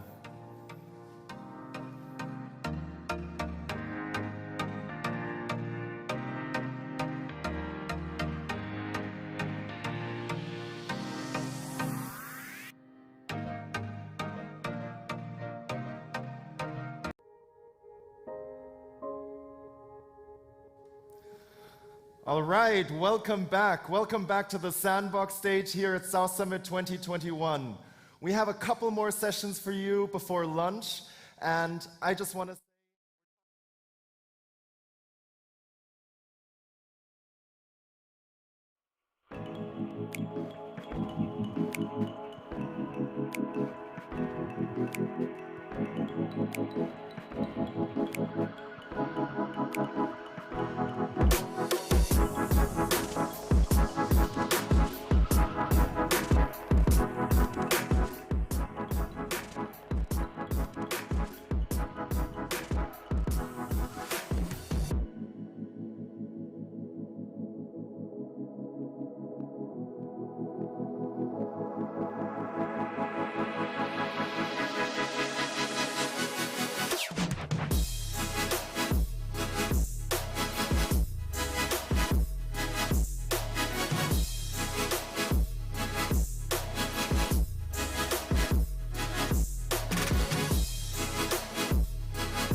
Good afternoon and welcome back to the SANBOX stage here at South Summit 2021. My name is Daniel and I will be your host for the rest of the afternoon. And if you had been with us a bit earlier, I mentioned that I am an impatient person. And there is a topic that I'm also particularly impatient about, and that is the topic of diversity and inclusion, because it's still an ongoing challenge in the tech sector. And we're going to dedicate the next half hour for our panel to discuss exactly this. We're going to have two wonderful panelists joining us digitally, and we have the lovely Teresa Maria Alarcos, who will moderate the panel for us. Teresa is the founder of W Startup C, who is building up the next generation of women leaders in tech. She's an author, she's an entrepreneur, and I don't want to rob your time with all of your accomplishments. So thank you very much, and Teresa, the stage is yours. Thank you so much, Daniel. I'm really happy to be here. It's an honor to present this panel of inclusion and diversity, which is emerging exponentially because it creates value in the organizations. That's why. So we are honored to have two more panelists in our roundtable, Carrie and Valerie, who are in different places. We are doing remote. We have this possibility nowadays, and we can exchange our experiences in different markets. Let's start. I don't know if they are on stage as well. And we will start with the first question, which is that they present themselves. And I will do it meanwhile we are connecting. My name, as Daniel said, is Teresa Alarcos. I am a board member of several tech companies and family-owned companies. And besides that, I created a non-profit organization, W Startup Community, in order to create the next generation of women entrepreneurs, women digital entrepreneurs, who are a part of this industrial revolution we are living in. So, besides that, let's start with the first question, which is how things are changing, Valerie and Carrie, in your countries. And please, let's make a small pitch about your experience and answer the question. Hello, welcome to the panel. Valerie, Christina? Hi. Hello, Valerie? Carrie? Hi, thank you. Hi, how are you doing, Carrie? Good, I'm so glad to be with you today. Yes, so we are. So let's talk about inclusion and diversity. And the first question, Carrie, is just give us an insight of your experience and what are you doing in your project and how things are working in your market.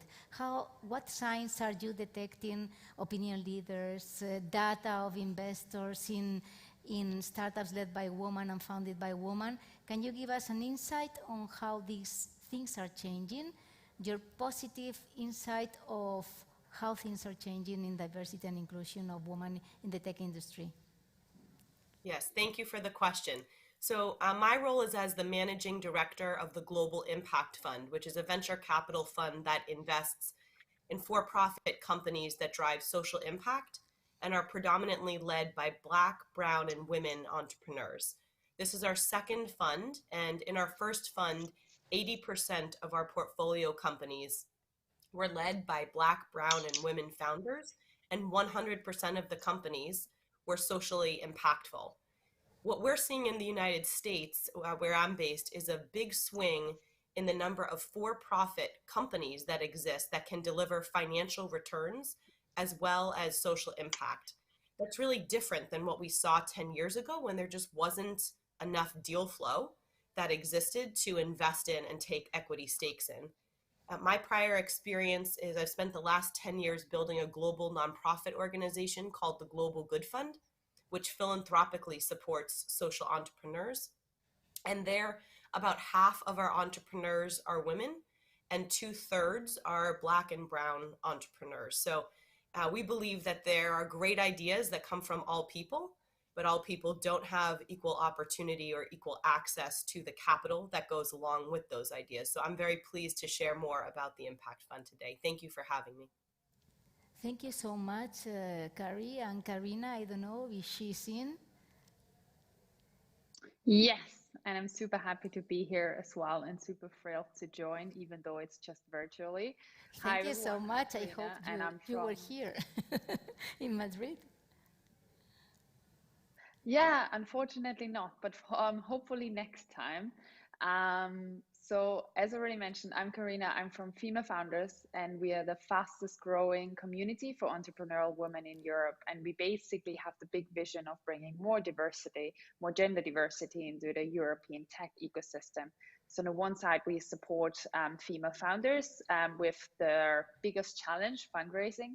And on the other side, we also work with female talent in scale-ups to bring them in leadership positions, basically. And me personally, I have a background in the startup ecosystem for over 7 years, having worked for several startups and also for ecosystem players. And if I look into the market, our market is, as already mentioned, European-wide, and I think there's a good and there's bad news. So on the one side, the good news is, or let's start with the bad news, there's still 90% of the venture capital money in Europe is still going towards all male teams. And I think this is very similar in the US. Would be very interesting what Carrie has to say there. And the overall volume that is going towards all male teams hasn't really changed over the last years. But the positive note is that especially in early stage investment, we do see a slight nice trend towards more investments in female-led companies. So that is something that's very positive. And I think this really goes hand in hand also with more venture capital companies committing towards more gender diversity. We don't have so much good data when it comes to diversity in terms of ethnicity or religion or also age, but maybe one thing that we also do know is that I think it's 42% of VC capital is going towards founding teams that have at least one founder from an elite university. So something like Harvard, Stanford, Cambridge, and Oxford. I think this is something when we talk about diversity, something that we can consider as well. So how interesting your insights regarding different kinds of diversity. It is known that different studies of leading companies and universities said that teams that are conformed by diverse teams, understanding diversity, intergenerational, age, gender, race, cultural, geographical diversity, this creates value, and those companies are really profitable. So this is something we have experienced in corporations, in small companies, and now we are experiencing that also in startups. Also, I have a question regarding a study that we made, and it says that when there is diversity, especially gender diversity we studied, the return on investment is higher, the companies, the startups last longer, and besides that, the startups they have less debt, and if they are more solvent, they return the debt very quickly. So what are the best practices that you have in your markets, either cooperating with the public administration or in a private initiative? Please, Carrie. Thank you for the question. And I thought the point about the percentages that was shared by my esteemed colleague here, you know, in the US markets is even worse than in Europe. So here, 2.8% of all capital goes to women-founded companies, and less than 1% of all venture capital goes to Black and brown founders in the US. In our fund, it's 80%. And that reflects the points that you just made about, we believe that the research, which shows that the companies do better when you invest in diversity. And so the way we're approaching that is there are not many funds that are led by women or Black or brown general partners.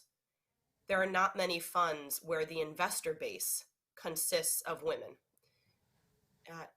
It's so bad that it has to be intentional. because it would be hard to achieve the statistics that exist in the US market unintentionally, given that half of the population, is female. So what we did is we tried to be very intentional about how we built our company and also who we took money from. So for the Global Impact Fund, not only is our portfolio diverse, but the general partners are diverse. It's a woman-led fund. I'm the managing director, and we have general partners that are Black and brown. Our investment committee has Indigenous Indian, Black, brown, women, men, all different kinds of people. However you pray, eat, look, speak, you will find someone, whoever you love, you will find someone on the investment committee that will make you feel comfortable as you pitch. And in our investor base, half of our investors, whether you measure by the number of investors or whether you measure by the amount of capital, consists of Black, brown, and women investors. And so at every level of the company we've built, you find diversity that is designed to support the research that you just shared. So that's how we're approaching this problem. This is fantastic and so interesting. In fact, I wrote a book called Women Entrepreneurs, the women that are changing the world in the digital era. And there is one founder, the startup is called We Bloom, and she's an African woman who lives now in Switzerland.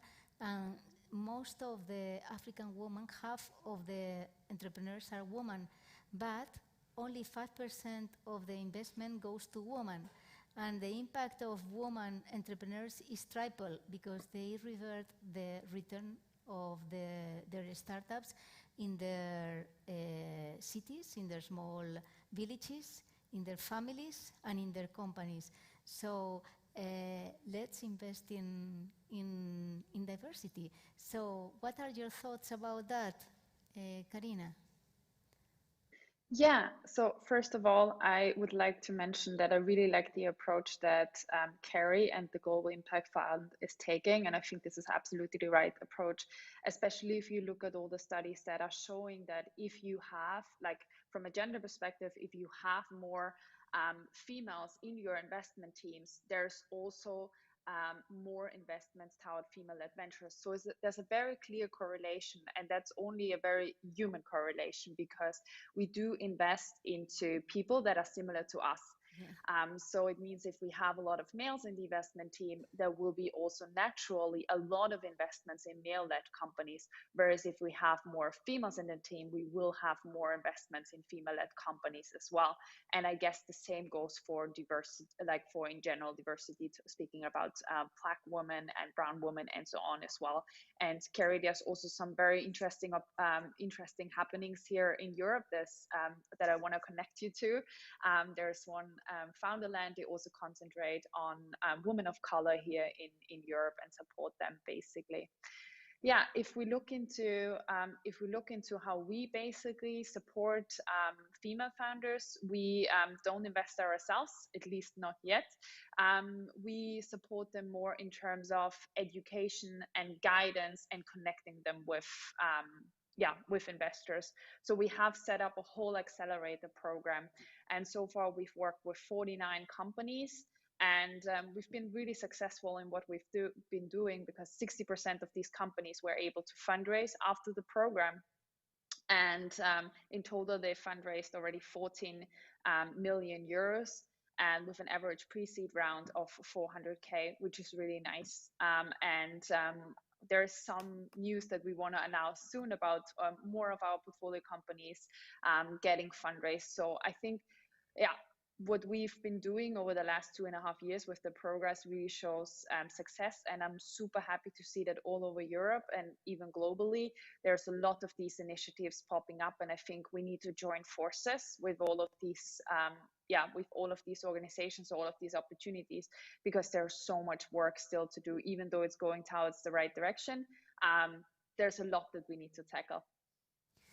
Karina, this is so interesting that you almost more than half of the people who took this accelerating program that you developed are reaching their goals of finding fundraising and funds to develop their programs.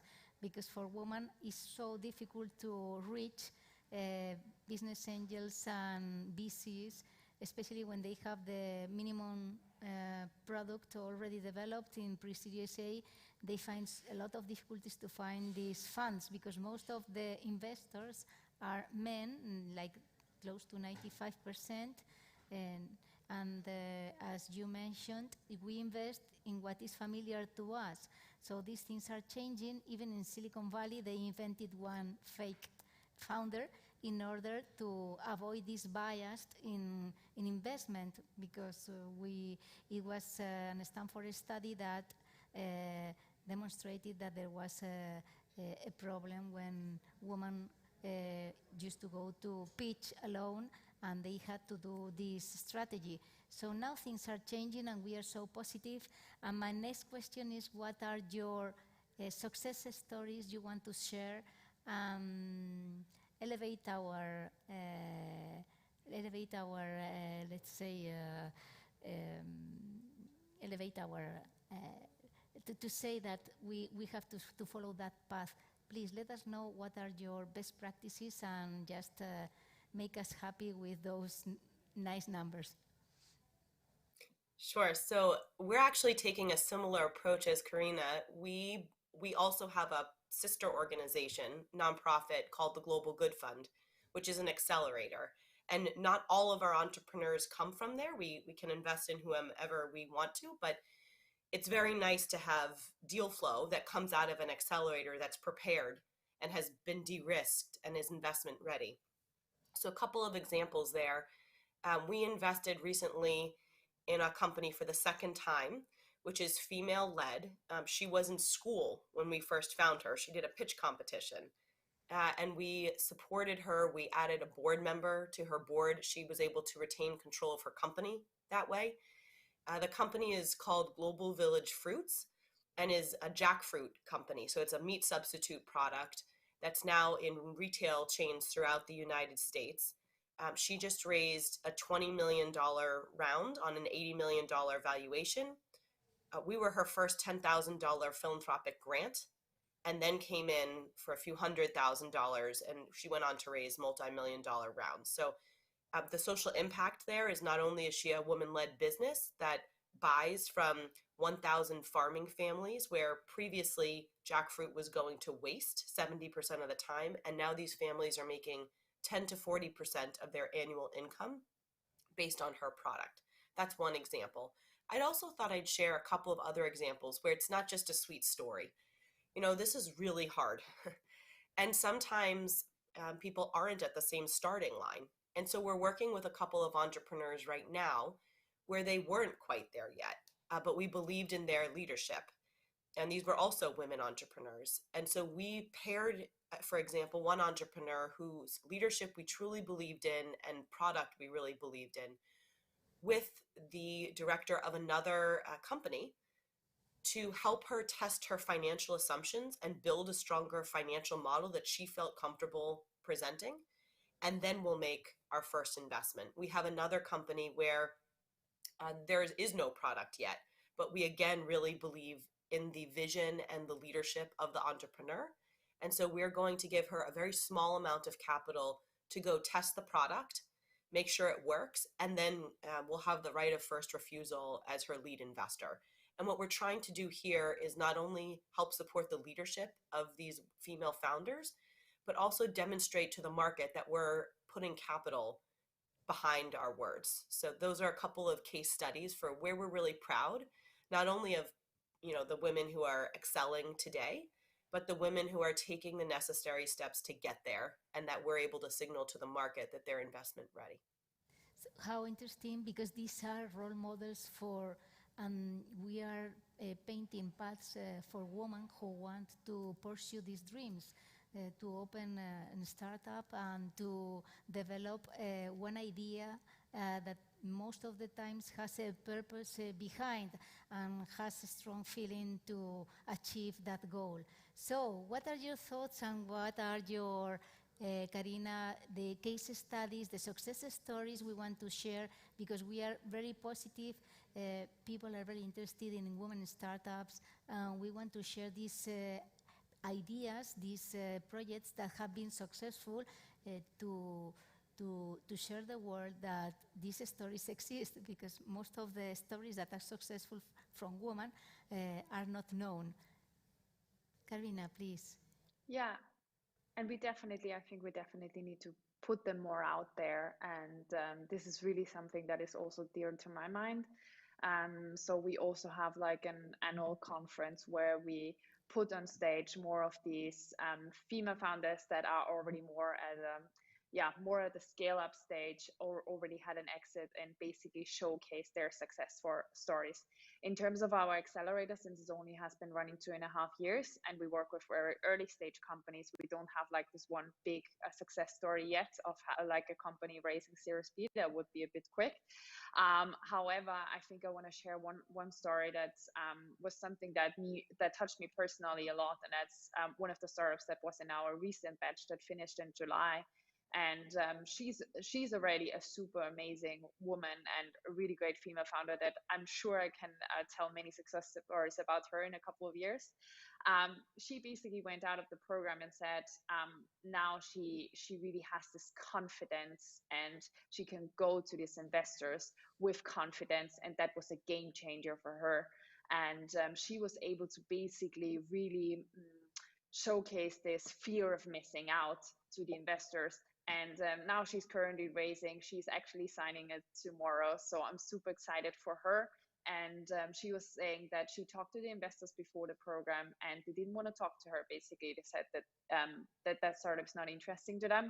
And having learned everything in the program and having built up that confidence by also being connected with the other female founders, because I think this is something really important. We women need to stick together and we need to work with each other. And really support each other, motivate each other is really important. And now, she's finishing that round and I'm super proud of her. And I think that's something that we definitely need to say to each other as well, that we are proud of each other if we accomplish something. This is fantastic, to run away from fear and to have the courage to face and to take the risk, to face pitch and to sell your product. So I would like this last question to ask you, Carrie, what are your thoughts and what measures would we need to put in place in order to increase the number of women entrepreneurs, the number of intergenerational entrepreneurship or race diversity entrepreneurship, the increase of investments and VCs that have diverse origin from geographical, from race point of view. So what are the measures that we should put in place in order to increase this diversity that we all know that is creating a high value and wealth in the different industries? Please, Carrie. What a great question. Well, let me start by saying I have no financial background. I am not trained as a venture capitalist. My background is in philanthropy. My background before that was healthcare. Yeah. And there's no reason I can't manage a fund. There's no reason I can't pick great companies just as well as anyone else in the room. And so I think the first thing is it took another woman shaking me to get that message, to make sure that I understood that I could do this. So I think we start by believing in ourselves and being vocal about believing in other women, that we can start really small. Our first fund was extremely small, but the point was to demonstrate, to do a pilot and demonstrate that the concept works. And now we're on our second fund and there will be funds after this. So the first one is to get out there and do something, to try. And it doesn't matter how small we start, and we don't need to check every box in order to do a phenomenal job. The second point I would make is that men have been really important in my personal journey. I have wonderful mentors, many of whom are men. We have general partners who are men. We have investors who are men. We have investment committee members who are men, and portfolio companies and mentors and coaches. Men are critical to having an open mind and being part of the support system to help more women step up to the plate as investors and entrepreneurs and signal that you believe in that, in us. And that's the way the world is going to change. And we're going to unlock trillions of dollars in the US economy when we do that. And globally, it's so much more. So my two messages would be believing in ourselves enough to take a first step forward and try, no matter how big of a step it is, take that leap of faith in ourselves. And secondly, that for the men listening, you are so important to making this all work. And from a diversity and inclusion standpoint, in terms of race, ethnicity, age, it takes all kinds of people and all kinds of companies to really unlock the potential of the market. And so until we're truly inclusive, we're ignoring economic opportunities. So my message is to believe in ourselves and to reach out to people who are different from us in order to unlock that economic possibility. Fantastic. So let's talk to men, because it is demonstrated when men and women work together, we build fabulous things. So let's work together. And what is your thought, Valerie? What are the measures we should take in order to close this gap, the investment gap and the inclusion and diversity gap? Mm-hmm. So first of all, I really like what Carrie said. I think it's really, really important to take men into this equation and talk with them and include them. And that's something that we do a lot here as well. I think there's two things or two sides that we need to work at. On the one side, we can't just, there's this common opinion, or many people think we need to only support women in order for them to fundraise. But the thing is, they're already good, like there's not just this side that we need to work at and help them and support them and mentor them. We also need to change the structures and how VCs are cooperating nowadays. So, and one thing how to tackle that is also we need more diversity in venture capital. There is a structural problem that is already there, and we need to basically take that serious and need to get more women in there. We need to get more people from different backgrounds into venture capital. And also, we need to be more aware of our unconscious bias. And I think some VCs already started with unconscious bias trainings. And I think this is really key in really understanding how much biased you are. And honestly, I'm as well. Everyone here in this room is. And it's really important to be aware of it and to tackle it, basically. And then on the other side, obviously, we need to still support women in their way, in their path. And most of the companies that we work with are first-time founders, and it's hard to be a first-time founder. It's also hard for male. It's not just hard for women, I have to say. And fundraising is hard. So we need to support them in that. And but the one message that I want to bring across as well is it's not just mentorship that's key. We really need to really take it serious and invest in these companies. That's why I'm so happy to see also that these funds, like Carrie's fund, exist. This is great. We are in the final minutes, just 1 minute and a half, and we are going to wrap up this session with a final thought from our panelists. Please, can you take us like a last inspiring thought so that the audience also get inspired by this experience that we are sharing with you? Please, Carrie. My thought is to invest in yourself first, because no one will invest in you if you don't invest in yourself first. And secondly, to put aside a little bit of save up and put aside a little bit of money to invest in someone else. It doesn't matter how small. The point is to make an investment in someone else and in yourself. Thank you so much. And Karina, please, a final thought to share with our audience to wrap up this session. Yeah. So for all the women in the room and for all the people that are from underrepresented groups, I would say, get yourself out there, speak up loud, try to be present, be there in the room. And for all the men out there, or everyone who's not from an underrepresented group, support women and support underrepresented groups. Yes, so thank you so much. Only 8 seconds left. If you want to pose a question, I don't know if we have time. If not, my final thought is just follow your dreams and ask for help. Everybody is willing for help to help people who want to make and to have positive dreams, big projects. So thank you so much for being here, and thank you all the organization. I think this is just the last word of this panel. Thank you. Thank you. Thank you, Teresa. Thank you to the wonderful panel. We are going to stay on topic, and we're going to continue being loud because we have a fantastic panel with us now. We're going to focus now more on a geographic region, on Latin America, and we have 3 trailblazer women with us here today to share their experiences and their thoughts on where they think the future and the opportunities lie for women entrepreneurs in Latin America. And here to moderate this panel is Marta del Castillo, and she is part of an organization that you might have heard about. It's called Spain Startup, and it's the organizer of South Summit. So please give her a warm welcome.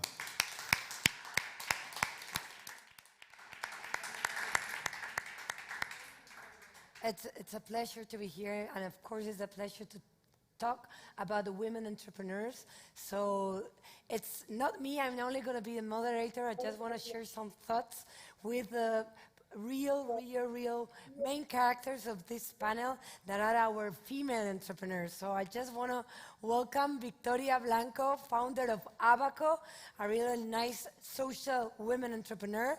Welcome, Victoria. I do have with me digitally, we do have Vicky, who is the founder of Arukai. Hi, Vicky, how are you? I'm great. Hi. And then we do have Gabriela. She is founder of Ethic Hub. Welcome, Gabriela. Thank you, Marta.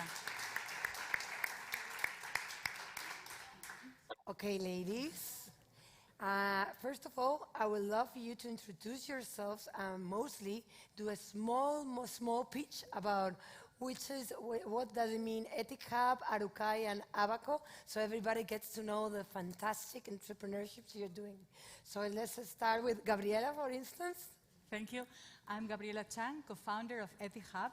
We are proving a better economic system is possible, more inclusive, sustainable, and profitable. Because the traditional system left out a quarter of the world population. Most of them are small farmers living in poverty despite having profitable activities, but no valid warranties to borrow from the banks. So we built an international community where any of you can invest into this farmer and improve their living standard through their own productivity. And you get a monetary reward for this. Because the problem is so big, donation and philanthropy are not enough.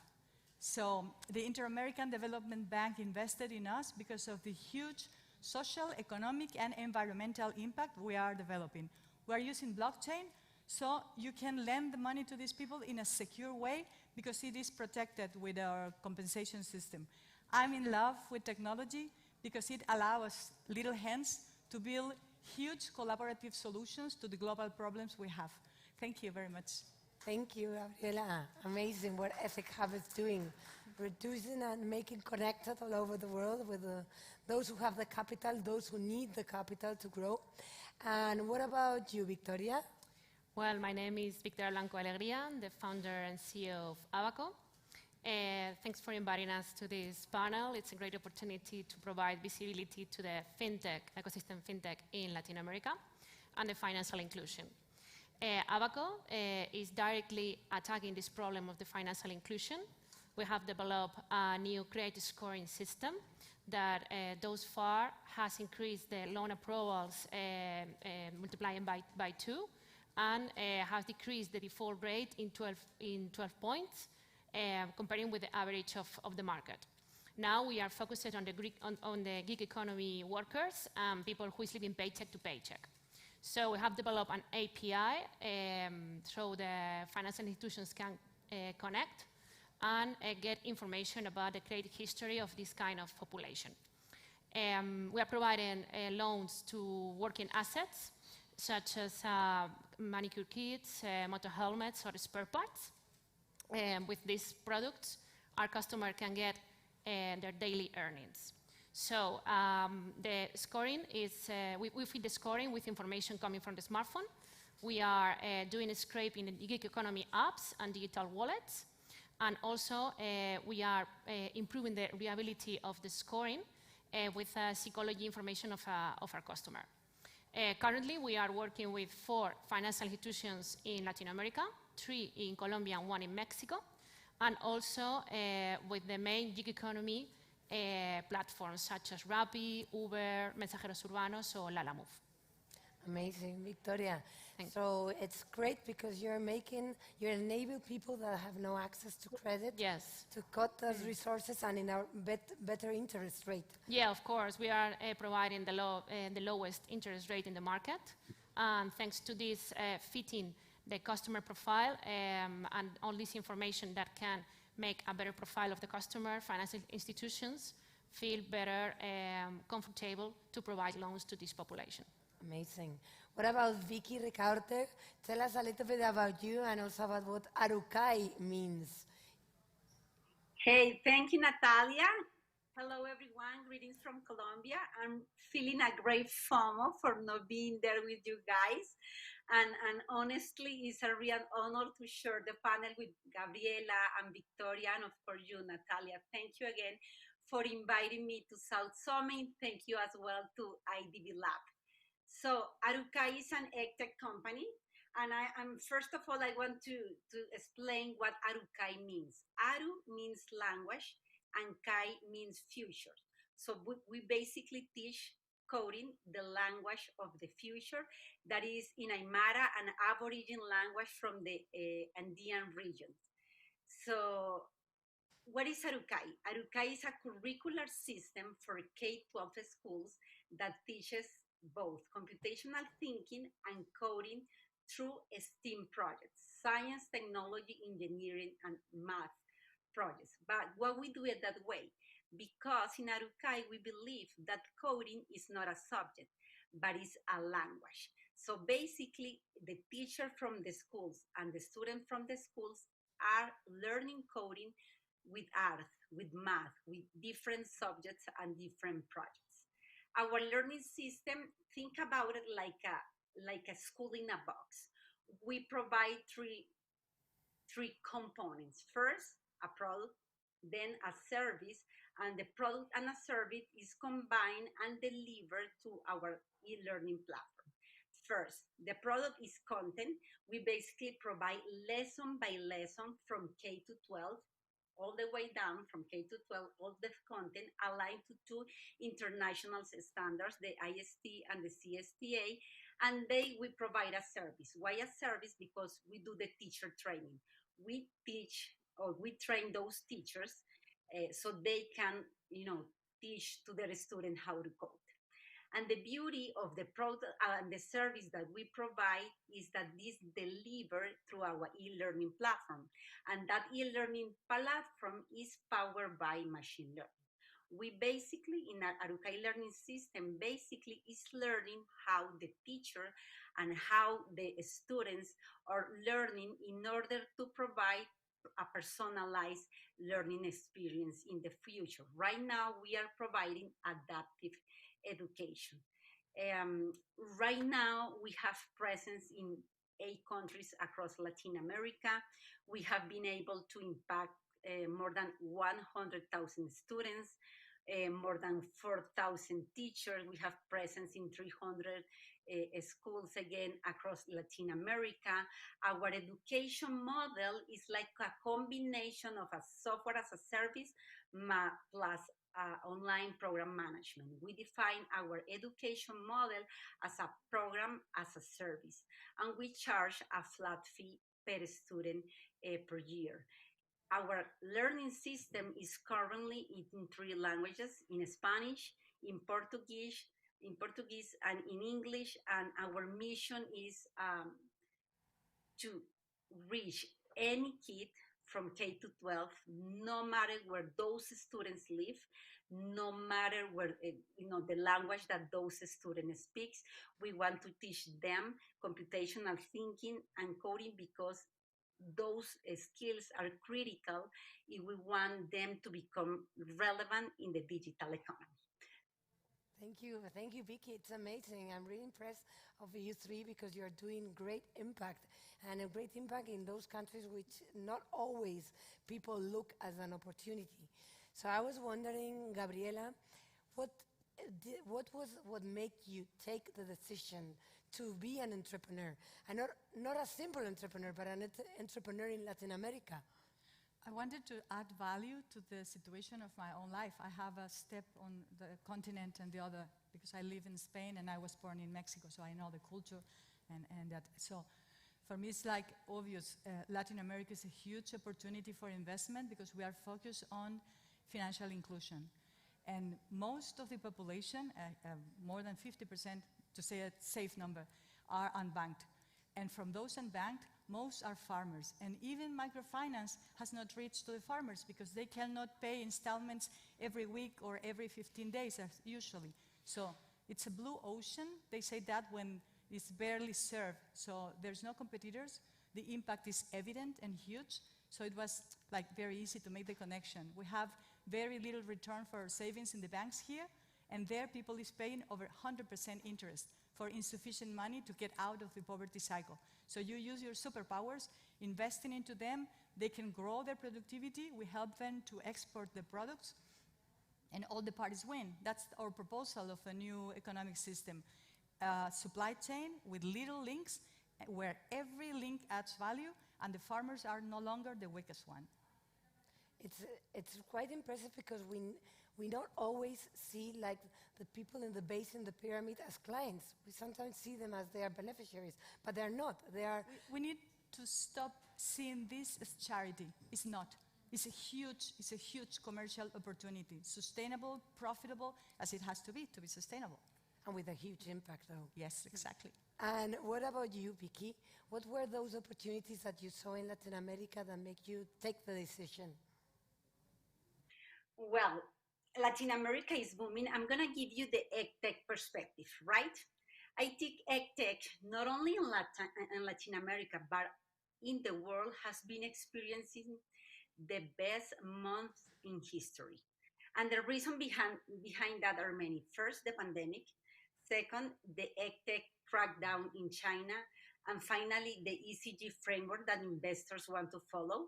And ESG means environmental, social, and governance follow, which is perfect.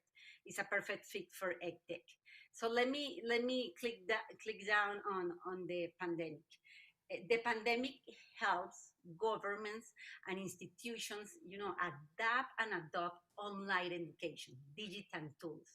And that helped a lot of startups, EdTech startups, to be feasible in the long run, right? Second, parents, teachers, students understand now the value of EdTechs, of online education, of online solution, of in general EdTech. And that, understanding ended up, causing traction to different EdTechs. And when you see traction in an industry, what happens usually next is that investors notice that traction. And as I mentioned before, EdTech have been, growing and getting more traction than ever before. So what we've seen in Latin America is that angels, VCs, private equities are putting money into the EdTech industry. And when you see that, you start seeing another phenomenon, the super rounders.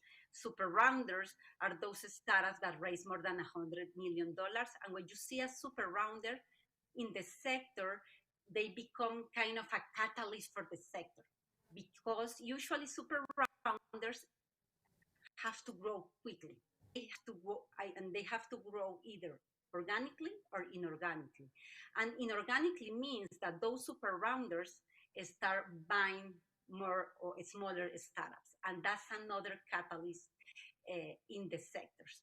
in the sector. So right now we have seen, I'm gonna give you two quick examples, like Baidu. Baidu is an Indian company that recently bought Tinker and Epic in the US to consolidate, her presence in the region.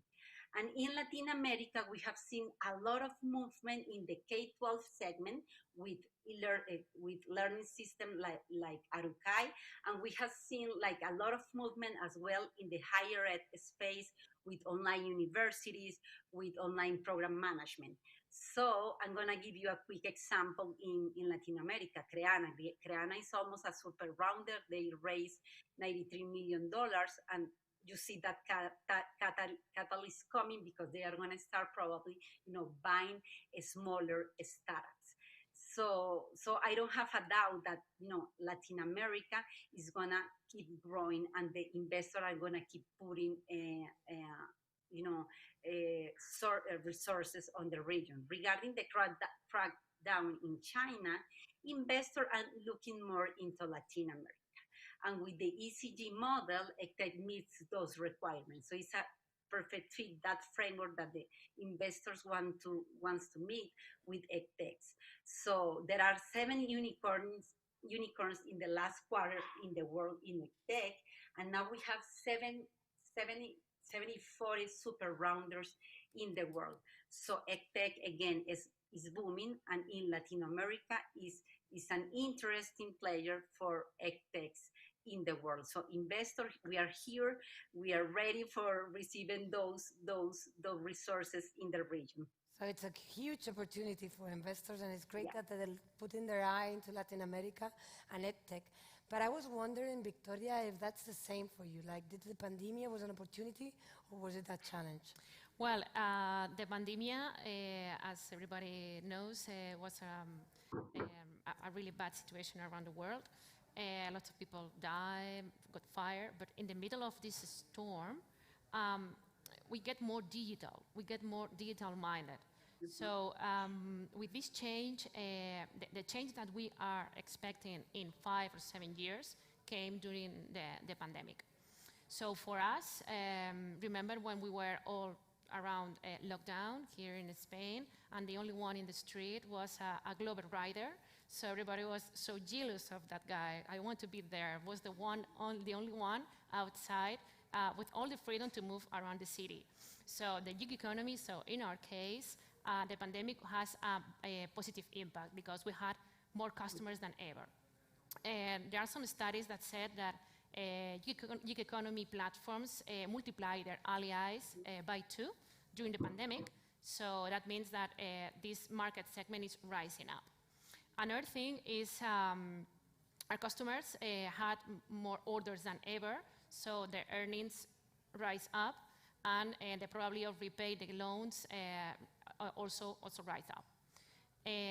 Remember also when they say that paying with cash spread COVID. So everybody started to use digital wallets and digital payments, and the transactions in the smartphone also rise up. So we had more data to fit our model and to improve all the scoring system that we were working on. Wow, it is great to see that even though it was a huge challenge for the whole world, there's some sectors that have been evolving, and also that we changed some of our consumer trends. Yeah, the consumer behavior changed a lot during the pandemic, and another study said that the transactions in the smartphone increased in 500%. So it's an amazing change in our life that brings us to the future, but not to the early future, not to the future in very years along. And talking now about growth, I was wondering, which is like the next steps that you ladies have. In the case of Vicky, I was reading that Arukai has presence in different countries, among them in Spain. And how is this is an opportunity, a connection, and why you have this strategy looking also in Europe for like investing in your products and services? Absolutely. We have presence in 8 countries across Latin America, of course, in Spain as well. Even in the audience, we have a member of our team, Yolanda Ramirez. It would be great if you can connect with them after this panel ends.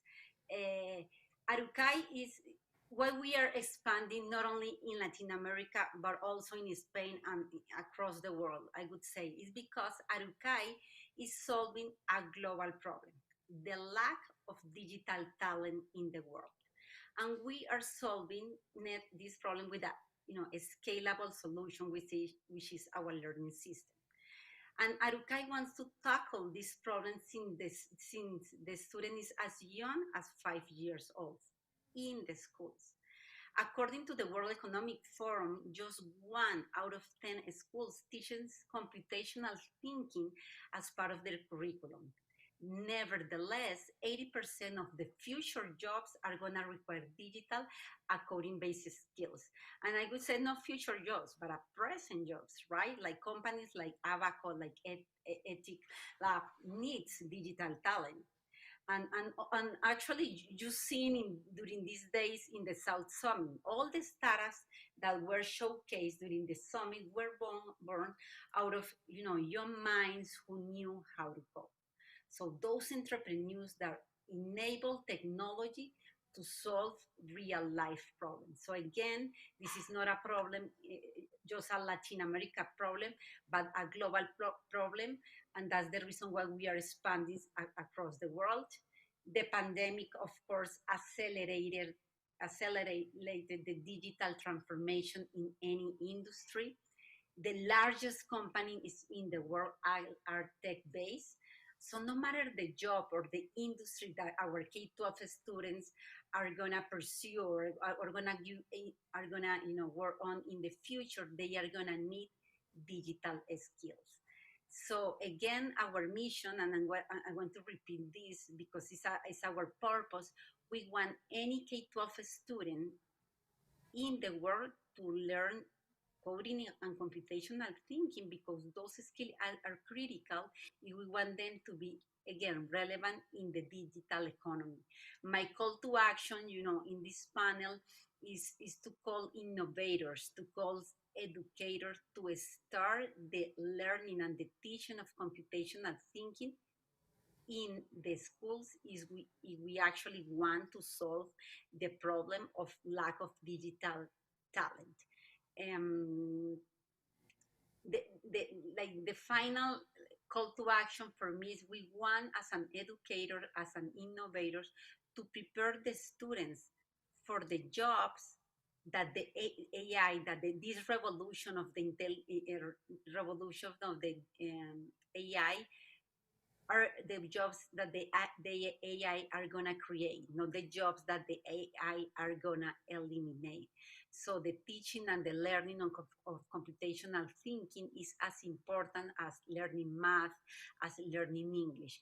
So that's the reason why, Natalia, we are expanding across Latin America, and we are building, bridges with different regions to solve this global problem. So it's amazing because we never see like the problems we have in common. And that's a clear example of you are trying to solve a problem that is common in Europe or in all the developed North world, and with other developing countries or other regions that could be Latin America. So it's great because it's a great opportunity, but still we have to face that necessity that you were raising, Vicky. And what about you, Gabriela?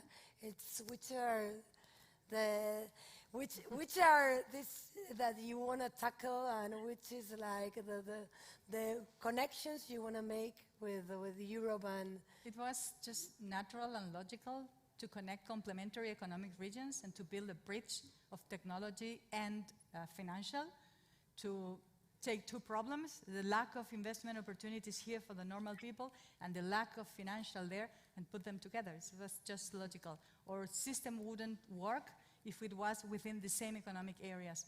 So what we are building is that synergy between analyzing the root of the problem, not just the symptoms, and facilitating a solution that benefits all the players within the space. So it was like, because money has a different value depending on the part of the world it is located. The root problem we detected was the uneven allocation of capital. So by connecting these bridges, we solved it. It's amazing how different it is, because for Vicky, it's like they're sharing a common market. In your case, you're doing synergetic markets, investors that they want to have a high interest rate that in these countries it's like 0.1.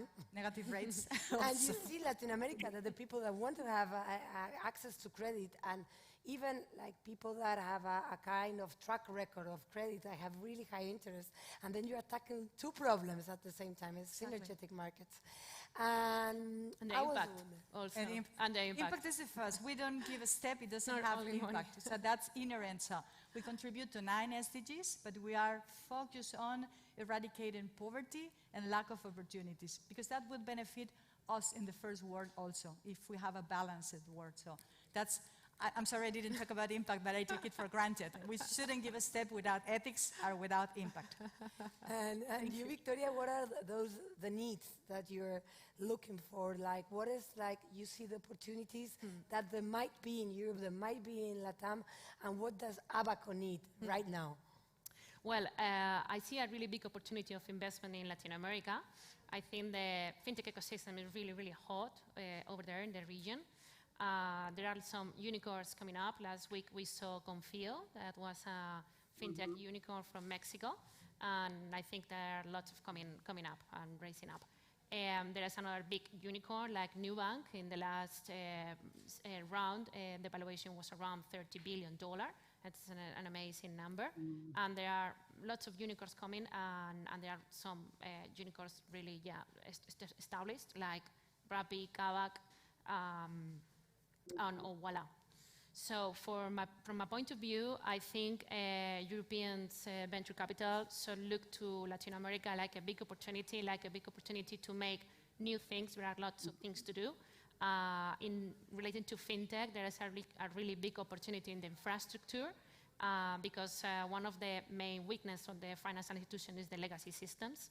So there are lots of software pieces to work on and to develop. Another thing is what I saw from my experience is there is a lack of venture capital investment in pre-seed and seed, and there are most of the money in Latin America goes to Series A and B. So I think it's a gap over there in that stage, in seed and pre-seed. So I think the European venture capital, with all the knowledge got in here in the previous startup fundings, should look at this stage of the startups in Latin America. It's amazing. I don't know if there are any venture capital or investors in this room, if not, or online, but I want you all to know that it's not just an opportunity of investing in very sound, great businesses, but we have the opportunity to invest in real change makers here. Yeah. We even have these ladies here, that it was the IDB, the IDB lab who put us together, because they saw the potential, the high potential that the Abaco, Ethic Hub, and Arukai have, not only of raising money, of making money and doing a good business, but also of creating a huge impact in the world and escalate really fast. So now that we are here shaping the future from South Summit, and we're thinking of the world we want to produce, the world we want to leave as a legacy to our kids, I wonder if you can say, like in 30 seconds, each of you, which is the legacy you are working for from Abaco, and what is the type of world you want to produce? Well, in Abaco, we are trying to provide the opportunity to everyone to develop in their country, and I think great access is one of most important things in a society that wants to be equal. And also we are using all the technology to provide this scoring to financial institutions and to have a fair financial system, because we are also working in the lowest interest rates in the market. Amazing. And what about you, Vicky? What about Arukai? I love that question, my favorite one. I want to create a future where K-12 students have the skills needed to become the entrepreneur who use technology to solve the most pressing problems that we are currently facing as humanity. How we are going to feed the world, how we are going to fight poverty, how we are going to hack our system to extend our our life expectancy. If you see tech, agrotech, fintech, biotech, you name it, all those industries need digital talent, right? And Aruka is here to, provide that talent for the world. That's the future that I imagined. Great, amazing, very inspiring, both of you. And what about you, Gabriela? We want to be like leaders, proving that it's possible to make things better and that it's profitable to be sustainable. And the business that doesn't have a purpose, that businesses that are not sustainable won't be otherwise, don't be sustainable. If you are not sustainable, you won't be profitable. It's all linked together. We cannot give a step back on the way of achieving the 17 goals of the UNO, the United Nations, because we need to pull all together. And we are proving it's a good business to do things right. Doing good is really a good business. Yes. So may I ask a huge applause to these three change makers? Thank you, ladies. Thank you. Thank you, Martin. Thank you very much. Thank you very much to the panel. Thank you very much, Marta.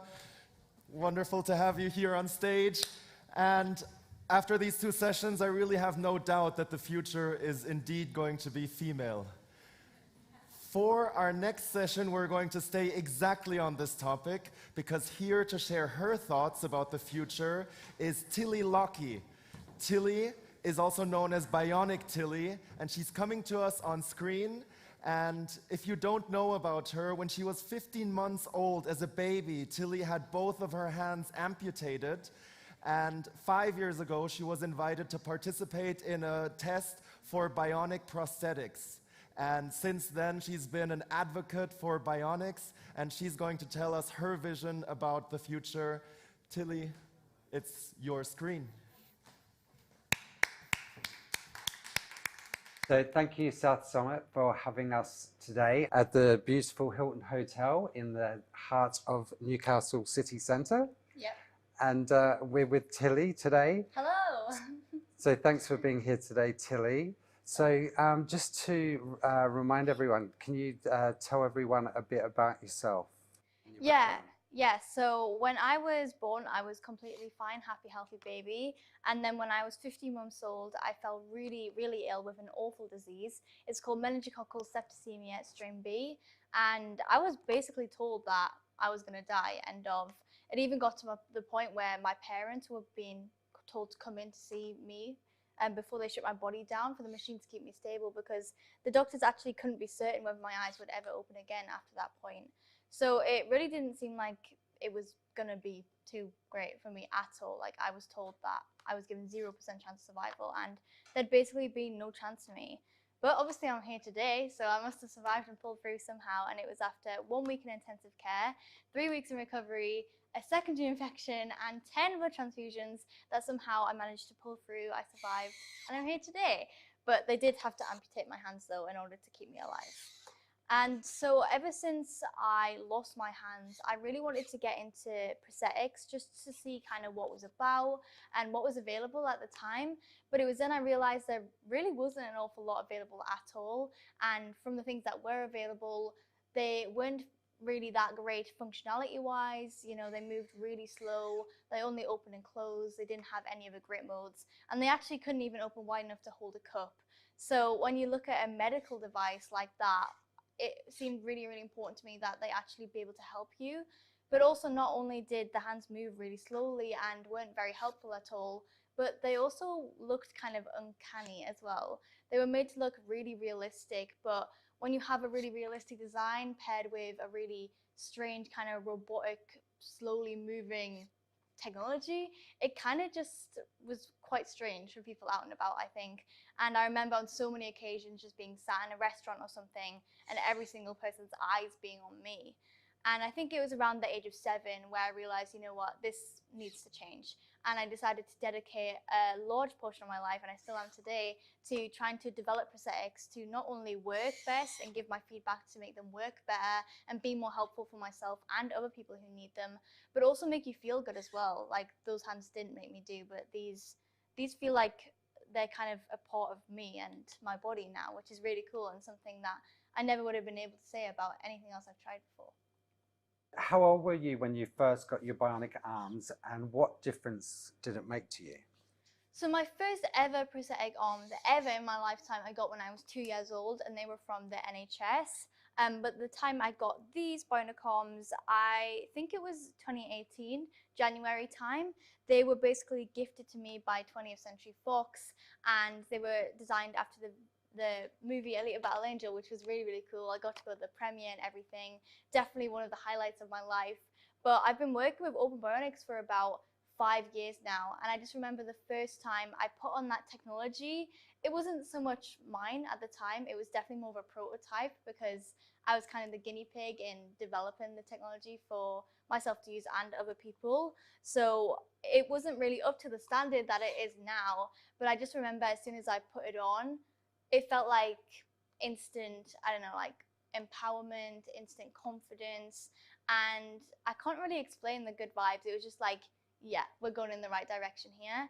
I think the thing is that I finally was speaking to a company who had the exact same vision as myself and my mom at the time. Like, we were trying to get away from the whole realistic thing, and we were actually trying to make them really cool for kids and for adults, but I feel like it gets a lot more excitement now, especially from kids, and I feel like that's the best thing about it. So it was really just really eye-opening for me as like a 10-year-old when I was first going into this, just to think, wow, hang on, my dreams could actually quite possibly become a reality here and sometime soon. Fantastic. And have you faced any hurdles with your disability? And if so, how have you overcome them? I've 100% faced difficulties in my life. I don't think any life is smooth sailing. You always have your ups and downs. And I feel like a big part in my life was obviously growing up and not having any hands. For me, I feel like I was able to adapt really well because I lost my hands when I was so young that I don't actually remember my life any differently, you know? Like, this is just who I am. I've never had hands to my knowledge, but in my memories, I have one memory, I think, when I had hands, but it's completely irrelevant. It was like me and a tomato for the first time. But yeah, that's kind of the only memory I ever had. So I've never known myself be any different. And because of that, I feel like I was able to accept having such a difference quite a bit better than the average person. I know when I was growing up, I always used to think about the people who had had hands their whole life and then all of a sudden them just be taken from them just like that. I mean, it can literally happen overnight, especially when it comes to meningitis. It acts extremely fast. So yeah, I feel like I was able to adapt really, really well, but I still wanted to make sure there was something out there, you know what I mean? Because that was also some things I struggled with when I grew up. Like, I was never able to multitask. That was always a big issue for me. Obviously, missing both the hands, I do everything with my two arms together all the time, but that isn't always great and convenient, if we put it that way. But now I'm able to like pull a suitcase, drink a cup of coffee, read a book, and eat some sweets at the same time, hand over my ticket and get like 3D glasses back, and basically just do everything that I would have already been doing, but twice as quick because I've got double the hands to use now, which is really cool. I feel like the biggest point in my life where I was really at an all-time low because of my disability was when I had the big operation on my leg, and that left me unable to walk, and I wasn't going to school for 6 months. So obviously that's a massive change, and all I can remember in that moment was trying to focus on the positive. We all hear that kind of saying that you should always look for the light at the end of the tunnel, and I definitely did that an awful lot. Like, I would always imagine myself kind of doing cartwheels and things afterwards that I wouldn't, and like running faster because my legs would be the same length and it would be a lot easier for me. But also in that time, I feel like it's very important to try and look for the light within the tunnel. That's what I always used to tell myself, like, even if it's just a flicker of a candle or anything like that, it's trying to find at least like 3 things. That's what I challenge myself to do, find 3 positive things in each moment. And I feel like in the particularly difficult moments, that's actually really helpful, and it's been incredibly helpful for me. Brilliant. So what advice would you give to other amputees who use bionic limbs? I feel like my first piece of advice to people who are wearing bionic limbs, whether it's these ones or different ones, I feel like number one is that patience is key. And people don't like to hear that. People just want to be doing everything straight away, because I too was the same. But practice is literally key. Like, you need to practice with them, you need to be patient with it, because you're not just going to be able to pick it up overnight. I mean, sometimes it can be, I mean, it depends on the person, but people can kind of get the basics of it, understand how to move the hands and use the different grip modes and things pretty much like relatively soon. For me, it was about 5-10 minutes. I know for others it's been 5 minutes. For others, they've required training, which is absolutely fine. But the basics of it is made to be really quite simple. But 5 years down the line, I'm still finding things today that I can like hold a makeup brush in a different way, which is better, and it angles to my face better. And it's like little things like that, which you don't really think about when you're going for the prosthetics like in the beginning. But as you start to use them every day, you do just kind of unlock new grip modes and new ideas of what could be easier for you to do certain things. And as well, we've got like videos which showcase how to do certain things on the Open Bionics YouTube channel. But a lot of the time, what I say a lot is just that it's kind of a journey for yourself, and you figure out things. A way that I might do it might not be the same way that somebody else finds the easiest way to do it. So really it is just practice, experimenting.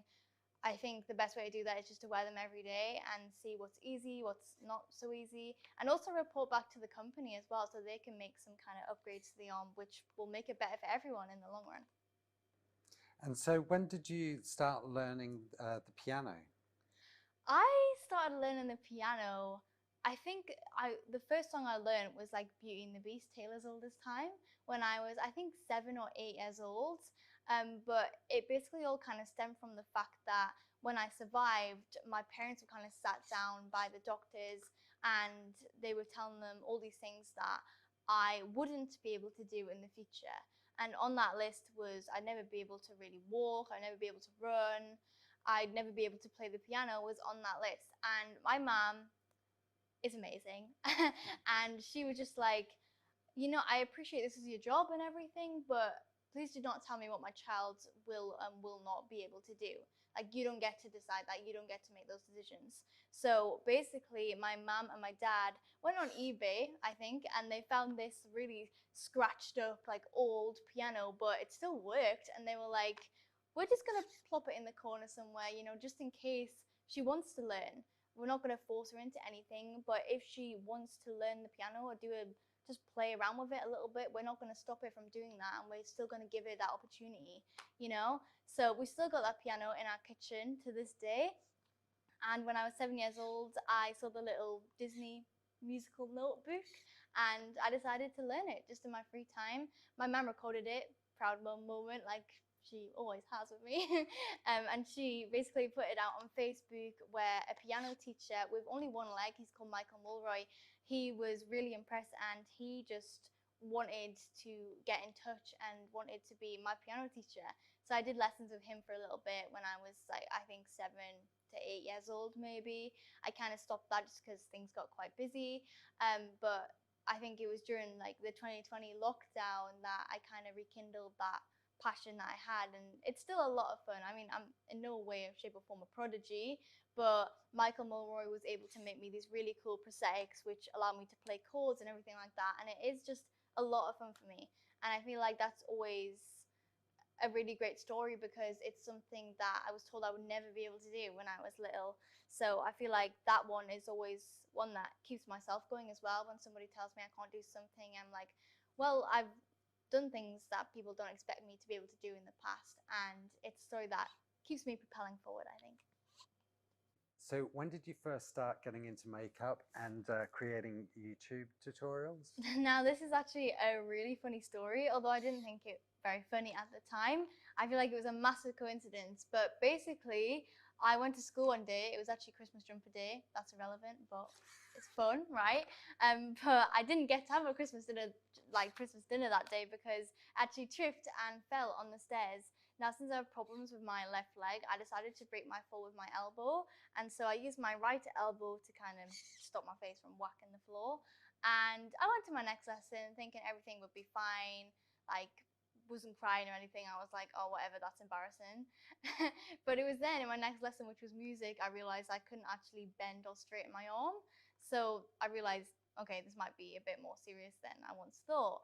So then I went to welfare, and the teacher down at welfare got my mum in. We went to the doctors, and turned out I'd fractured my right elbow, and this was over Christmas. Christmas jumper day was relevant because I was in a massive cast from my shoulder right the way to the tip of my arm, and I had this over Christmas and on Christmas Day as well. I think I was like 13 this Christmas, so I was starting to get into makeup for the first time, and I had little bits and pieces, little makeup products that I put on my Christmas list. Then when it all arrived, I remember I was just itching to play around with it and just see what I could do, you know? But doing that with only one arm, my least dominant arm as well, because the other one's in a cast, was proving quite the challenge. I always say, like, you think breaking your good hand and having to write with your bad hand is bad enough, but having only one arm is a hell of a lot worse. Like, it was pretty much impossible at the time. So I had the idea, okay, why not try and do it with only one bionic arm? So that was actually the first time I even tried to pick up a brush or do anything makeup-wise with my bionic arm. And I only had the one at the time, so it was a little more challenging than it is today.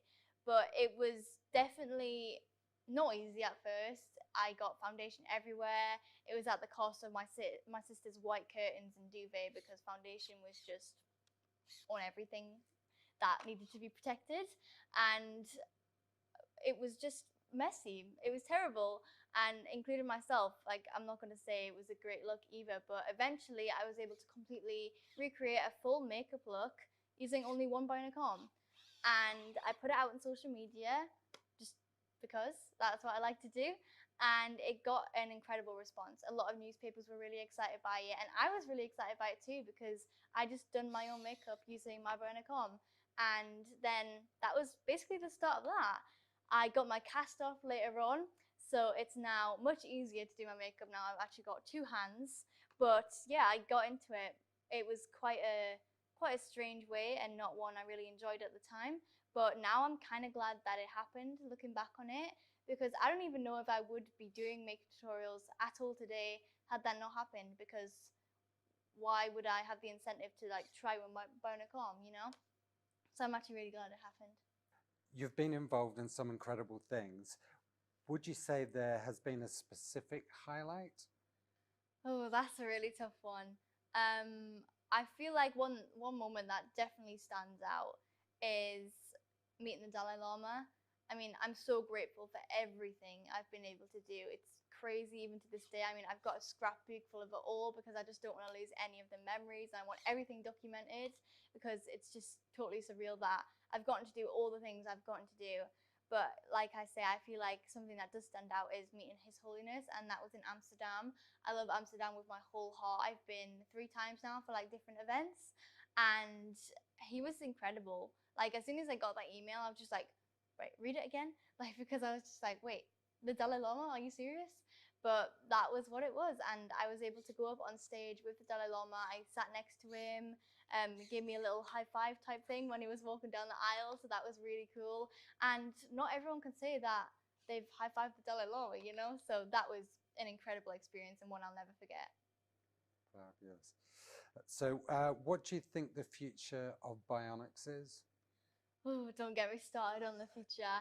I'm so excited. I think it's going to be crazy.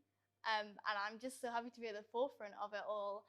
When I started working with Open Bionics, I rocked up with these massive vision boards. I think I had 2 for like different designs of bionic arms. And I also had all these ideas of what I wanted to see, kind of like upgrades in the arms. So on that list were things like more lights, projectors. I wanted a Bluetooth speaker. I really want like a personal assistant or something. That would be really cool. Like Iron Man's Jarvis or like Siri or anything like that in your hand. I feel like who's going to say no to that? That's pretty sick in my opinion anyway. So I've got all these crazy ideas that I think Open Bionics actually have to tell me like, calm down a bit, because that is definitely going to be in the future, but not quite now. But I feel like all those inventions, I mean, hopefully will come to life soon, and I think sooner than we're all actually expecting. We've seen technological advancements come on so much recently, and I feel like it's not stopping anytime soon. It's really going to skyrocket, and I know that actually scares a lot of people because they think, oh my gosh, technology is going to take over, the robots are taking over and everything. But actually, I think it's going to be great because I feel like what Open Bionics doing especially are they're focusing on like bionic limbs, and at the end of the day we're still talking about a medical device. Like these are really changing the lives of people, myself included. So I feel like it's going to be truly incredible. There's nothing to worry about, maybe not yet, but it's going to be a lot of fun and I can't wait personally.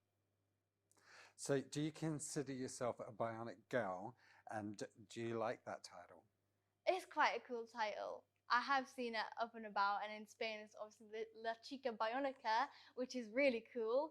I love that title. I mean, I've got nothing bad to say about it. I think it sounds really cool. I think it sounds like superheroine kind of name. So yeah, no complaints here. I'll happily be the Bionic girl. It's a lot of fun. Brilliant. So how different are your current arms to those that you've used for the first time?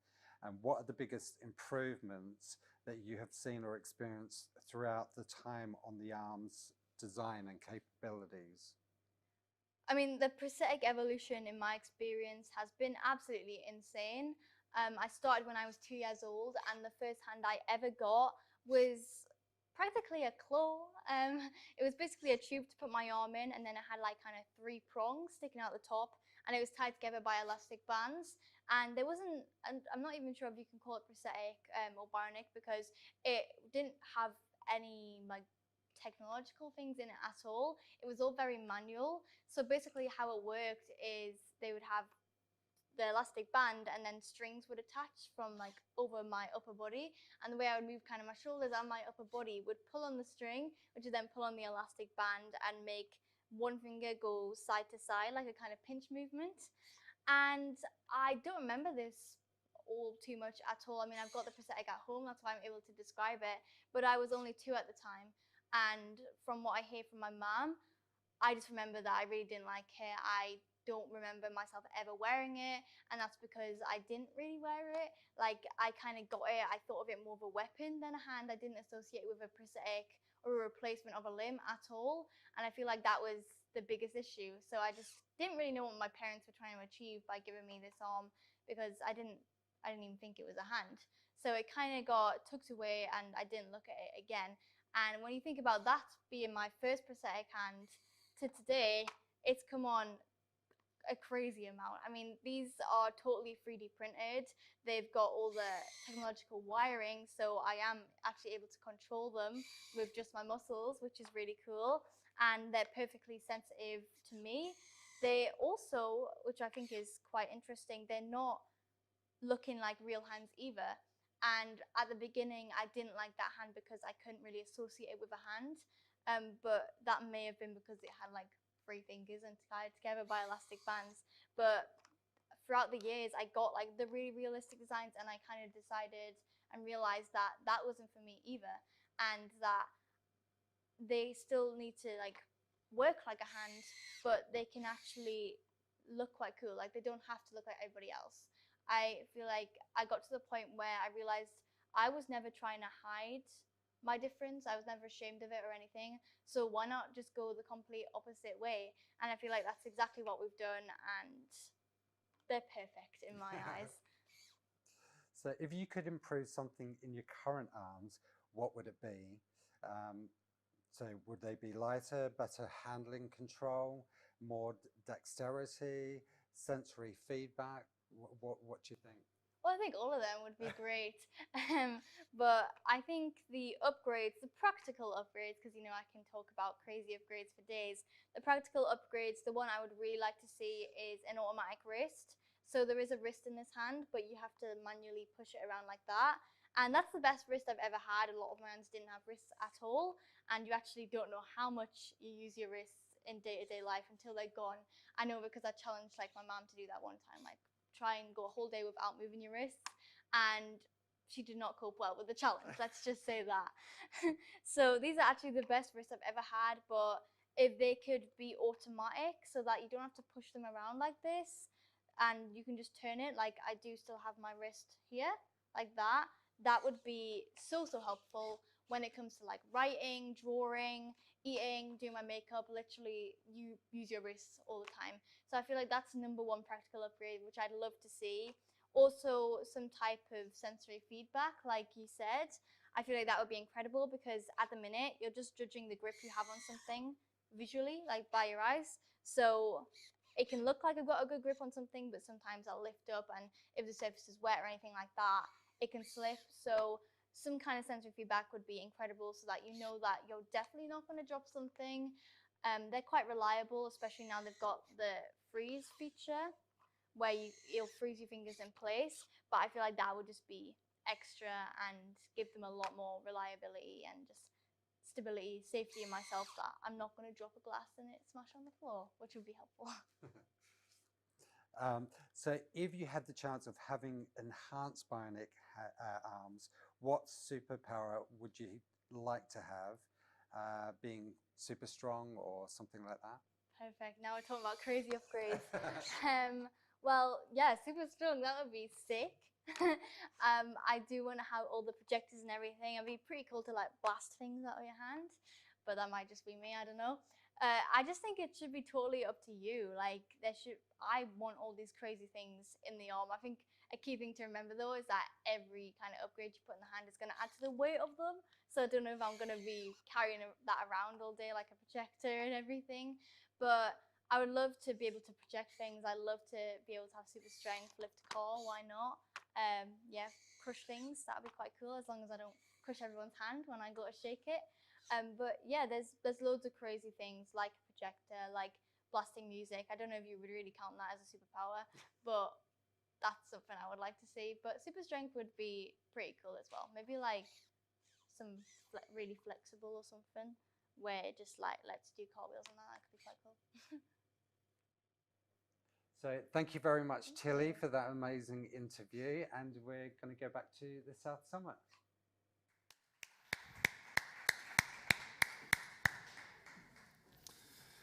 Well, we're coming back to South Summit, but actually this is the end of South Summit 2021. I would like to thank every one of you for being here with us. It has been an absolute pleasure to be your MC. I believe that perhaps we might need a little bit of time to recover, but then I think it is time to take all these new ideas and these new contacts that we've made and go out and get things done. I would like to also just mention that I am very thankful to the wonderful backstage team around Mikkel and Adrian, who have been all working much harder than I have been to bring this amazing experience of the SANBOX stage to you. And I would love to say thank you very much, guys. You were wonderful. And to everyone else out there, have a great day, have safe travels home, and we hope to see you at South Summit 2022.